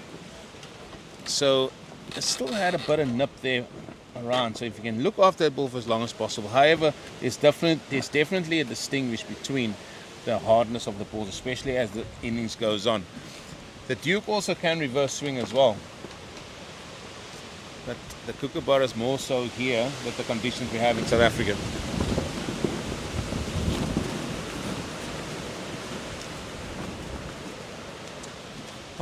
I think we're going to see a lot more short stuff from home, and the reason being they've now dropped a second man back for that hook shot, and the aggressor has been Jason Rolls. For Bulbulia, surely not the same tactic. He's going to knock it around, knock it into gaps. He'll play the match situation where Rolls has been sort of more attacking.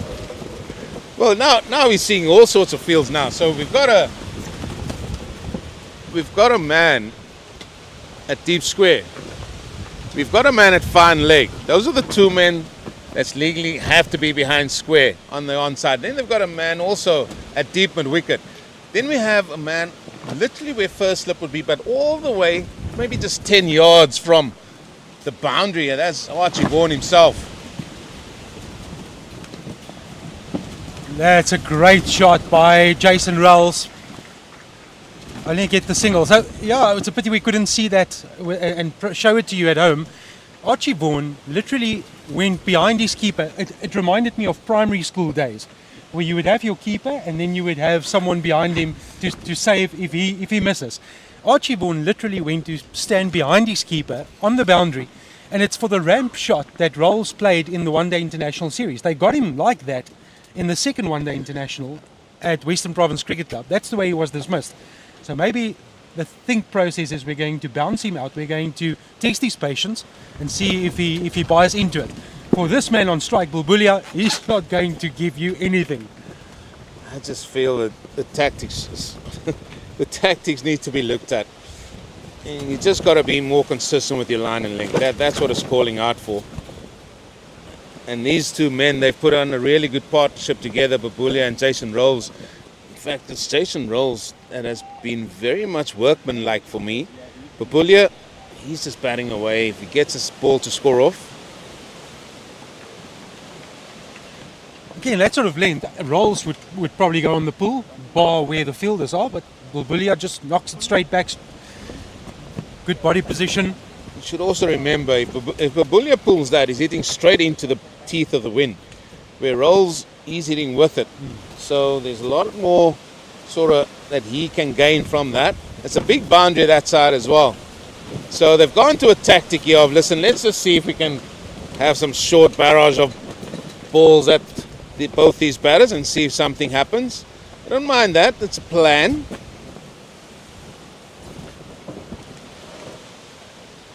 South Africa well placed there. 129 for 2. Vaughan will continue. His 7th over, 0 for 14. Wrong line from Archie Vaughan. Yeah, but it's the old leg glance once again. And back they come for 3.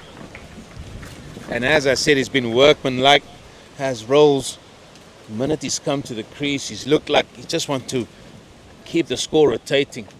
They might have found that they were but in a little bit of trouble, but he then now has taken and put the pressure back on England here.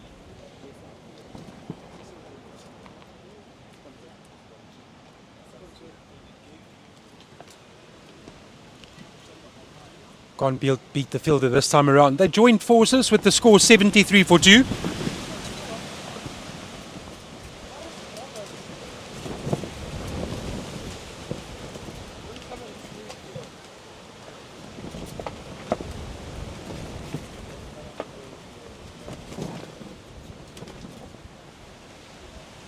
I love watching this little hop that gets Archie Vaughan kick-started into his approach. Who does it remind you of? You got to know. The international bowler, we spoke about this yesterday. The old skip. Well, we might have done that in the 3rd ODI. I'll give you an over 2 there, Mr. Ferreira. I'll give you over 2. I'm in the thinking tank. There you go. I'll give you a hint. It is an international cricketer. Man to my right has got it. You're not allowed to look on his score sheet. No, not at all. Time for trivia at home. You probably have it already.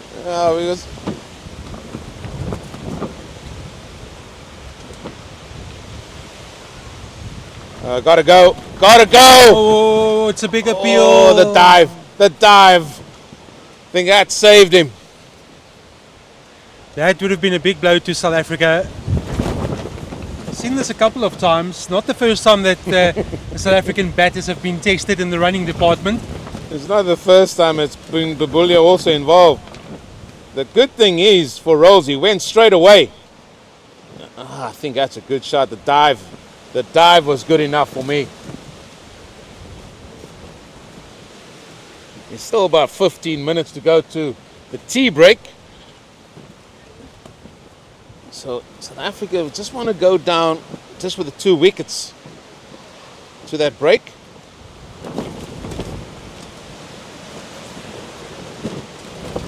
You got it yet, Ferreira.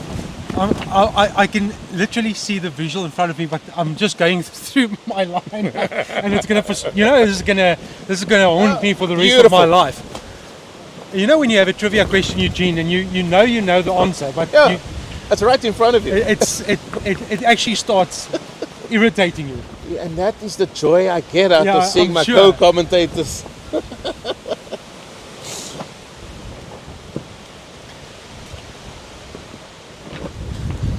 Well, it is still blustery.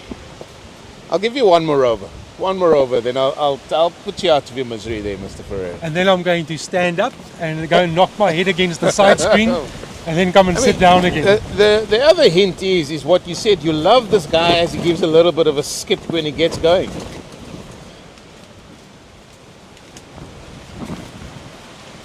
Well, let's see what plan England's going to put in place here. There's a little bit of traffic up out there. There's hands and being pointed all sorts of directions. Let's see. They've got a fine leg. Let's start there. They've got a fine leg in place. Looks like they're going to have a deep backward square in place.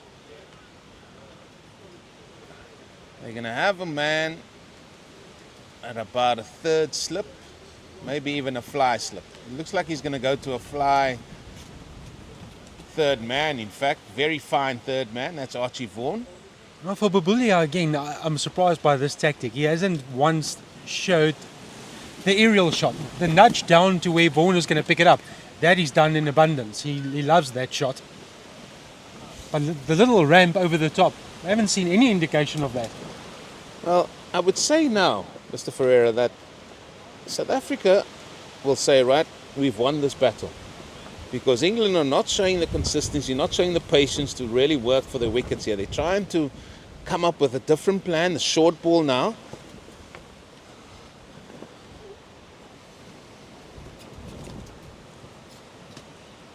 Oh, no surprise there. This is what they're going to do for the rest of this over. They've got Alex French right in front of us. He's in a fine position towards the left of the wicketkeeper. So they're anticipating that ramp shot for Roos. And then they have a fine leg, which is Archie Vaughan. And it's not every day that you see your skipper fielding at fine leg. Fine leg, deep back to square, a man at deep mid wicket, a man at square leg in front, short leg. And it's just going to be about that length. The only thing that Roos must just be careful about is there going to be a double bluff somewhere and they bowls the ball a little bit fuller? And sometimes then you find the feet left in the toilet, as we say, and the feet goes nowhere. Joe Root. Oh, Ferreira, you're clutching at straws here now.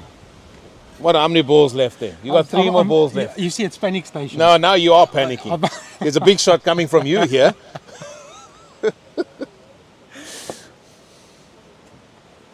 Well left. That's good by Roos. You have to also give him credit. He knows what they're trying to do. Game of patience. I have to say I've been well impressed with the way South Africa have gone about their innings here.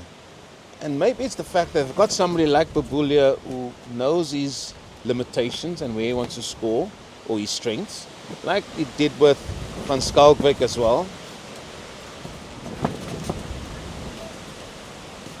And then when Lachadin came in, I think he would be feeling a little bit aggrieved. Not aggrieved, but disappointed with the way he got out. Because it's definitely something for him to think about. He's been bowled a number of times or playing off the front foot. And that's an area of concern for me. And he needs to just work on that. Because over the 2 national weeks that we've seen, he's been bowled quite a number of times. There is the fuller one that you were talking about. Off for another single. Plays for Australia. Off spinner. Nathan Lyon. Oh my goodness me, Nathan, I apologize. Okay, at least I got it when you gave it that when you almost gave it to me on a plate with some milk tart on the side, I have to admit. Yeah, that milk tart was lovely. I'm sure you enjoyed yours. It was pretty decent. I love a bit of milk tart, Eugene, I must say. Hey, Nathan Lyon, I'll never live this down. Well, they've got about 10 minutes to go, and looks like that Roos is needing some attention. Maybe the wind got in his eye.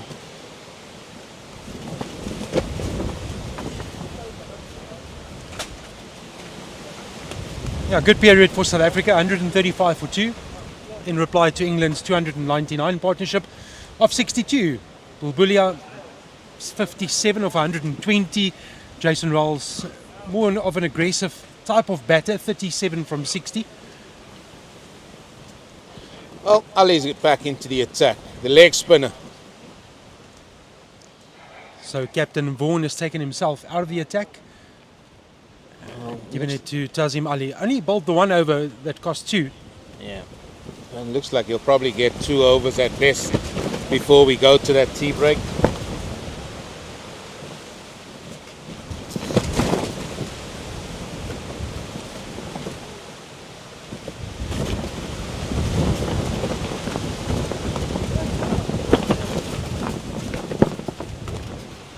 Starts with one short outside the off stump that Roos thought about and then bailed at the last moment.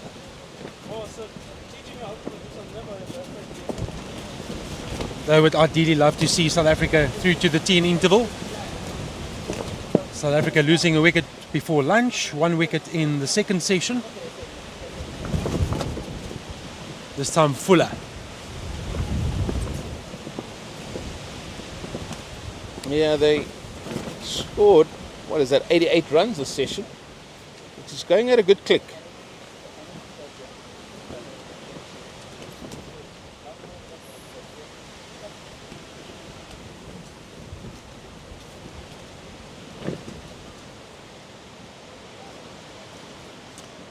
Just enticing that drive. The plan here would be to get that first slip, get that booming drive outside the off stump, maybe get a nick towards first slip.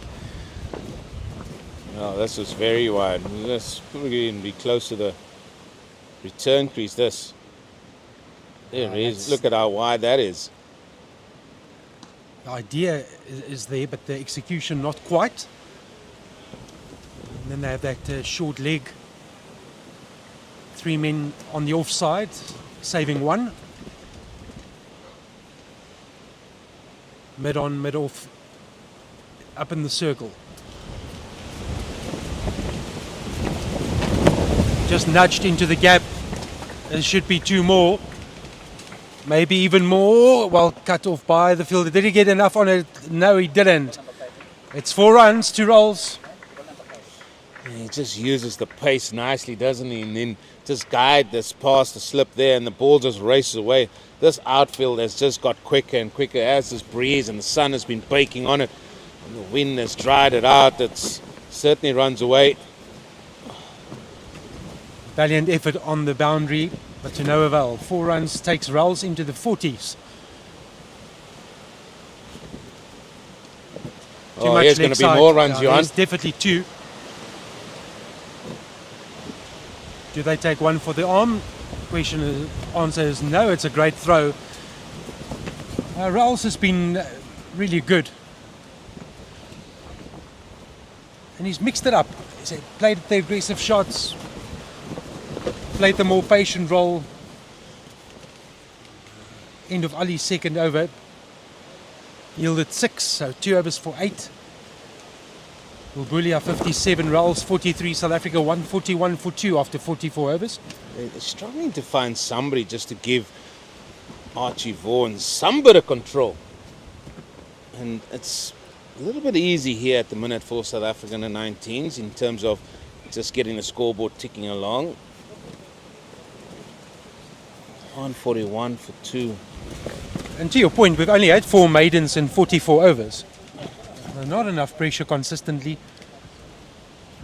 No, it's not. And maybe it's an old school way of looking at it, but you want to build pressure, and you've got to build pressure by starving our opposition to score. But they've managed to keep the scoreboard ticking. There hasn't been many maidens.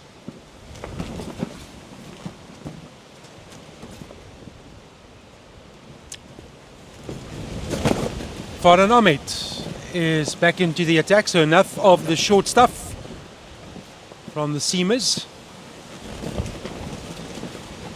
So spin from both ends. Farhan Ahmed 10 overs 1 for 40. Yeah, and even then you see he's going at 4s. And still just not applying enough pressure. His wicket, that of Adnan Lahadin for 18. Oh, was it a chance? Half chance. Hands on head. Yeah, he thinks that he should have taken that. It's been good under the helmets.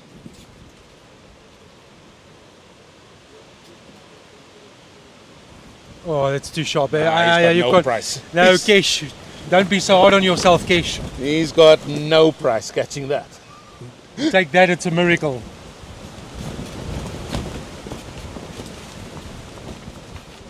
And he's been good playing that shot, has Bulbulia. And I'm surprised they haven't blocked it. I'm surprised they haven't said, right, okay, see if you can get a single somewhere else. Because he stuck it around the corner quite successfully as well.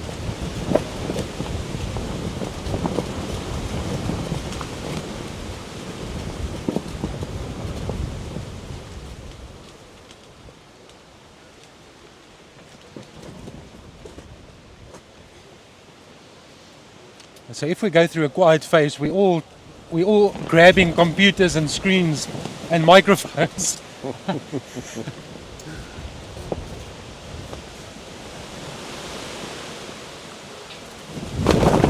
I must say, Eugene, I've never had to hold onto a microphone this tightly. I tell you, one thing is a bit more surprising, how this gazebo is still standing. I mean, that is unbelievable that this gazebo is still with us. Touch wood, I'm told. Yeah, we don't need this to go now, Eugene. I mean, it stood for the test of time. Famous last words. Here for the long run.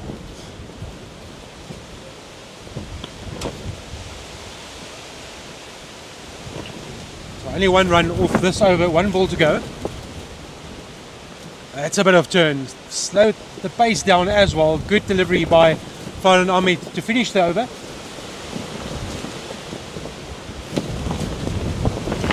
We're about 8 minutes away from the tea break. Maybe another 2 overs. 3 minutes correction. I'm misreading my clock clock in front of me. So maybe time for another Ali over if they really want to push through. They could get another one up top, but now with the umpires having a little discussion, I'm sure they're also keen on a tea interval. See, that's where umpires can come into play. They can just slow it down as well. Maybe they fancy a tea break. Maybe they fancy, right, I've been out They in want this to make wind. sure last over. Yeah. I've been out this wind far too long. Let me just go and get into some shelter. Well, Archie Vaughan is keen on a break as well. That's why there's a little team conference.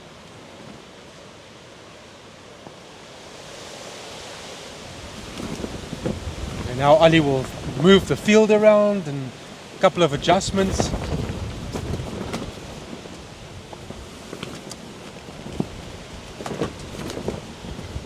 Right, so you talk about plugging that gap, and that's maybe what they're trying to do with Bulbulia specifically.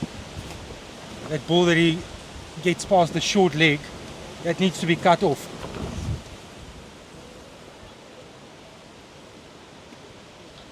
Yeah, just force him to hit somewhere else. Force him to work at somewhere where he hasn't scored before. That's what you got to try and do. Don't make it comfortable, because he's played that shot very well. Now we see maybe there is going to be a change. Ali having a word. Well, in fact, I think he's just telling him, listen, just running on the pitch there, I think that was. So might have just been a little bit of a warning. Yes, umpire and Dooley just indicating to Archie Vaughan that that Tazim Ali is going where he shouldn't be going. Leg slip also in place. That's good work. Very good Excellent work. Say one. It's quite quick across the ground.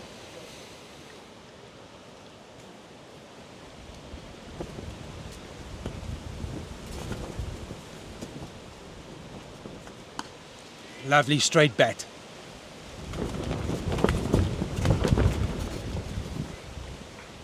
Oh, Bulbulia will probably put his hand on the handle and say, Jason, you take care of the rest. I'll be sitting on my bat if I was him. I've done my job. Anyway, we've got a few more balls still to go. 3 in fact.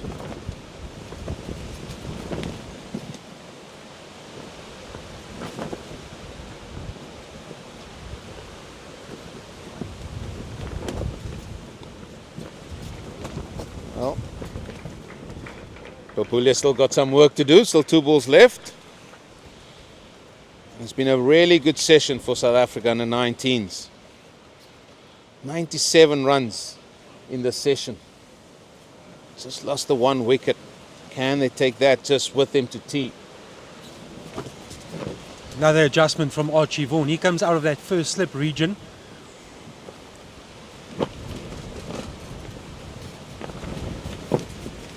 He's now seen enough of this Bulbulia knock it into the gap on the leg side movie that's played out. So he's plugging a gap on the leg side. So it's Manner on the corner, short leg. Archie Vaughan is on the square. 6 fielders on the leg side. Now they say try and knock it into the gap. Yeah, so he's going to bowl it a lot straighter at the body, because they got short leg, as you said. They got a man catching there at leg gully. 1 ball to go. Final ball before the tea break. Setup is absolutely leg side. Can't give him anything on the off. Has he been taken? Is that off the pad? Umpire says yes, off the pad. Eventful end to an eventful session that has entirely belonged to South Africa, bar the one wicket that they lost after the resumption. It is 144 for 2. It is off the pad. More in hope than anything else. But they will walk off and South Africa will feel the happier of the teams. Mohamed Buldalia is on 57 and Jason Rowles on 43. The 2 wickets to fall, the one before the lunch break, Jorik van Schalkwyk trapped LBW by Alex French for 15. Adnan Lahadin bowled by Farhan Ahmed with his score on 18. And for the rest, it's been the Rowles and Buldalia show, and they are taking South Africa to tea in a position of strength in reply to England's first innings score of 299 all out. South Africa sitting comfortably on 144 for 2 after 46 overs. Bulbulia on 59 and Rowles on 44. We'll be back after the tea break to bring you the final session on day number 2 of this 4-day match between the under-19 teams of South Africa and England.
Well, welcome back here for session 3 here on day 2 in this youth test between England under 19 and South Africa under 19.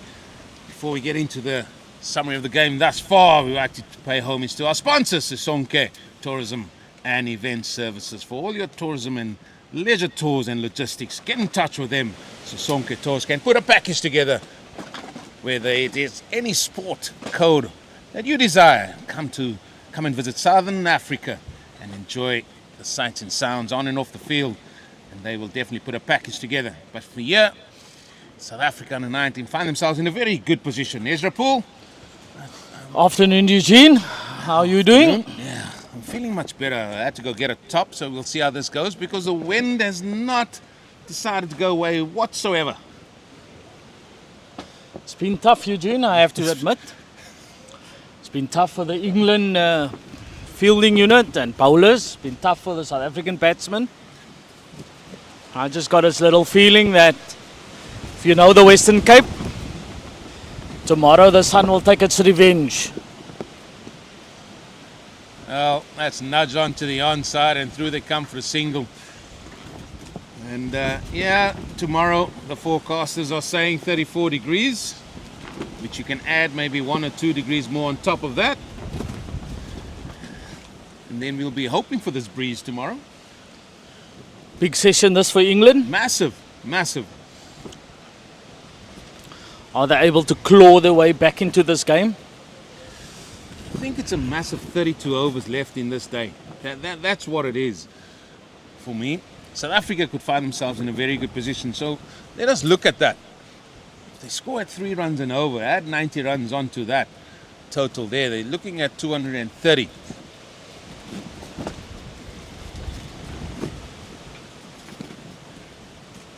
Well, that's going to be another single. So let's preempt it a little bit and see how South Africa could potentially play this. 30 overs left, 32 overs left, going at 3 runs and over. They could be maybe closer to 240, say. They'll have a deficit of about 60 runs with wickets in hand and push on tomorrow. That's ideally how they see this day finishing off. Is that something you will take? As a South African, how many wickets down? If you're in the South African camp and I say, right, you're going to be at close of play, let's say 100 runs onto that there, 246, maybe 250 for the loss of maybe 1 or 2 more, 4 down, knowing how deep South Africa bat. I'd grab that, Eugene. I'd grab that immediately. I just feel that the runs are coming too easy for South Africa. England's not making them do something different. They're just standing there and they're waiting, and England presenting scoreable balls. And I think that is maybe the area that they've got to look at. Archie Vaughan, finding it very difficult to contain South Africa. Well, he hasn't got anybody sticking their hands up and saying, listen, I'll try and plug it in, because they haven't had many maidens out of that 46. This is going to be the end of 47, and yet it's not going to be a maiden over.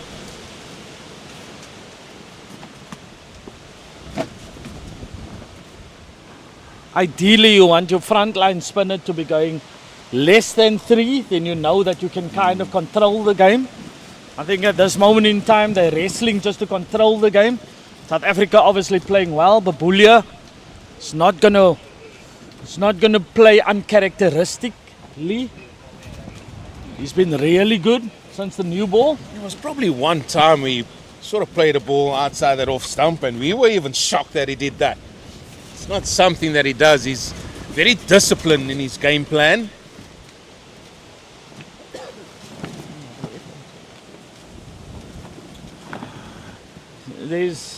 So if I'm looking at the England spin attack, it's obviously Ahmed, Ali, and Vaughan. Is there no left-arm spinner, perhaps? Not even a part-timer that you can maybe bring on? You can try and find one. Just a little bit of variation, but that's the tools they have at their disposal. Partnership worth 73 runs between these two so far.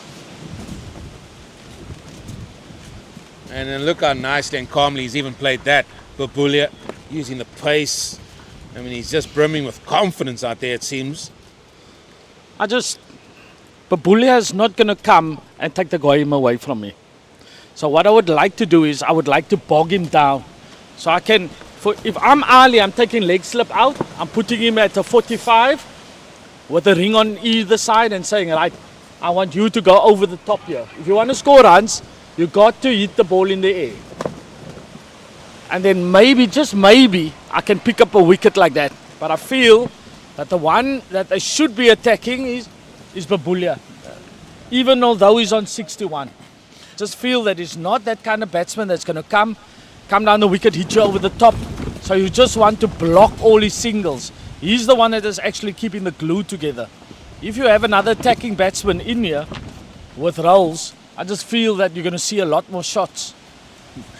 As you can see there. Your words are not even that cold, Mr. Poole. Out comes the reverse sweep, and that is just emphasize the point you make. Roos will probably be more the attacker, the aggressor, as he moves to 49 with the reverse sweep. And this is just the modern game. Acres of space on the leg side, but he sort of turns around and reverse sweeps out for 4, one away from what would be a very, very good 50. As captain, I'm not upset with that at all, Eugene, to be honest with you. For me, when you start to play reverse sweeps and those kind of things, I feel that I'm in the game. If I'm looking at this, I'm thinking the one that I should be worried about is Babulia, because he hasn't done anything to even remotely show me that there's any weakness. Well, this is guided down to third man once again. He's going to come back for 2, and that's going to be his 50, Jason Roos. Moves to 51 of 77 deliveries. It's been a really good knock, a partnership worth 80 runs between these two. And looks like there's a significant change in terms of the scoring rate, especially from Roos, as you said. Maybe they've come out with a plan that Roos might be a little bit more of the aggressor to see if they can really and truly take the game away from England here in this session.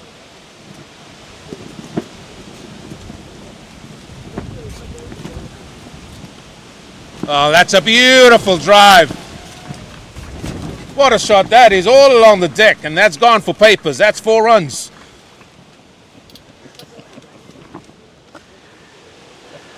Beautiful shot, Eugene. But it's just a half volley remains a half volley, Eugene. No matter what you say and how you look at that. You get out of bed and you put your pads on, get the bat in hand, and somebody throws you a half volley, you'll smash it. Well, it looks like Roos here, he's there in one-day mode.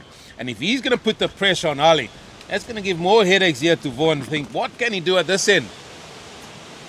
That over comes to an end. 48 overs gone. Bowling. The bowling shot.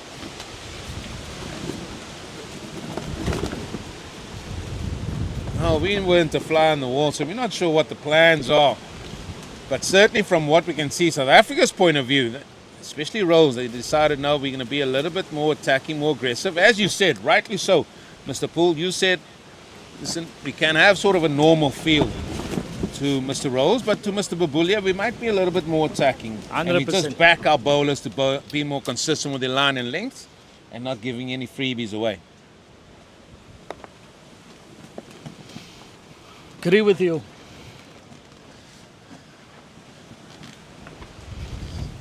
So, Ahmed for me is the one that I would have thought would be more consistent on a particular line and a particular length.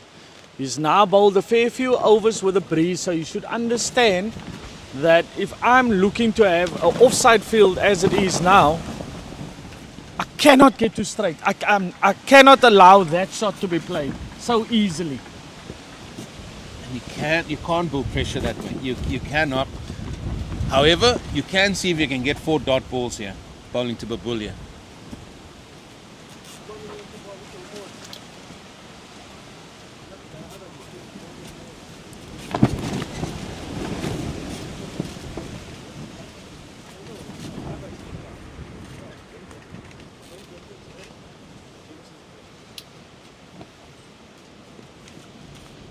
And that should be on repeat for me.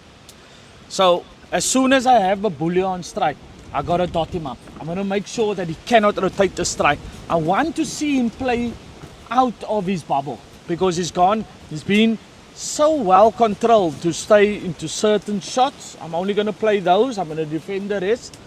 So I would want him to dot this guy up as much as possible.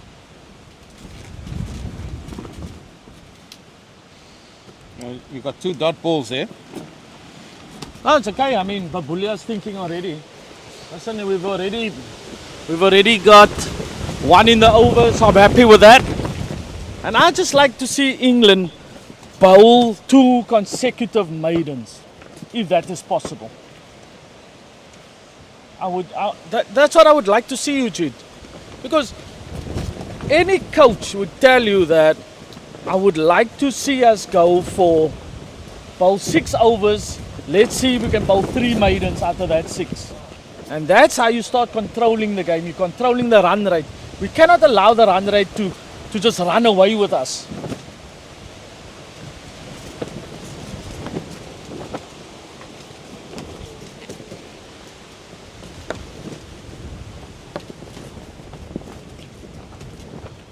Well, just the one of that over 49 comes to an end, 159 for the loss of 2 wickets. Look at that run rate achieved, 3.3 runs to the over. And England, they want to get that first and foremost, get that down under 3, as you rightly said, Ezra. And yeah, just with the planning, as you look at that, there's only been 4 maidens bowled. So Archie Vaughan, his first over that he started, a particular end, was a maiden. Then after that, he just allowed Roos just to knock the ball into leg side. And that's what you don't want any new batter to do.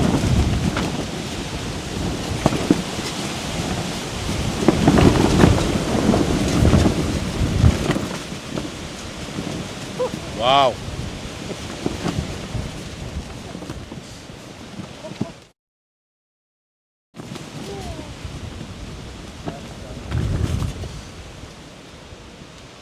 That's another easy as you like single. The thing for me is when you look at that bowling card and you look at that 4 maidens, it just stands out that there wasn't enough pressure built at one end, and it was easy for South Africa to relinquish that pressure and get 1s and 2s and stop them from getting maidens. And the old attitude is just bowl maidens, and even the seamers. You can pack the offside, bowl it wide out to the off stump and say, listen, if you want to score, come and fetch it. There's too many balls bowled to South Africa here where they say, right, okay, you can score. And not too many balls where South Africa had to really fight hard to score, really.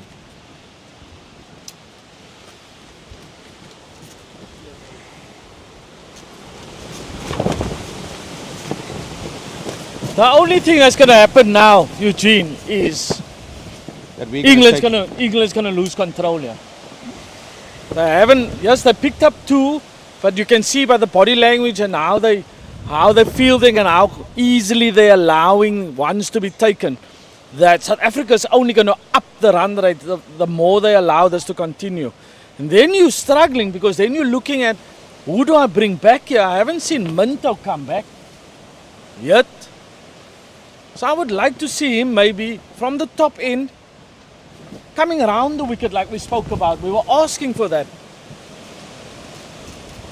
Oh, that's neatly tucked away again. And just when you thought it could have been another over of 1 run, now picked up a couple. Still 1 more ball, 2 balls to go in fact.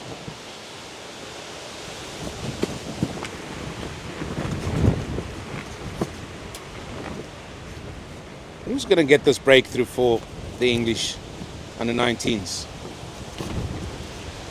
Carved away again, and that's 3 runs in the over, as easy as you like. And for a year on end, it's just a bonus, whatever they get. South Africa.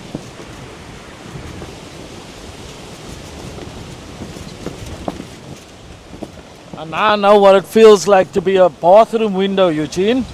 Sandblasted. Wow! Why a bathroom window? Because a bathroom window is normally sandblasted, so you Okay. can't see straight through the window. But Right. this breeze, it's what now, 40 kilometers per hour, and any sand is picking up on my legs now. Wow, Eugene, it's unpleasant conditions, to be honest with you, playing cricket. It's unpleasant for most things, this breeze. Our producer has now got somebody else sitting at the table to try and hold the table down. Scorers are starting to sit here. We're forming a little ring here. Well, I'm so glad that they could have managed to get the scorers into the clubhouse to go and keep the paperwork neat and tidy. We have got to praise the elements, yeah?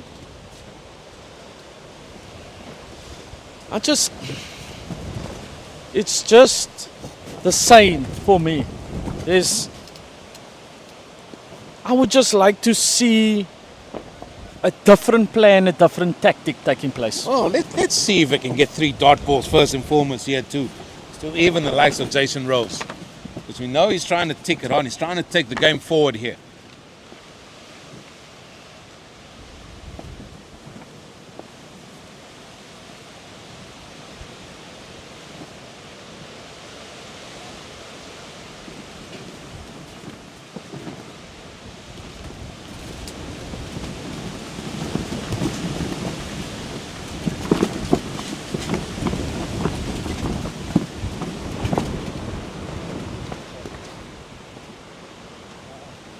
England just need a change. Eugene, I honestly think so. Just feel a seamer from the top end, running with the breeze over his right shoulder. Just come on and like you say, set a 7-2 field. And if you want to go, you got to make sure that you did pretty well. Oh, that's cut away. And that's going to be a boundary as well.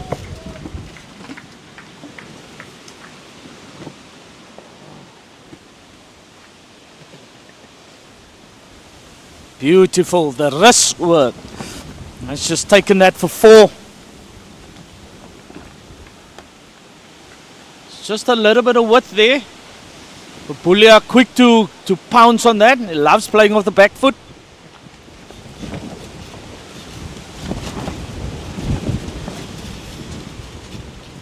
Just had to retrieve my hat there. Sorry about that. No problem. Think I can do this commentary job by myself then.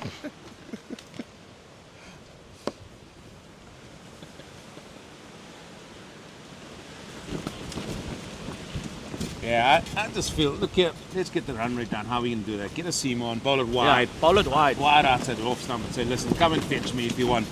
And then say, right, okay, first protocol, we're not necessarily interested in taking wickets. We just want to get the run rate down. That's what we want to do. Can do the same from both sides. Wide outside the off stump for both players. That's just guided down. Again's going to reap a couple of runs here for Babulia. I just love the way that he uses his wrist to manipulate the ball into a certain gap. The one before this was a little bit shorter, rock back and then through the wrist through the hitting zone. This one just waited a little bit more and used the pace to take it away for 2. 7 runs off this over already. Ball still to come. Just can't stem the run flow here. South Africa still trail by 130 runs. They still got 8 wickets in hand. Still a lot of work for them still to do. Let's not forget that. Glorious. Absolutely glorious. All along the deck. And that's another boundary. Set 7. Well, make that 11 runs in that over. What next for England here? Somebody's going to put up their hand and say, Captain, give me a go here. Give me a go. Let me make this breakthrough for my country. Or let me be the one to do the donkey work. A bowl wide, somewhere on a 8-stump line, and pack a 7-2 field and say, right, boys, let's see if South Africa can score as much runs as possible. Yeah, because he's not getting the control from his main spinner. Now you're going to start looking over your shoulder. Who can do that job? We haven't seen Minto for another spell. Jason Knowles facing up to Ali here. Could be a little dab through 45 there.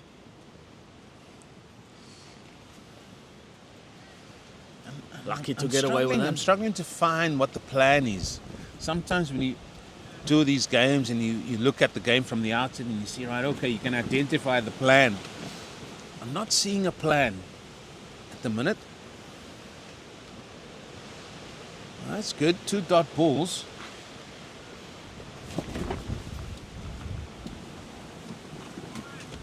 He's bowled 5 overs here for 25 as the youngster, Tazim Ali.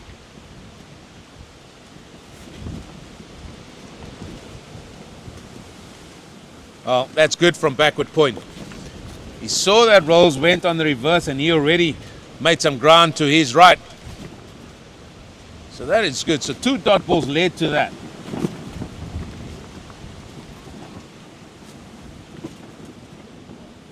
I think you can, by now, short square can come out there, I think.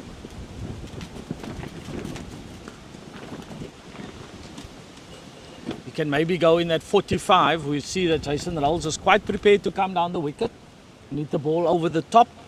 You can maybe put him in a straighter mid-wicket and then have the man all the way through. So you're saying that if you want to score, you either got to go through the ring. That's a big area for you. Well, that is nicely played, and the pace of the ball just runs away on this outfield, and it's another boundary. Maybe somewhat fortuitous. However, I feel that Jason Rolls played this very nicely past that solitary slip there. It's a big scoring area for him, Eugene. We watched him in the weeks leading up to this, and he likes to feel for the ball outside off stump so that it goes through that particular area. 100-run partnership between these two.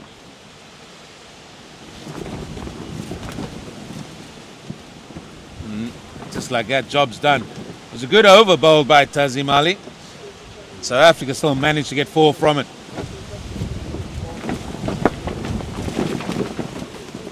Aren't you amazed that this gazebo is still up? I am, but I also know that they were knocking in pigs here for about 45 minutes. So it's not going to move that easily. Tell you what, the ground they knocked that pigs in. I think you needed to drill a hole first.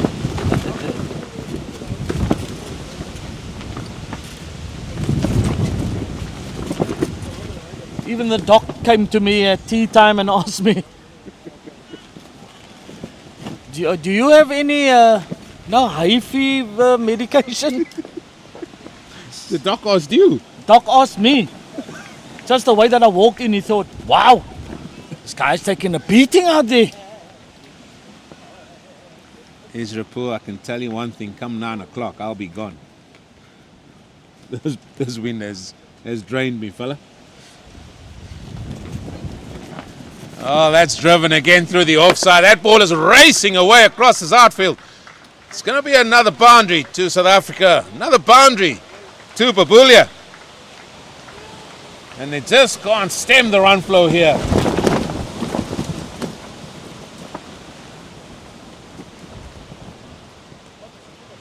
That's meant that Archie Vaughan is just going to leave the sweeper out there on the offside. And now there's acres of space just to drop the ball and run a single. What I haven't seen is, I haven't seen Babulia play one sweep. So I don't understand why you need 45. You can use 45 somewhere else. To be honest with you, I don't think he's ever gonna look to sweep even. Well, there we go. Acres of real estate in there. Just punched it through the offside. Through they come for 1. Now, England must also not be hard on themselves. If they can get a breakthrough here, they can apply pressure on the new man coming in. But they have to get that breakthrough. It's imperative that they get that very soon. Because if South Africa are going to have plenty of wickets in hand come day 3, they can push on to a substantial total. And then it's all about scoreboard pressure. I'd just like to see maybe Minto come from the top end. Ahmed has been the number one spinner here. But just like you're saying, going at over 4 and over, it's just not working for me. There's nothing wrong with the in and outfield, Eugene, at the moment. Just to think that what we see is almost like Archie Vaughan is playing follow the ball type of thing. He's not saying, listen, I'll give you a certain area, but when you want to hit that ball in that area, you got to take a risk.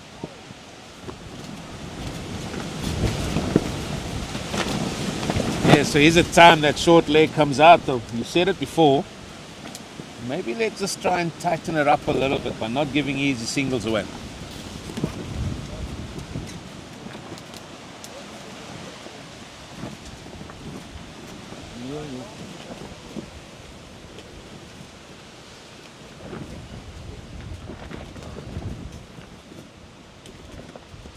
He's gone up, he's gone over mid-off. And that's the second boundary in this over. And South Africa has certainly decided they want to take the attack here in this third session and really pile on the pressure here on the England bowlers. It will be. It's draining, Eugene. And I've been in this situation a few times. We all have. It's one of the worst times to captain because you're thinking, geez, who do I go to? It's like you feel so alone at this moment in time.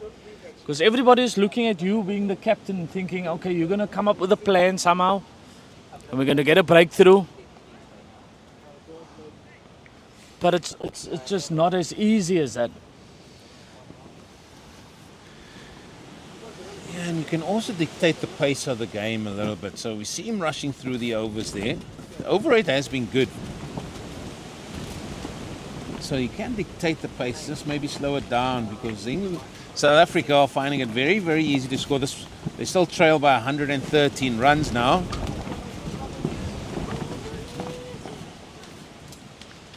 I mean, look at that run rate. It is very good from a South African under-19 perspective. 3.5, Ezra. And not so long ago, we said it was 3.3. Yeah.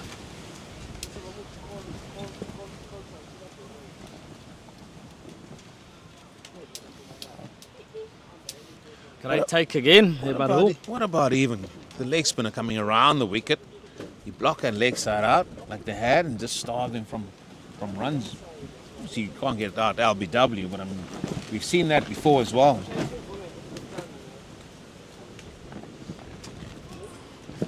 And there's his favourite shot that he's managed to work again on that onside.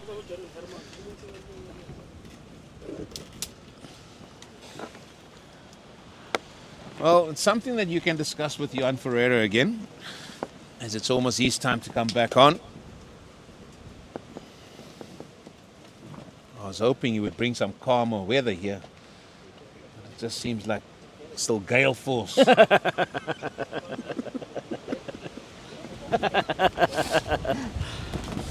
Oh, Eugene.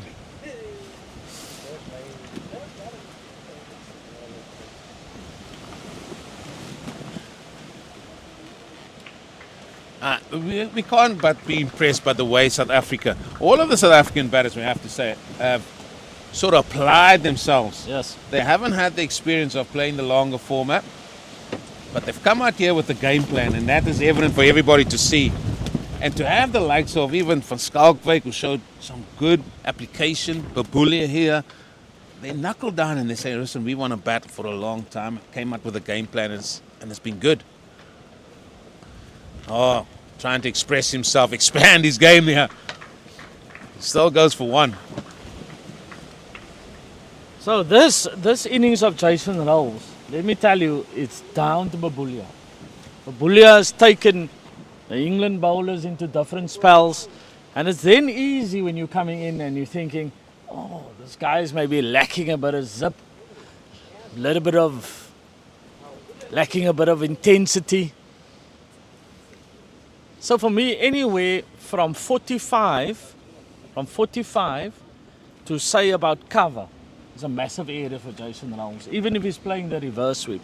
So that's the area that I've been looking to cover. I would want you to play across the line because then I'm kind of in the game. Well, what a shot that is. Has that gone all the way? It looks like it's gone one bounce full. Well, he's expressing himself here, and South Africa are certainly motoring away here. Well executed. And an aggressive shot played. And that's going to be the end of me for a bit, as I hand you over now to Johan Ferreira, who's going to be continuing with you, Ezra Poole. Welcome back, Johan. As you can see, South Africa motoring along.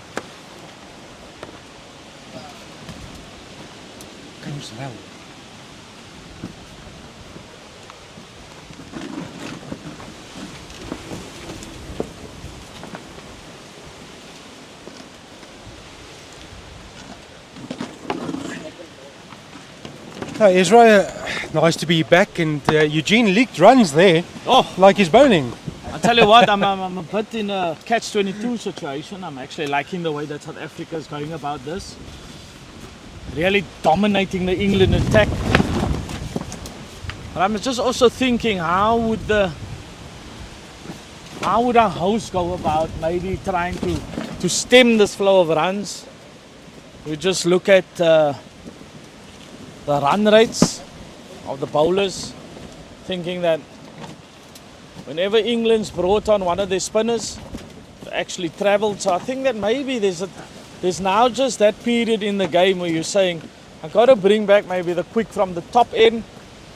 I want him to bowl wide outside off stump, and I set a 7-2 field just to try and get some control back in this game for England. If they're going to leave it like this, South Africa's going to run away with this game.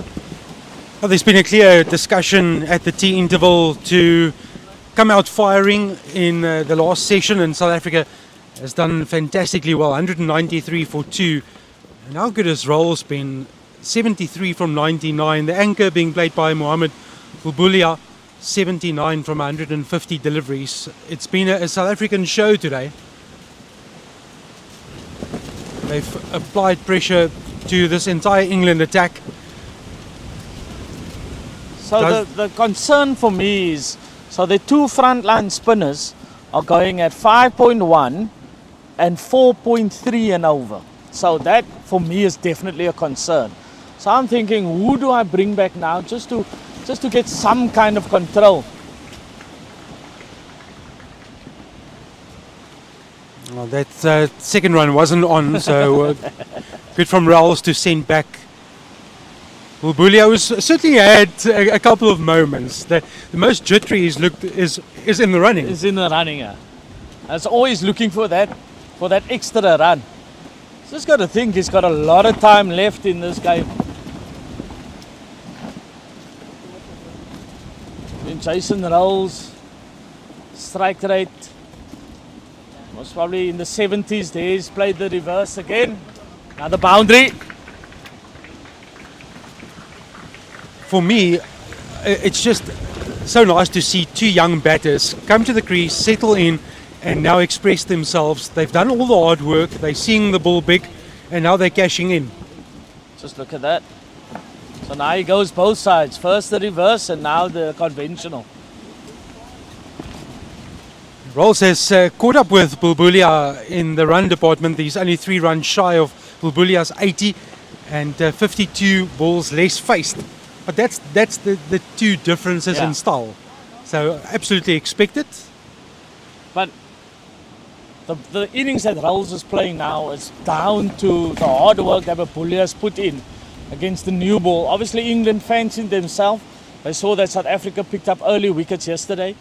But was it actually good deliveries? That's the other thing. I think it was maybe there was a few iffy shots in there.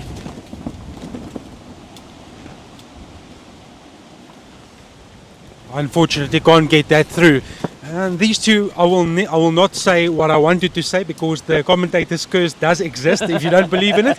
But these two are well set. Let's leave it there. Yeah, let's leave it there.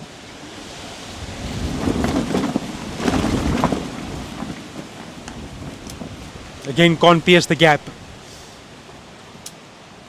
Bulbulia, full value for the 80 that he's put together of 154 deliveries. Roos has been he's been playing with more freedom, but again the nature of the two. This time he does find the gap. You won't keep him down for 3 balls in a row. Is that going to beat the fielder? It does. 4 more runs to Bulbulia, who moves on to 84. So, looking at that field, you find that you have a short leg, you've got a leg slip, which I just think is unnecessary for England at this moment in time.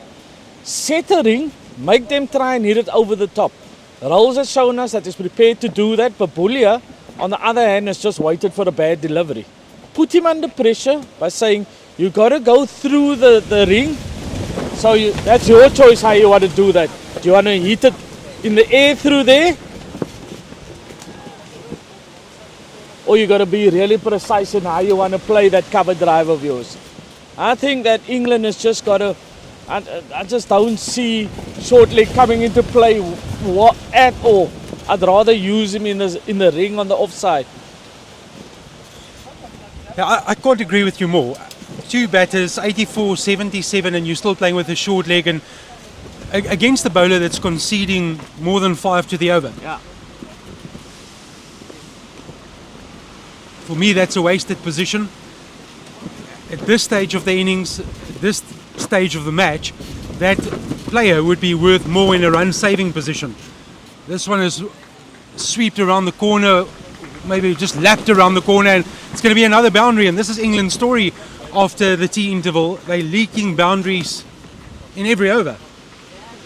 Time for the quickies to come back on.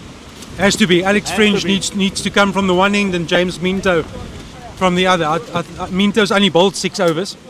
I think it's time for left arm seam, and Alex French has looked threatening throughout. 9 overs, 1 for 28.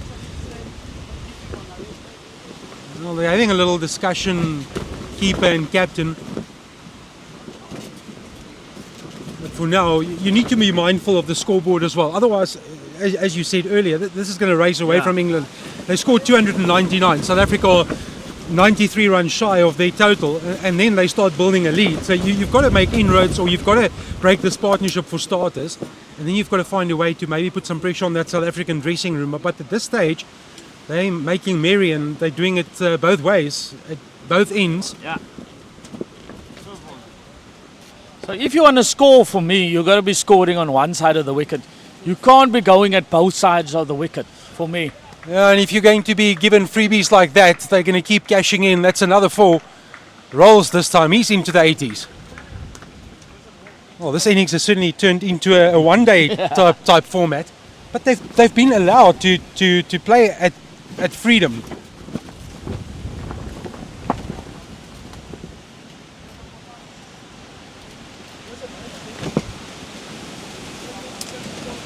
$210 for 2.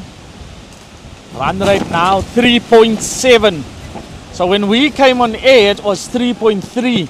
And just in the last, say, 4 overs or so, they pushed it up by 0.4. And I think that's the difference. You want to say, guys, come on, let's keep it tight here. Man back on the mid-wicket fence now. He calls a quick run. That's sloppy from the bowler, Archie Vaughan. Shouldn't have been a single. You can probably think that England, their heads are probably starting to hang now. I think there's so many things going on in his mind now. He's thinking about, how do I stem the flow of runs here? How's my bowling at the moment? There's such a lot of things for the captain to be thinking about. I don't blame that you make small little mistakes like that little knock on now.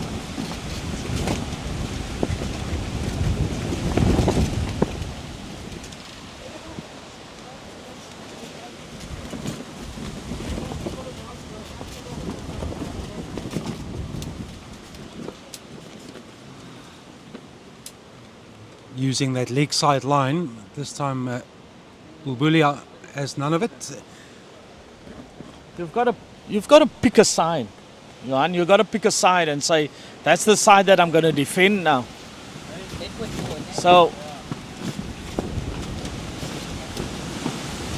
that for me is like, the one's been on the leg side, the next one is wide outside off stump. just say I'm going to come around the wicket, I'm going to bowl a negative line, I'm going to bowl it into leg stump and maybe turn past the bat, then I know, okay, I'm going to make it difficult for them. So if they want to do something, they got to play a different kind of shot. But now at the moment, it's just so easy. They're just waiting for the bad ball and bang, putting it away without any risk at all. You see a couple of England players run onto the field. It's not drinks yet. The umpires haven't called for drinks, but there's surely messages coming through. And the South African camp as well, running onto the field with new gloves, a bit of water. And these two batters have done extremely well. There's the summary. South Africa only trailing by 88 runs, 211 for 2, having bowled out England this morning. The visitors resuming on 275 for 8. They added further 24 runs to their tally. The final 2 wickets belonging to Raik Daniels, who finished with 4 for 49 to support Nkobani Mokoena, who picked up his 5 for 61, or the 5 wickets he picked up on the opening day. Bowled a couple of overs today as well. And South Africa racing along to try and wipe out that tally and to build the first innings lead. Moving day tomorrow, day number 3, and then we wrap up proceedings on day number 4. South Africa well placed in this, the first of 2 4-day matches, the other one taking place at Western Province Cricket Club. South Africa having also taken the Youth One Day International Series 2-1. They lost the first game, bounced back with consecutive victories. Another reverse sweep doesn't come off from Roos. So normally, this is the time that you would think that if you worked well on the ball, you'll get a bit of reverse swing. But like you say, we just haven't seen the seamers come back. Maybe there's a touch there in the ball that they can maybe use. But like I say, they're continuing with the spin plan. And I think they have 3 decent seamers. You have French, you have Minto, you have Home. And I think that if they get the ball in a good kind of area, or with bowling with a very simple plan, I think that they could just start to control the game more. But this you cannot just allow to go on. This is I mean, if they're going to come off the field, as any coach will most probably have a right little go at them, saying that, come on guys, what was the plan out there? What was the thinking out there? This time quicker through the air, scamper through for another single. Yeah, I'm with you, Ezra. For me, it's not coming together. You need to change it up now. These two batters have become accustomed to the spin, the pace of the track. They're looking comfortable. They're knocking the ball around. The bad ball is going to the boundary. You've got nothing to lose by bringing back a man that's bowled 6 overs for 15. French has had a decent 2 spells, 9 overs, 1 for 28. Home was aggressive, bowled a lot of short pitch deliveries. Did he get him? Did he bowl him?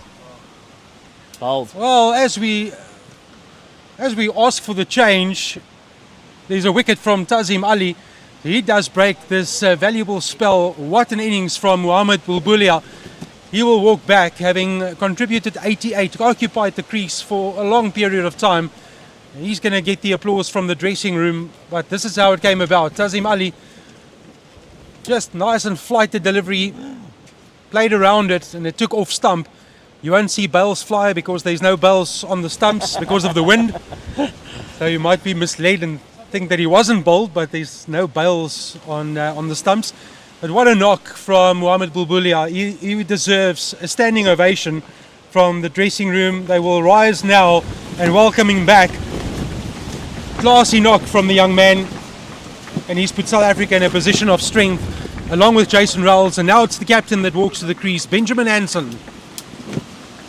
So I'm sitting here and I'm thinking, how's that beaten Bulbulia?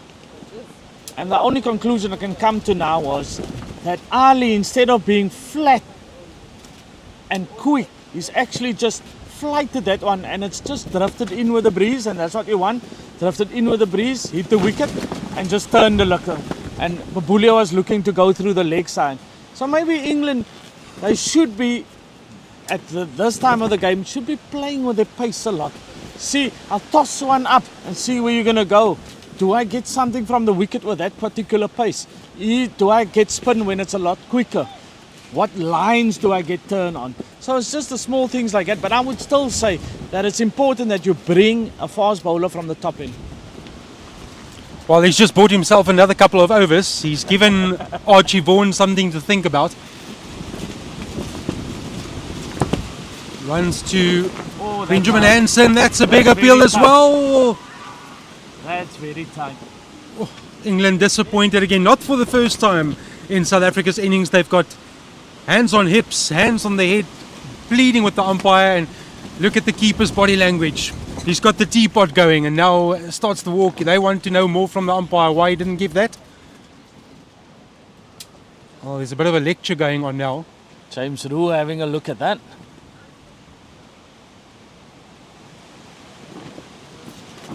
The umpire just, it can become a bit hot there, especially if things are not going your way. So it'll be interesting to have a look at this. Remember, there's no shot offered here. I think that's missing off stump, to be honest with you. I'm in agreement with the umpire. They've got a big conference going on now. For me, that's not hitting. You can't say conclusively that that's hitting. Yeah. That's not coming back enough for me. There's the impact. Yes, I don't think you can say with certainty that that's going to go on and hit the stump. Yeah, people say yes, he hasn't played a shot there, but still the ball's got to go on and hit the stump. You know what I'm saying? You can't be given out, I haven't played a shot, hit me outside off stump, and then you get given out because you haven't played a shot. Ultimately, it's still got to be one of those where you think that it's going to conclusively go on and hit the stumps. England very animated. You can understand. You're playing for your country. It's a big decision. They've just taken one. Potentially you get South Africa's captain from the very next ball. Suddenly the pendulum starts swinging again. They would love Rels now. They would love to get his wicket. That could change the complexity slightly. Well, that's the beauty of cricket, isn't it? It's never predictable. A game of cricket can change in the space of a couple of balls. It only takes one ball to remove a batter. 100%.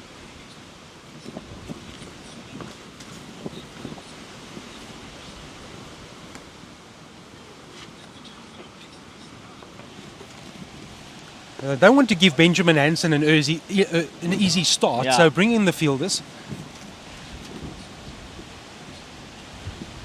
Oh, there's an opportunity as well. Benjamin Hansen, first couple of deliveries. First one, big LBW shot. Second one goes into vacant land on the leg side.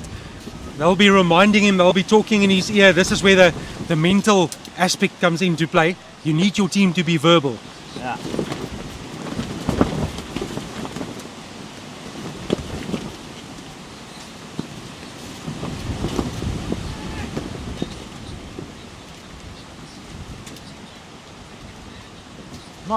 Not particularly great fan of where that left foot is.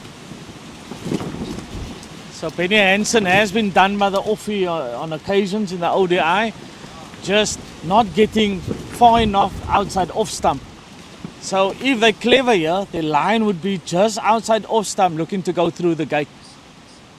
That's too short. It's cut away. It is aerial, but it's going to go towards the third man boundary, and Benjamin Hansen will be off the mark. It's not convincing at the moment from South Africa's skipper.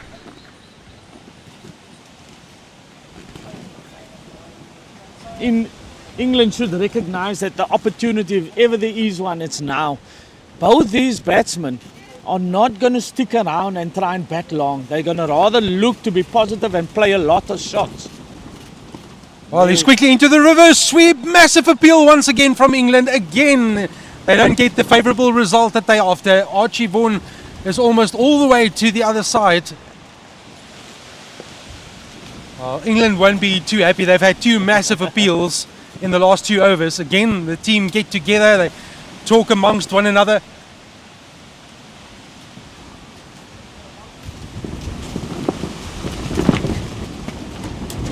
That's hit him outside. It just look like it's... I think that's more caught behind. Just the way that everybody around the batters reacted to that. That's beautiful. Just that drift there. We know that Benny Hansen is going to be positive. And when he's positive, he's going to look to sweep either side. So he looks for the hard sweep on the leg side and he looks for the reverse sweep. So if England knows they would want to cover that and then bowl a lot straighter to him. Coaching staff, one of the coaching members walks past our commentary booth and claps his hands for encouragement, and this is now where you just need a quiet word. Roles, even if Benjamin Hansen is the captain, you need someone just to say, that's okay, you've survived, you're okay, just play your game, focus on the next delivery. And actually good from a South African perspective that Hansen is not facing, just give him a cool off period.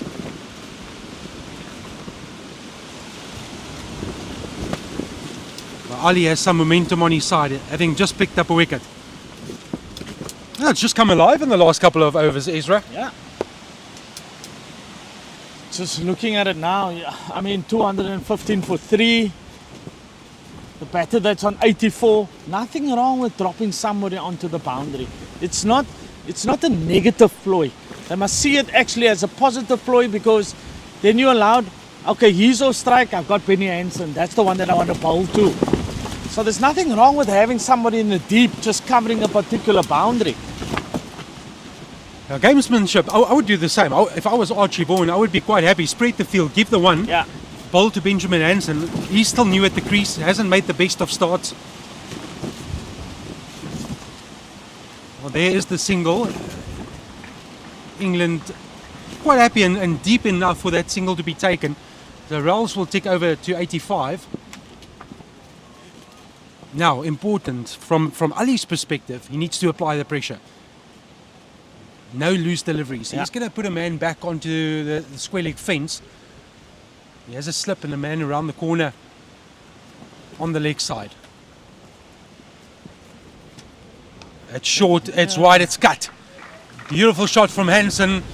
Is that going to race away to the fence? Yes, is the answer. Welcome boundary for Benjamin Hansen. That's going to settle the nerves. Yeah, but he's bowled the absolute piece to get rid of a bullier just by slowing it down, and then there again trying to hard, too quick. And when, especially on a wicket like this, you need the ball to be a particular place in pace in order for it to grip. That one was the same thing like in an ODI. He would come in, he'll try and fire it in. Keeping low, and Hansen was playing back to a foolish delivery. I just think that Benny just looks a little bit nervous. Very unlike him though. You know, you'd normally be the kind of guy that would be solid, trying to find his way in a game. That's the pace that I'm looking for. If you want anything to happen, that's the pace you got to be bowling. We were talking earlier about different batting techniques. Yeah. I'm curious to get your thoughts on Hansen. He's crouching very low, and again, this is not it's just the individual and the way you are coached. You look at Rolls, the high back lift. Hansen very crouched, low down, and then he comes up with the bat at the last second. Different techniques working for different players, but interesting to look at Hansen. You were talking about his front foot. Yeah. So that kind of for me is like planted outside leg stump. So how do you get it so far across outside, or to cover the forward defensive shot on the offside? Because it's got to come a long way across your body. Rolls, you can see, comes from up north, likes to stand tall, likes to play square of the wicket, cuts and pulls. Benny Hansen, obviously from the Western Cape, so you can see he likes to stay nice and low, especially against the spinners, because that is what school wickets are like here in the Western Cape. So I just feel that with that technique, there's such a lot of things going on. Rahul's very simple.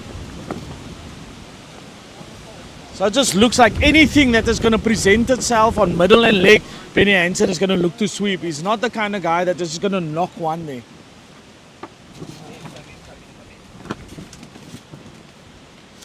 Yeah, also his starting position, the way where his front foot is facing, he's almost set up for that ball that's just drifting in. Correct. To be very strong on the legs. So when he plays through the offside, especially when it's tacking, he looks to reverse sweep. Now that's bread and butter. That's absolute bread and butter to Hansen. We've just spoken about it. Yeah. That's the one he wants. He wants you there. Yeah. So for me, if I'm Archie Vaughan at this moment in time, I would want Benny Hansen to hit me through extra cover. Then I know that I'm in the game. But if you're going to come anywhere straight, especially the way that he sets up that's, like you say, that's meat and gravy for him. That's better. Better line from Vaughan. This match, or this innings, has just raced along, and so many talking points and different aspects. Oh, well, that's exactly what you've asked for. And Hansen says, I'll get up onto my toes and I'll force it through the offside and another boundary. But what I don't understand is, there's nothing wrong with having protection on the fence. You should know that, because what's going on here is, there's a ring on the one side and a ring on the other side. So once you go through there, you're getting a boundary. So why don't you have one guy out in the deep protecting the one side, say for instance the leg side, and then I'm bowling a leg side line. But you can't be on both sides of the wicket. And that's where England is, I kind of feel, is going wrong at the moment. They too inconsistent in their lines. Yeah, and you look up at the scoreboard and Benjamin Hansen is suddenly a runner ball 15. He looked out of sorts in that opening salvo. First couple of deliveries, huge appeals both ways. But he survived that and he's there, and that's important from a South African perspective. And suddenly the lead is 70 from an England point of view. This is the man they want, Jason Rolls, 85. Top score belonging to the opening bat, Mohamed Bulbulia, 88. From 163 balls, 10 fours.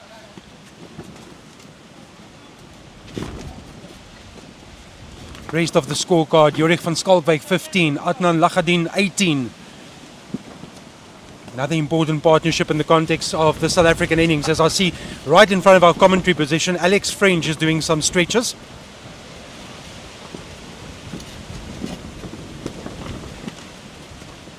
It's the same French that will come into play. He'll pick it up. He's going through a couple of motions, so maybe there's a bit of a whisper that the time is near for England's opening man, opening bowler to take the ball. See if he can especially get rolls. That's the thorn in the England side at the moment. Hansen still fairly new.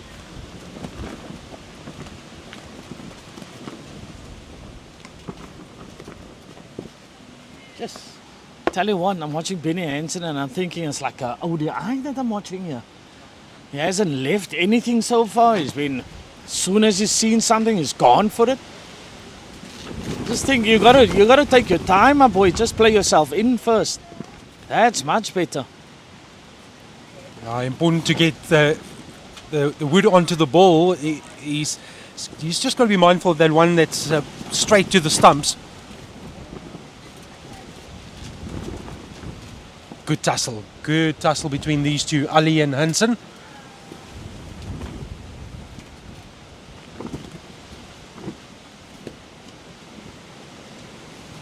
Oh, that's the one they wanted. That's exactly the straight one. The finger goes up. He's got him. Well, I was just talking in the previous ball. That's what he wants. He just wants him stuck in the crease. And this one was a bit quicker. Pinned him in front, and that's South Africa's skipper, who's on his way for 15 of 17 deliveries. 3 fours in his knock. Oh, here we go. Ali has suddenly found some rhythm. Yeah.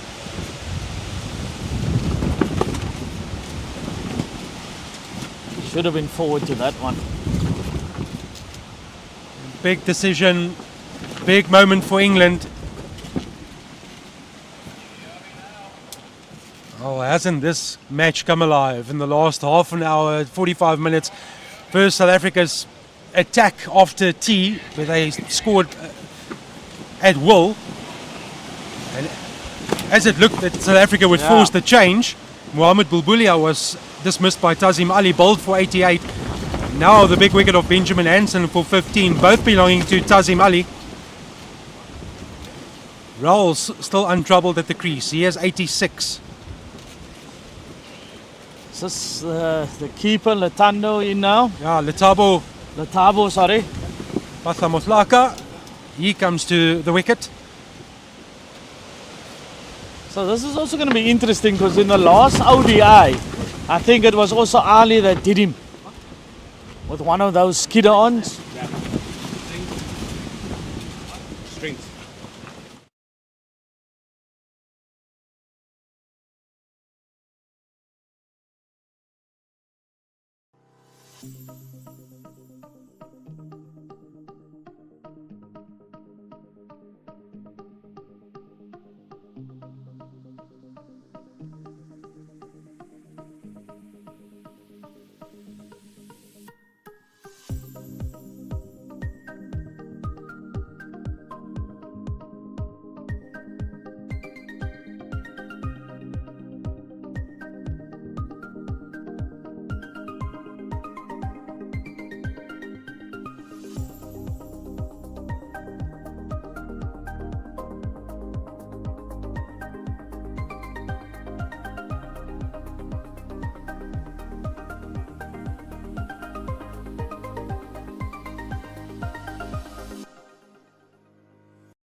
A big thank you to Sisonke for making this broadcast possible. What Eugene Molion has joined us in commentary. Eugene, how this complexity has changed. So just to touch on Sisonke Tourism and Event Services, a big thank you to them. You can make contact with them, tourism at sisonketours.co.za. There is the contact information as well. So a massive thank you to them for putting this opportunity in front of us and also taking youth cricket across the world. Eugene, it's been eventful since you've left the commentary booth. I'll leave you guys alone for half an hour and all of a sudden things change out there. Well, we have to say kudos. They have to go to England. They prized a couple of wickets. There were a few chances as well, a few loud appeals. We could have been heard from all parts of Stellenbosch. Just didn't go their way. And a couple of wickets falling there. Now, a lot of the onus will be on Jason Roos out there now. He is on 86. And the man that's come to the crease now on the table was Masaka, the wicket keeper. He's now in the middle. 230 for the loss of 4. Mr. Ferreira still in a very, very good place. South Africa under 19s. However, things have just happened here in the last half an hour. So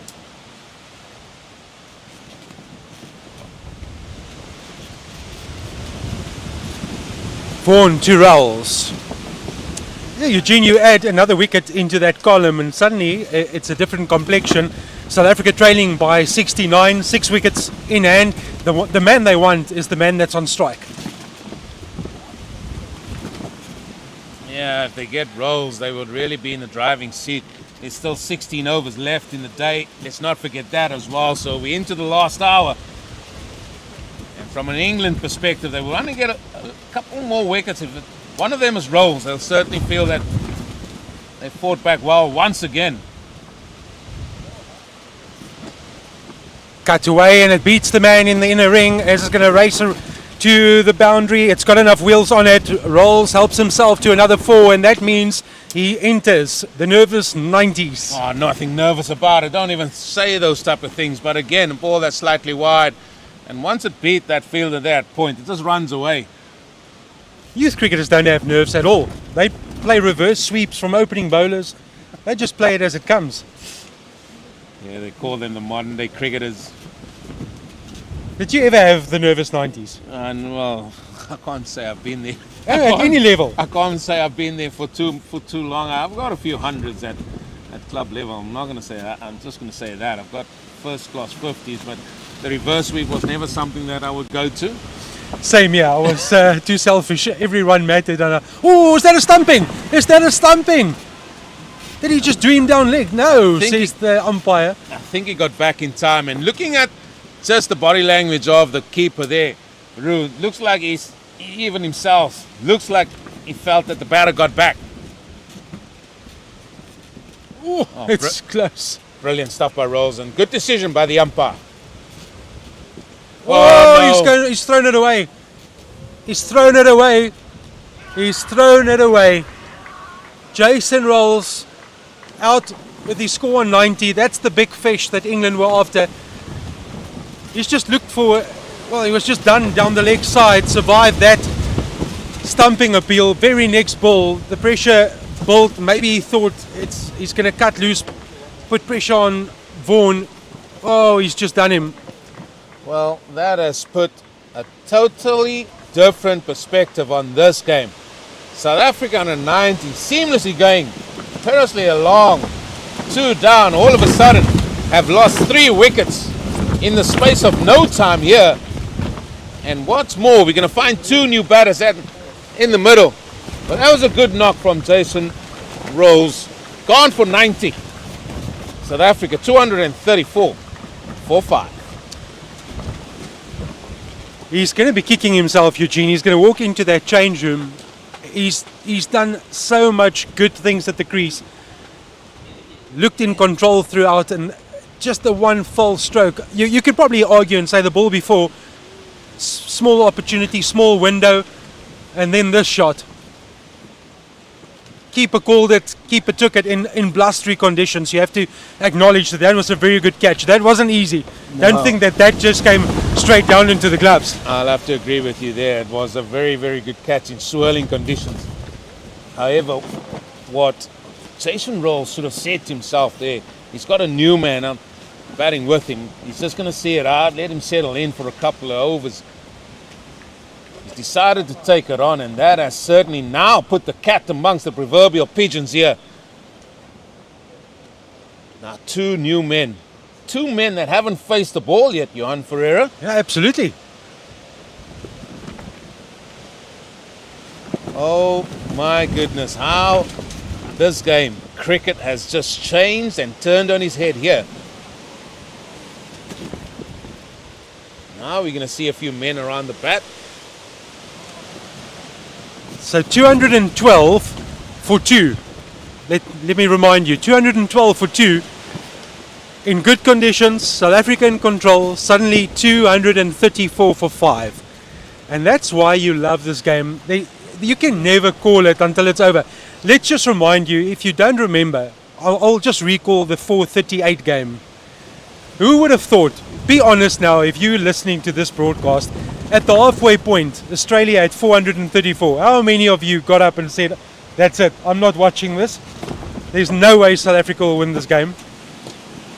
Well, I wish I was one of them, but I was watching because a certain Herschel Gibbs was there and anything is possible. But now, Archie Vaughan, captain, has picked up a wicket. So it's a restart process. Devon de Villiers, part of that office factory, he's at the crease. Another de Villiers out of office. Well, he was the all-rounder of the Kai Majola. He had a very good week with both bat and ball. His team there at the Cubs week, the champions, the Northern champions as they were called, just had a tough Cubs week. But we did say that South Africa under 19, they bat deep as well. Next man in, Chad Mason. It's no mug with the bat as well. I just felt, it seemed like it was very rushed. Things just wanted to go forward a little bit quicker, and there wasn't time taken out a little bit just to reassess things. It was sort of helter-skelter at times. Tell you what, nobody in that South African dressing room is going to move from their seats in the next hour. No, and that's also part of the superstitious cricketers that we are. You don't move position because that normally you normally see a wicket fall and then no one will talk to you for days. Oh, now we see the ball beating the bat. Now all of a sudden things are happening. Bowler's got confidence. He's picked up 2 wickets. Confidence is it's just a strange thing. It just boosts the morale. That ball comes out of the hands in a better position, better shape. Suddenly there's flight. Suddenly everything is happening for you. 5 overs ago you couldn't buy a wicket. Now you can't wait to bowl. Looks like they've gone to the shop and saw a sale sign out because some of the wickets were fairly soft. As we look at that, even Babulia was looking good. He was batting nicely. Decided to play just too square for me off the leg spinner. Got bowled. Was a good delivery. Drifted in, pitch and hit leg, but he should have looked to hit more at mid-on instead of trying to hit the square leg. But Motlaka also playing back where he should perhaps be forward. He's not going to go too far forward. Let me tell you, he's got silly point in his face there. Oh, things are heating up here. Oh, it's And a this good is what sign. you want. Yeah, this absolutely. is what you want. Yeah, this is a lovely context between bat and ball now. Matlamotlaka and De Villiers between them have only faced 3 balls. South Africa 234 for 5. Ali with confidence, Vaughan with confidence, England feeling that they can get another one. But this is always what we felt. I was speaking on air with Ezra Poole about it, and the game was just going on, and there were 2 wickets down, and I raised the point, if they get 2 wickets, if England get 2 wickets here, then they could be back in the prime, in a good position here. They've actually bagged 3 in no time. Just got to watch that pad, the Tabo. Got to watch that pad, son. That's what happened to Benjamin Hansen in the previous over. And a good lesson for youngsters watching this broadcast. It's never over. It just brings one delivery to establish the breakthrough, change the complexity. 1 brings 2, 2 brings 3, and that's been the storyline in the last couple of overs. Keep in the fight. Slightly shorter. Matlamotlaka will get off the mark, and then he slips, unfortunately. Yeah, there was 2 on a platter, unfortunately slipping. Stud's not long enough because he was running on the lush part of the square. That's what you do get.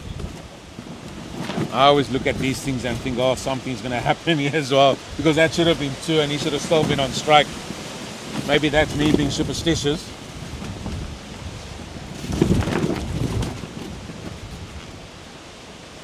Big opportunity for both of these batters. They stay together until the close of play, come back tomorrow, rebuild. They can give South Africa a lead, but they need to start from bottom. It's another phase within a game. I just don't know. I just sense something here. England have got their spirits up, their tails up, and that's what wicket does, as you rightly said, giving them a little bit of a confidence boost. 2 men between them has faced 7 deliveries and only got 1 run. So it's a little bit of a rebuilding phase. And England know they can't take any more risk here, South Africa.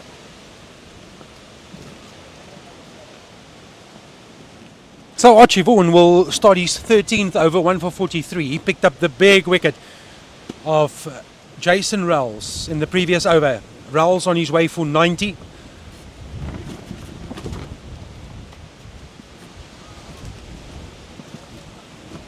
Suddenly there's a lot of verbal around you, a lot of faces, a lot of bodies. Everywhere you look up and you see someone, think about your next scoring option. Where is it going to come from?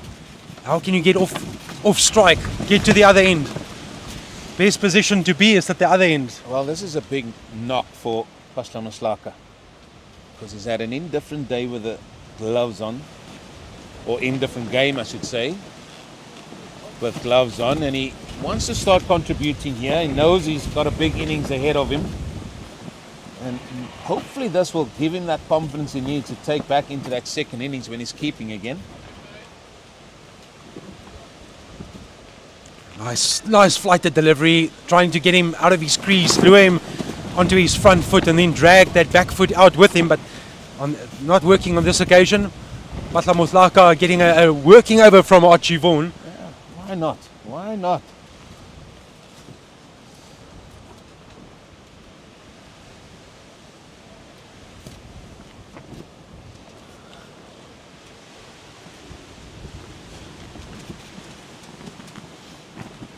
And Vaughan will rush you. He's very quick to the top of his mark, turns around.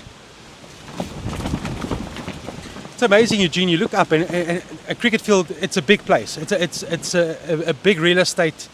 But suddenly space is limited. When you feel under pressure, you can't see the space. Yeah, when people start getting into your bubble, and just like that, there's a maiden over.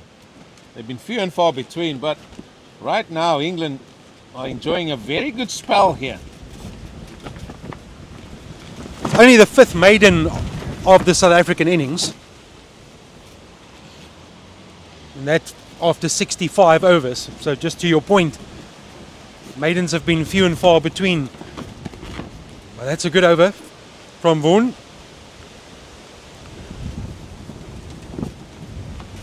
Tazim Ali. Hasn't he come back? One stage he was going at 5.1 to the over. He's brought that back to 4.4, picked up 2 wickets. Now going at De Villiers. That's down the leg side. Well, Ali was turning around and he wanted to produce a Michael Flatley, Lord of the Dons. He was going to go up in unison there with his keeper and appeal for LBW.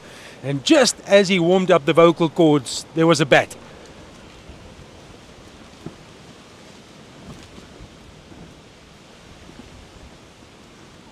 Oh, the googly. Not sure if he read that at all. So the ball before, he gave him the leg spinner, then he gave him the googly.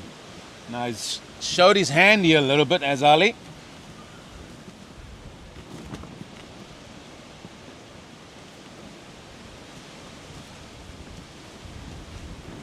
That's good areas from Ali.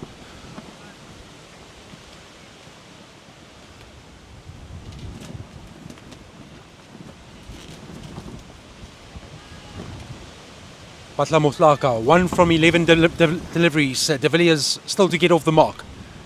2:39 for 5. Good period for England. That will play on the mind of the batter, let me tell you. Down the leg side again. And every batter, they just want to get off the mark. They want to get bat on ball for starters, and then they want to get off the mark. Just feel like, yeah, you're in here now.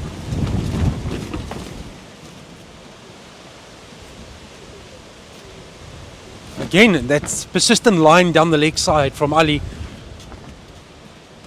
De Villiers now just plays the shadow sweep, what he could potentially do with a delivery that is fired in at leg stump. Another good over from England. 4 byes. That was the only damage in that over. Well, it still goes down as a maiden. It does. The bias, of course, is not penalised against the bowling analysis. I'm sure there'll be a fines meeting somewhere along the line for England, and Roos will have to maybe do something there about that bias that he's conceded there. All in all, I think the extra count has been good from England. 12 extras. 1 wide, 8 byes and 3 leg byes. And keepers, having kept myself, it's one thing that you're very proud of is that byes column.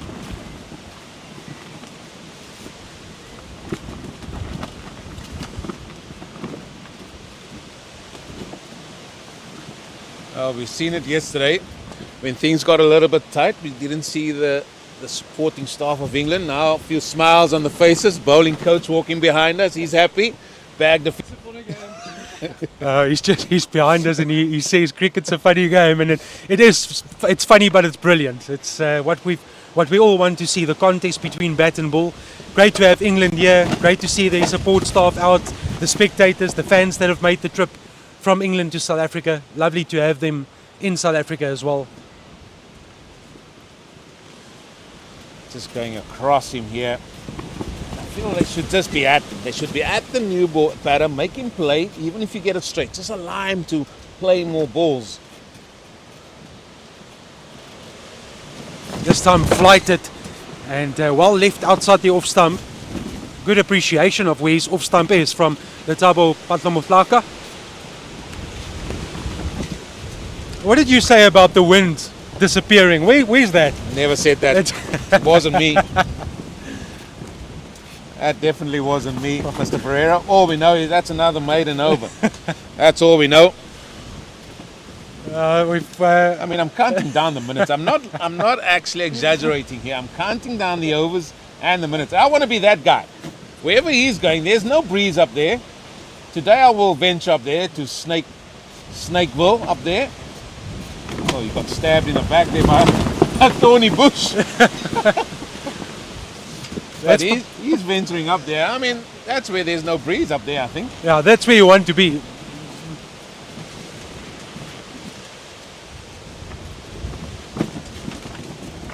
Alright, so Ali will get another bite at the cherry. De Villiers still to get off the mark.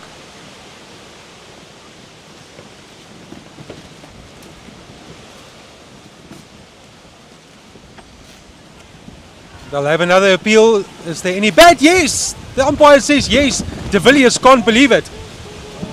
He looks down at his pad. That's a third for Ali, and De Villiers goes without scoring. Well, England are right back in this contest. Right back in this contest here. The umpire adjudicating that there must have been a little bit of bat there. And he's been given out. That's 6 down. Now, some work for South Africa here to do, because England under 19, folks, they are right back in this contest. Well, De Villiers is not happy.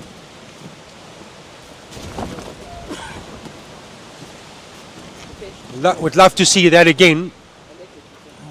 Even if you do see it, it's very difficult to see if there was a faint edge. Now, we also got to say, we got to make mention of this as well. It's very windy and blustery, and it's difficult for the umpires there as well at times. So it's not an easy decision. So it's not easy to tell from the naked eye, even from where we are. We've seen it 3, 4, even 5 times. So we're even not sure. It's definitely not out leg before wicket. That we know. But that's been given out court. So now South Africa under a little bit of pressure here. They're still trailing by 60 runs. De Villiers, the look away from the umpire, says that he didn't agree, but that doesn't count. The umpire's decision is the one that counts, and he felt that there was a little inside edge. 2:39 for 6. How this match has changed. The position of the match has changed completely. Ali 3 for 53.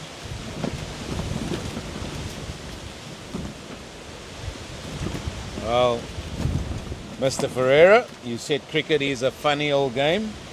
I don't think it's funny. I think if you stick at your guns and stick at doing what you should be doing, you can always find yourself and work your way back into the game. That is what England have done here. Far better after tea. Oh, they're going to apply the pressure on Chad Mason, who's the new batter. Patla Motlaka on 1. Both his men on you. Patla Motlaka's faced 17 deliveries. 68th over. I don't know where we're going to be come 5 o'clock. I'm just not sure. Oh, well, they're going to appeal once again. They're going to appeal once again. This time the umpire does not give it. They're more convinced than the one before, because everyone's down on their knees. They weren't that animated with De Villiers. Let's just think about the contrast between the two appeals. This one, they were 100% convinced. You are alluding to something there, Mr. Ferreira. You're going somewhere. Look at this. Look, immediately, all of them. They're also all on a length on the pitch there as well. Well, I think the breeze have brought the tide in, because things are happening. Oh, look at that. Look at that. How close is bat to ball there. Mason plays back. Oh, it's a wonderful contest now. There's a lot of talk in that England camp. You've got to feel for the umpires. A little faint edge in the wind. It's almost impossible. I can't agree more.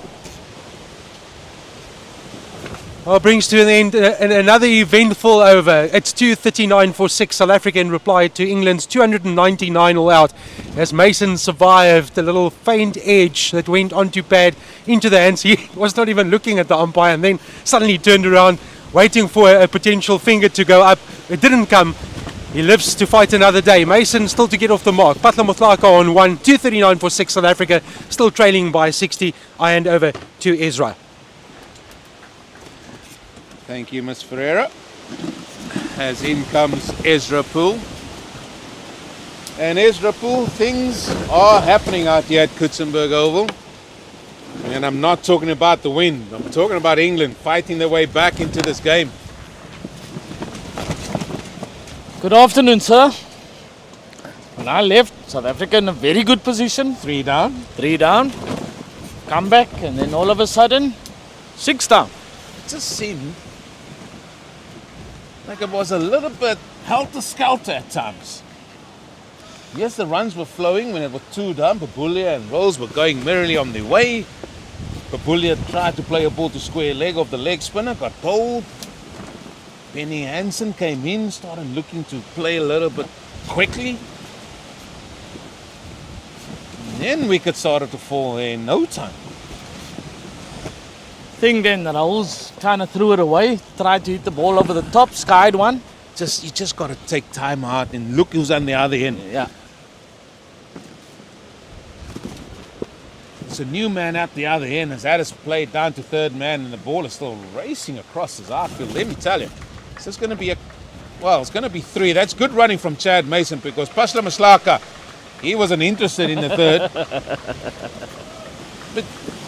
And this is the learning that these guys are going to have to develop and take from as well from these games. And we heard Maketa, the coach of South Africa U19, said that they're going to learn more about this. And he said, just take time and just look across 22 yards to the other side. Oh, I got a new man in. Let me just be inside my bubble. Let's play away a little bit here.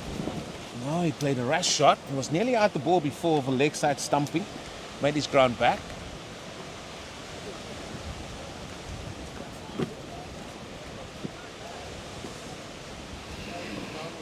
Now, Chad Mason is a fella, very positive.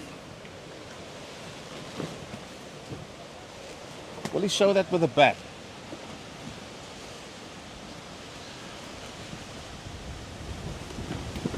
Pressure's a funny thing, and I think he'll be feeling that, Israel. We've played enough cricket to know that when you're in a good position and you suddenly lose a bit of wickets, then when you go out into the middle, it feels as if the whole world is on top of you. That's the time that you just got to believe in the practices that you put in. Stick to your guns. You have a game plan. You've worked it out already, and play accordingly. When Benny Hansen came in, I just felt that he kind of sent the wrong message. He looked to play shots of every single delivery that he was facing, and England kind of sensed that if we just stick to our guns here, he will get himself out. Yes, it was a good ball that got him out, and then immediately after that, you're transferring the pressure onto Roos the whole time. Well, the umpires are having a word here with the keeper, and it looks like they must have just run on an area, but the umpires are not happy with it. And especially if South Africa are going to be batting on the 4th innings here, or batting last, as they say, you've got to start looking after that pitch. So that was seen there by the umpire, and I'm sure that will be even looked at even furthermore now, because the umpire spoke to Vaughan, as well as, looks like it was Roos, the keeper, in fact.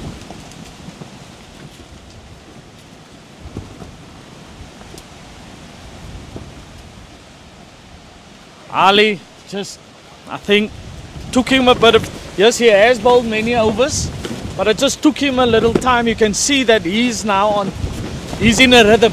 So what you want to do as South Africa is, when he's running and you pull away, just to break that rhythm of his, because what he's going to do now, he's going to run in every ball. As soon as he gets the ball, he's going to turn and bowl. So you want to break that rhythm. You want him to wait.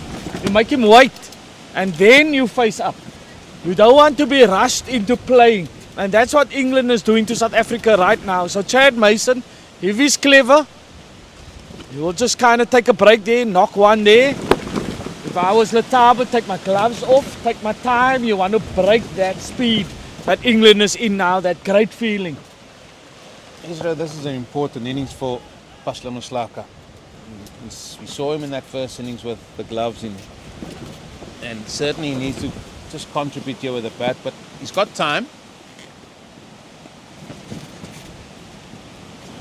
And hopefully that confidence with the bat might sort of feed into his keeping as well. But this is a very, very important period here. We're looking at half an hour still to go. Looking at 8 overs at the end of this over, still left in today's play.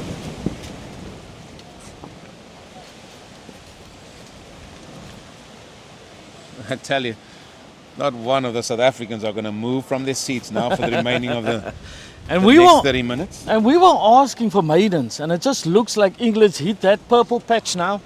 Ball after ball, dot after dot. There's a saying in Afrikaans. What does a mole know of cheese? No, that's not a saying in Afrikaans, Eugene. That sounds better in Afrikaans. Yeah, that's a Cape Flat saying. But yeah, we said just string a couple of maidens together, a couple of tight overs, things happen. Well, the umpires are taking a very, very strict look at how these batters and even the fielding team are changing between overs, especially looking after that pitch. That is the South Africa Under-19 England Youth Series. South Africa winning the ODIs 2 matches to 1, and this is the first of the youth test. The second test happening down in Cape Town between the 3rd and the 6th of Feb. At the minute, that game is scheduled for Western Province Cricket Club. Definitely going to be something in the wicket there. So he shouldn't feel that he's under pressure whatsoever. I mean, you just go about your business. I mean, there was a passage and there was a pathway as to how you got into the South African Under-19 team. So you just got to show a bit of a belief in how you got there, your game plans. Don't feel pressured. And then just bat. Tomorrow is another day if you make it so far. Oh, that's beautifully put away. Yeah, save your legs on that one. And that's a gift of a delivery. And well put away by Letabo Pashla-Maslaka.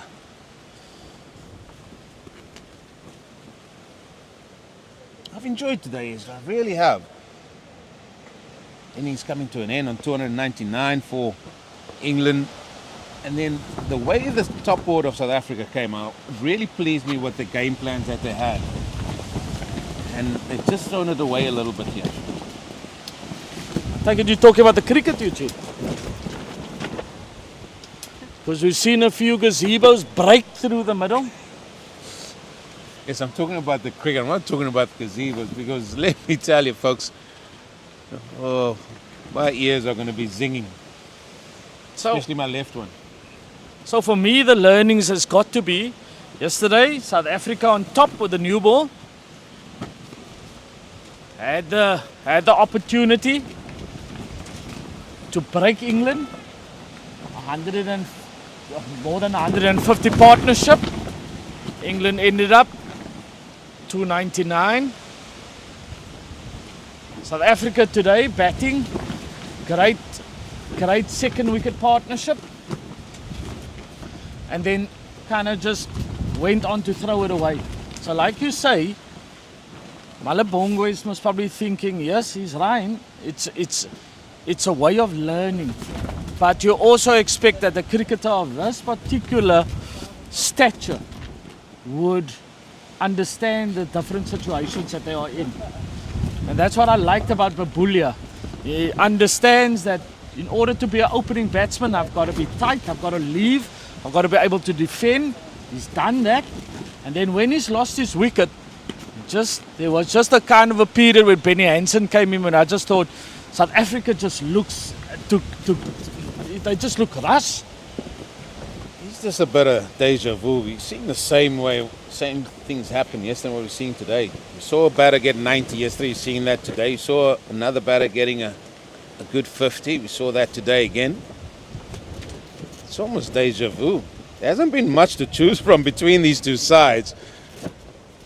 And it just shows in where we are in this match.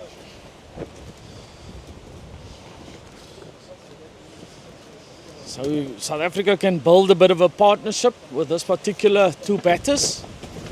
And that's all you want. Just punched into the cover region, getting one there. And then just got to rotate the strike. Make sure you rotate the strike. It was going so easy when Babulia and Holes was going. England right on top of them now.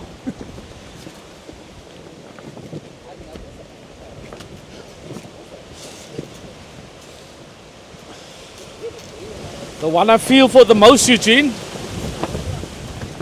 Oh, that was close. Oh, so close.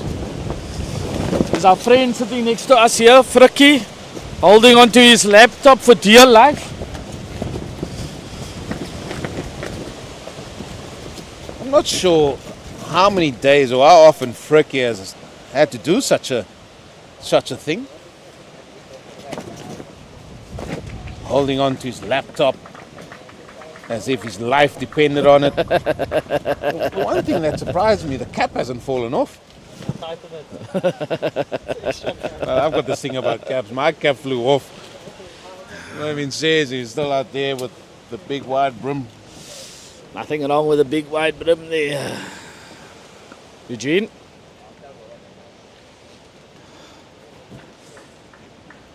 As we noted earlier on, see the England staff doing their laps. They've been walking wickets. It's certainly been successful for them, and they're not going to stop. They're not going to stop for the next half an hour. I think I'm going to give them my watch, and then they can sort of do my steps for me, because they are certainly going to be doing a number of steps around this ground now in the last 24 minutes or so. There's still 6 overs left. The 6 overs do get bowled. They can certainly bowl more than that, so its schedule close is 5 o'clock.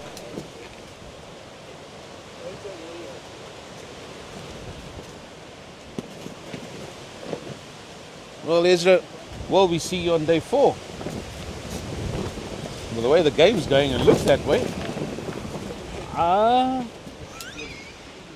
Eugene, I'm not quite sure. I think both teams have the ability to put themselves in a strong position and then throw it away a little and then bring the opposition back into the game. I was genuinely thinking South Africa was looking at a score of 400 and above. Just looked like the wicket was nice and placid. England's morale a little bit low. You look at me as if I'm lying here, Eugene. Oh, that's loose. That is loose. Ball drifting away from him as well outside that off stump.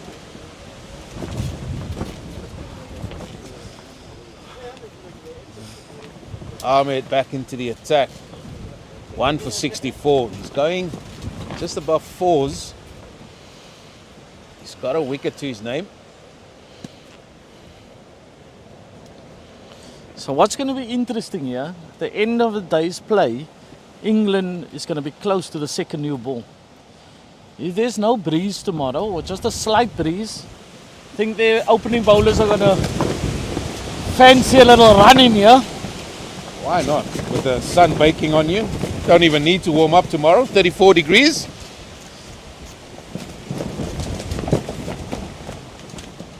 Yes, this is the field you were talking about there. So now they can sense they got South Africa under a little bit of pressure here. So they brought the square, deep square up. He's in the ring, so there's no man deep out there. So they can't just tuck it around the corner. But you got to be consistently on the stumps. That's the thing that I was a little bit disappointed with Ahmed. Maybe he was tiring in his earlier spell. And maybe you're thinking that that's the kind of ball that Letabo's just left. Roos wasn't leaving that. He was playing either reverse sweep to it or he was playing the conventional sweep. So he wasn't allowing the bowlers to come settle. Yeah, Ahmed has an opportunity to settle into a little groove, a little spell.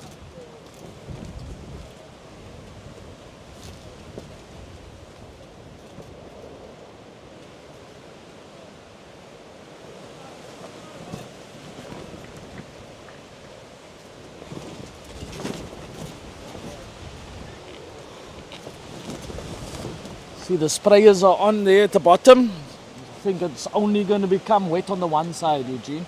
There's no way they're going to be going around.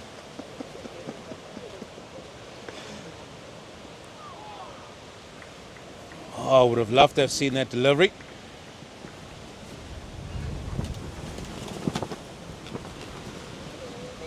Well, that's a maiden over.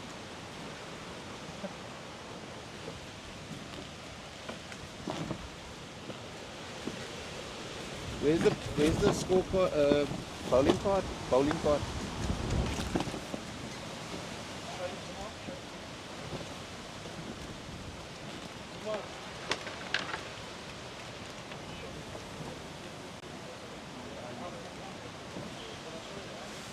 Ali continuing, and why not? 3 wickets to his name.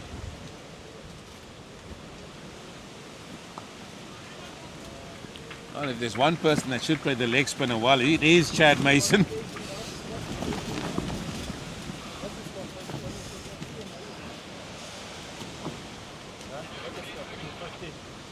Patla Mutlaka. I think I've got it right. It's the first time I've ever tried it, Eugene, to be honest with you. Now Jeremy Friedrich said it sounded like a Sri Lankan surname. Maybe it has some.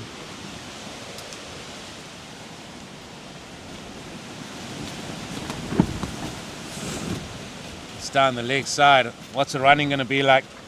That ball's still racing away. That Someone. must probably be buys. Yeah, just got to wait to see what the umpire says. There it is, the old taxi sign. Yep. Pies. You just kind of know if you've been in that situation. Just the body language of the keeper will tell you. Well, they've gone to 250 here, South Africa.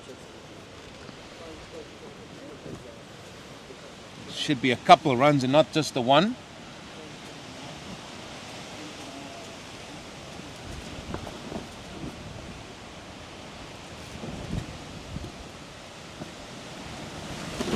Now this is the kind of field that I think you should have been operating with earlier on. It just gives you the sense that there's a bit of pressure right in front, and should you be looking to play a shot, there's also catches, short catcher on the both sides. It's going to be really difficult for him to navigate this, but he's got to show patience. Still 47. They trail South Africa on England under 19. 4 wickets still in hand. Oh! Just for a brief moment, I thought he's not going to play a shot there. Calm down, young man, calm down. South Africa, let's hope they put a partnership together here.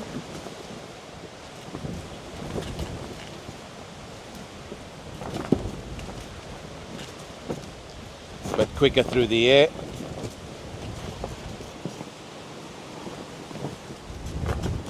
Googly. It just feels he can show the full array of variation right now.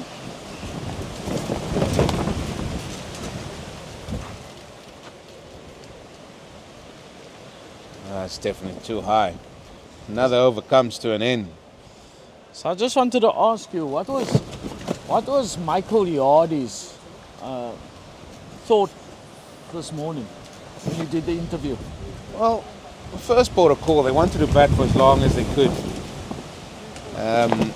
He also alluded to the fact that they were youngsters as well, just how the innings progressed. And yes, most of these youngsters were open to their counter first and second sides.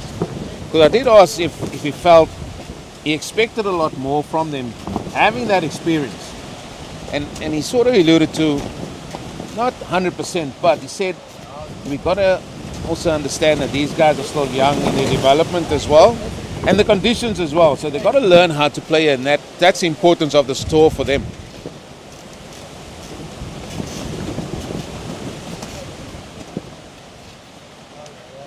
I think these two teams are well matched up. We've seen it in the ODI, and now we're seeing it here as well.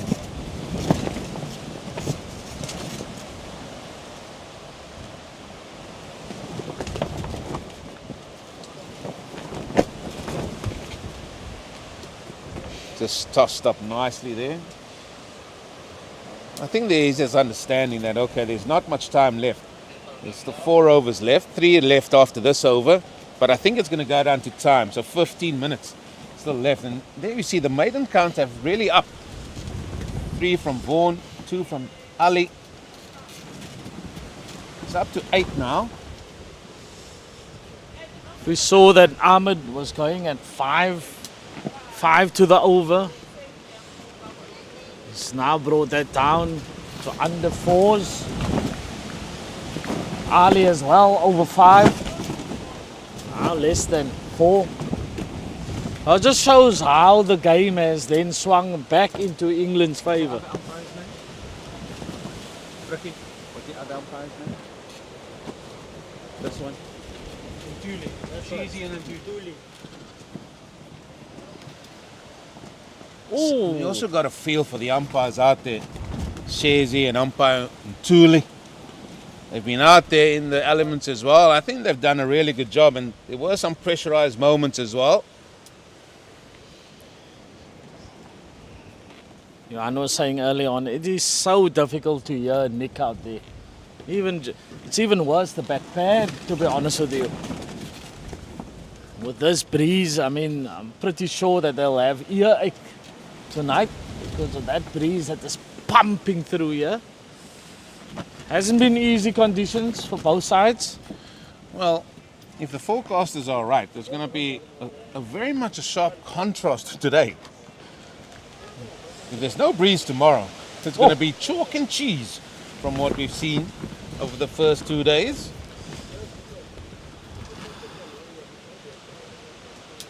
Tomorrow we're going to be asking late afternoon for a bit of a breeze. I won't be here, Eugene. Definitely be asking for a bit of a breeze in Paul. Another over comes to an end. There's another maiden bolt. 75 gone. 252 for 6. Partnership 13 runs. I think what they want here, these two South African batters, is just to stay there till 5 o'clock comes. There's still 3 overs of the remaining overs left in the day. I don't think that's a fact. It's all about the 13 minutes. And then you've got to consider whose watch they're looking at. So this is exactly the moment for me that England's got to look to apply pressure.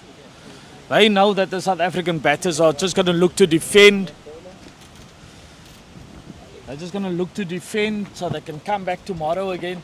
So I would be right on top of them. I'll get a lot more guys around the bat just to make it feel unpleasant for the batters.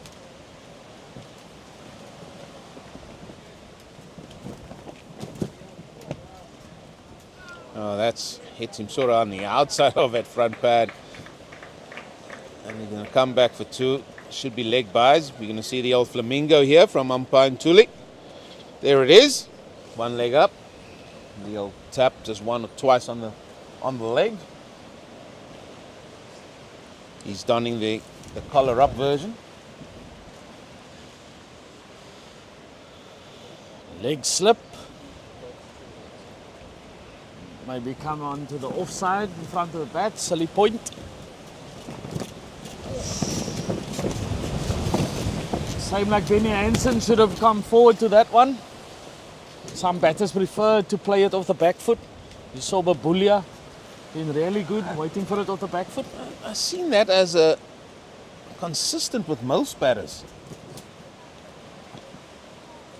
The going forward, it really has to be full, but more often than not, all the batters, all of them have decided now they want to play it off the back foot.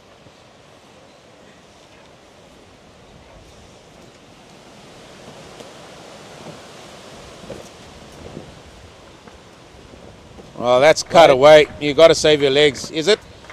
Ball's trying to get to the boundary. Oh, that's good work by the fielder. And in fact, that's good work. So much so, it keeps it down to 2 runs. So, if you look at the good batters that play spin, there's always a bit of a forward press there because they know they want to get forward at the spinner. If they then pick up the length that is slightly short, that is when they rock back and they use the whole crease to go back. So, as you can watch, the South African batters, they stand there, then they look for it. There's no press forward. So they stand, and then they see it, oh, it's going to be short, they go back, and that's when they're getting done. Those men would be far more happier than what they were, probably around that tea time. It was looking ominous. At one stage, that's the photographer, Ashley. He's found his spot. He's found a spot where he can just sit, chill with no breeze. And he's taking capturing all the moments for everybody to see. That's our Ashley. England staff might fancy themselves a little steak tonight, Eugene. What do you think? In celebration of the fight back. The old English fight back. Oh, looks like he's been snaffled down the leg side. Can you, Adam and Eve? Down the leg side. Strangled. 7th wicket. Can you Adam and Eve it? Believe it. Or Adam and Eve it? Well, No, I'm just surprised here, Eugene. that was a strangle down the leg side for sure. And Chad Mason has to go back after just scoring 2 runs. It was a ball way down the leg side. Good work by the keeper here, Roos. Fantastic. And work. everybody went up. Everybody in unison. And even Chad Mason knew. Well, England off the tee. It has been all England. Yeah, they've picked up 5 wickets in this session so far. As it is Mr. Mokoena coming out to the crease, and that is important. 9 minutes still remaining, folks. 9 minutes left in the day's play for South Africa to get through here.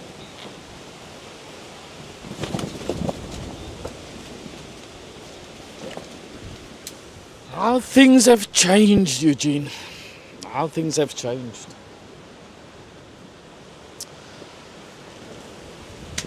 Even Frikkie is a little bit taken aback by how things have changed. But we said it every time, even when South Africa were going well and they were 2 down and they're building on a great partnership there. And we said if England can get 1 or 2, just add that to the score, build a little bit of pressure. Who knows? Then new batters have to come in. We said it all along. That is how this game is played as well. And England, kudos to them, have not allowed South Africa to get away at all. And with that, they've bagged 7 wickets.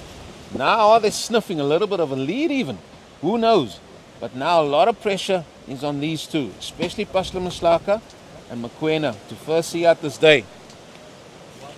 8 minutes left. Men gonna be around the bat. And there's men aplenty here. 4 of them in fact. Short mid-wicket catching. You know, Mokoena, a very positive kind of player, Eugene. Oh, just short. Oh, just short. I think we just got to watch every ball here, is because every ball is going to be an event from here on in, right through to 5 o'clock. Even the short 45 has got a helmet on, and it's a bit deep. Maybe you should go in a little bit close if you want a helmet on. Oh, England sniffing. They are sniffing here.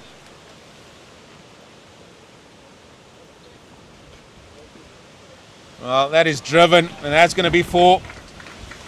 Mokoena, we know, is going to always play positively. We've watched him in the weeks leading up to the series. What did you say not so long ago? Half volley will be a half volley. 100%. Sometimes you go into the nets, especially at your club training. Don't get any half volleys at all.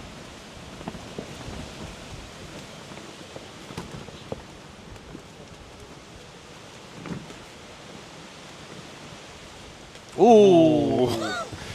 Feels the old feet moving there, shuffling around.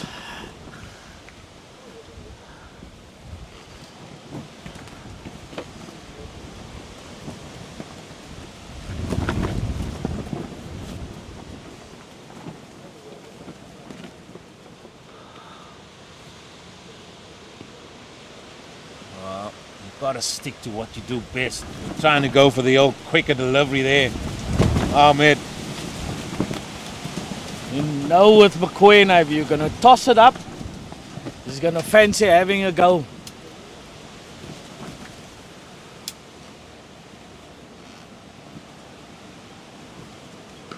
Oh, wow. There you go. There you go, Mr. Poole. Called it. It arrived. Spot on. 6 runs. If you're going to toss it up and it's anywhere in his area, Mokoena is going to lay the long handle in here. This has gone a long way.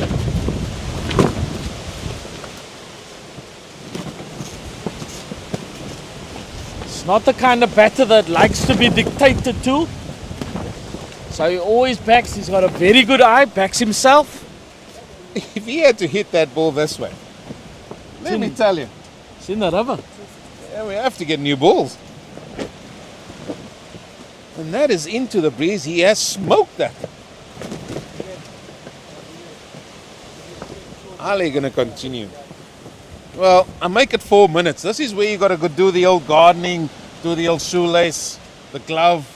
Try and make this the last over.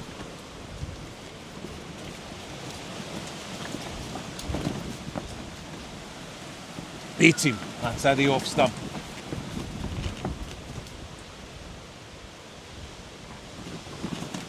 Oh, what a game. What a game, Eugene. Thought there was gonna... I had that feeling we chatted lunchtime about a possible lead. And then even Stevens, and now England's thinking that they could have a lead. And that's what the long version of cricket's all about.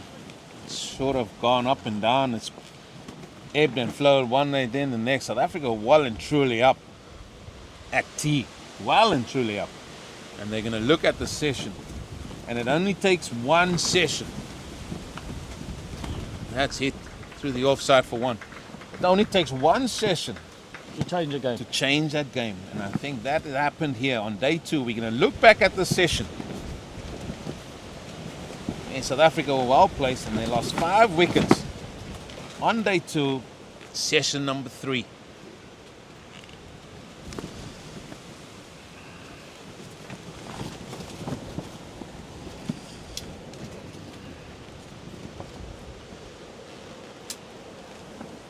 This is going to be interesting, Eugene. Like to see how McQueen is going to go about this.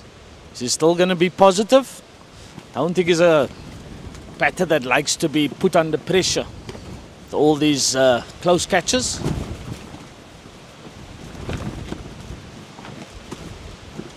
Well, if I'm him, for starters, I'll be going down doing it, but it's still going to might be an over left here.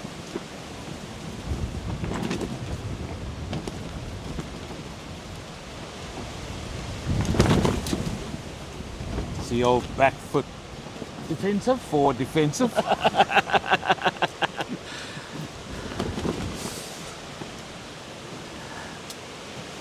If he's going to throw it up.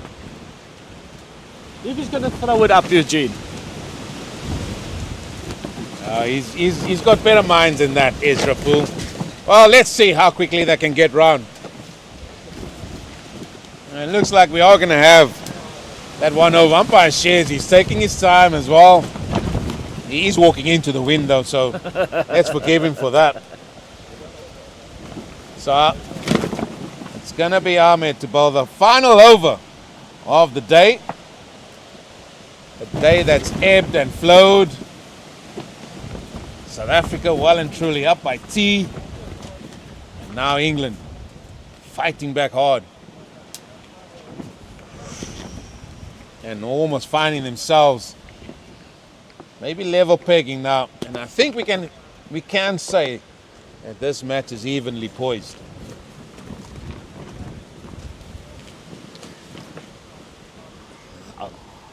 It's not over yet, Eugene. Still 5 balls left. Who knows? England could maybe just possibly pick up a wicket here.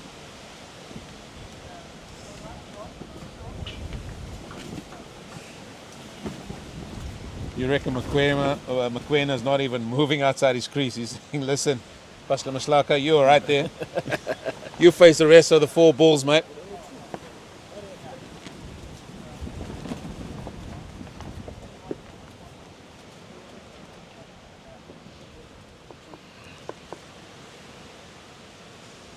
.4 the run rate. It was the time that we were on. We started on 3.3 and then it was at 3.7, 3.8 and then a cluster of wickets and now we're back to 3.4. Wickets does play its part there. 3 balls to go.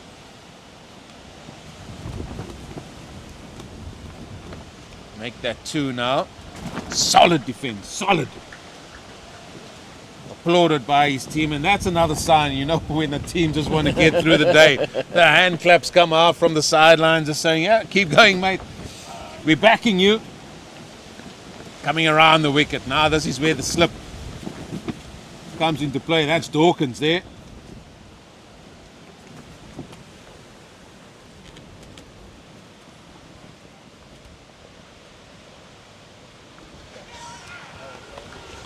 Eugene Moulian. Eugene Moulian.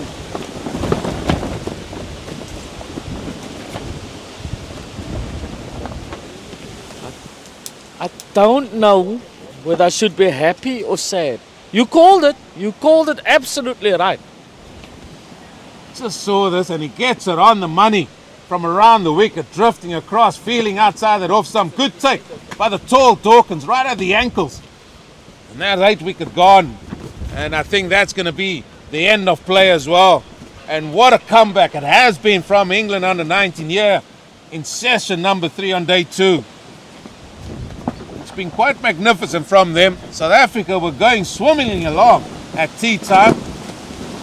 And then since tea, it's all been England. And kudos have to go to those men, those youngsters you see there. As Ahmed bags his 3rd wicket. And I think they will feel a lot better, a lot happier than what they did at lunchtime or even tea time. But this was great thinking by the youngster. I'd like to see how wide this was, Eugene, if you even had to play at it. Didn't have to play at that at all. Could have just have left that delivery, go straight through. He's been doing it so well. Well, there's the scorecard there. Babulia, magnificent 88. But Ball trying to play a ball to square. Jurek van Schalkwyk, he looked good for his 15. I like the way he applied himself, but he went after getting a start as well as Lachdin. He got 18. Jason Rolls played magnificently for 90, and then just maybe a rush of blood to the head there. Tried to go after the spinner, hit it up in the air. It was a great take by the keeper, Thomas Roos as well. Benny Hansen sort of looked very scratchy at times. Wanted to get the game moving forward, and he departed the scene for 15 as well as Basler Maslaka now, he's gone for 15. De Villiers gone for a duck. Mason caught or strangled down the leg side as well. And there's the bowling figures, and we just need to look at the spinners. Ali, Ahmed and Vaughan. They did the damage here. 3-3 and 1 wicket. Alex French started the matters. He got a wicket first up. That off Van Schalkwyk. But all in all, well, Davy's saying, we thought that this game was evenly poised. Maybe it still is, Ezra Poole. But we're heading into day 3. With the game finally poised here, folks, between these two teams. South Africa under 19 and England under 19. It's a difference of 30 runs. Can England come out in day 3 and maybe even have a little bit of a lead? Who knows? Please join us tomorrow. But before we go, we want to say thank you to Sisonke once again for sponsoring this broadcast as well. They deal with tourism and event services as well. Join us tomorrow for an intriguing day that's ahead in 34-degree heat tomorrow here between these two teams in this youth test here in Stellenbosch. From all of us, have a great day further.